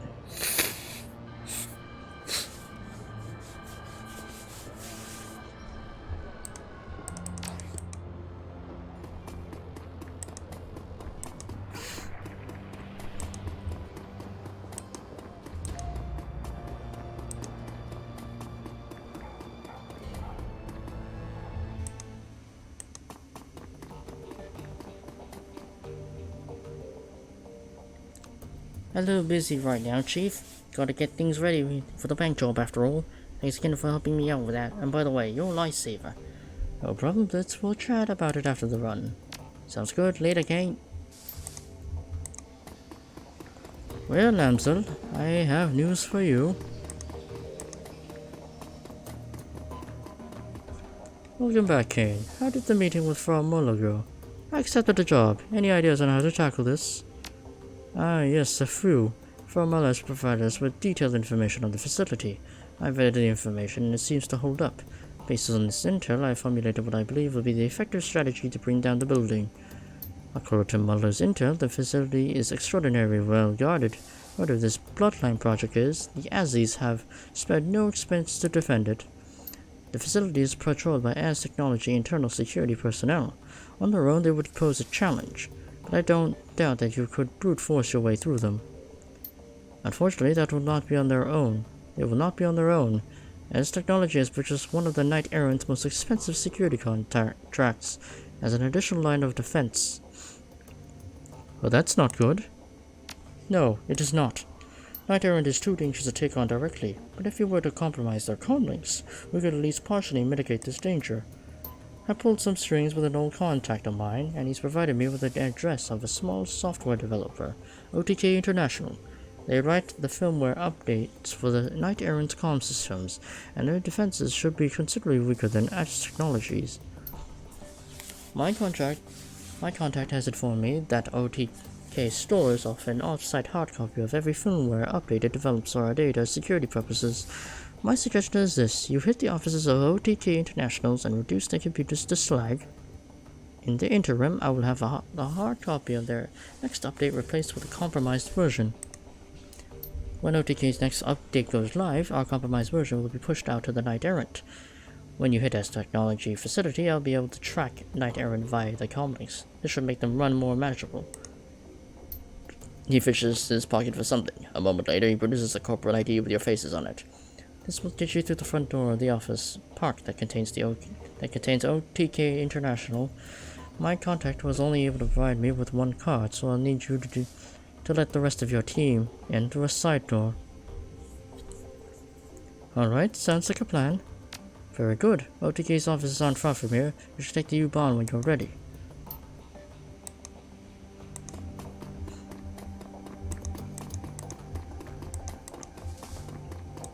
Well then. We have much to uncover.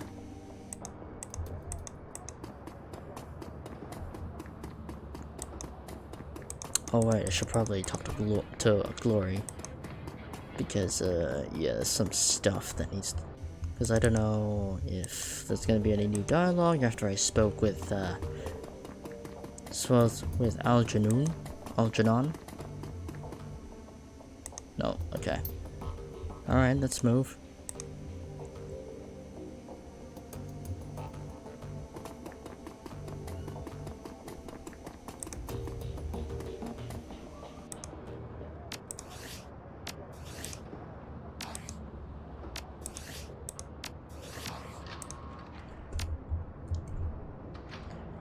Alright, I believe that shall be it for today.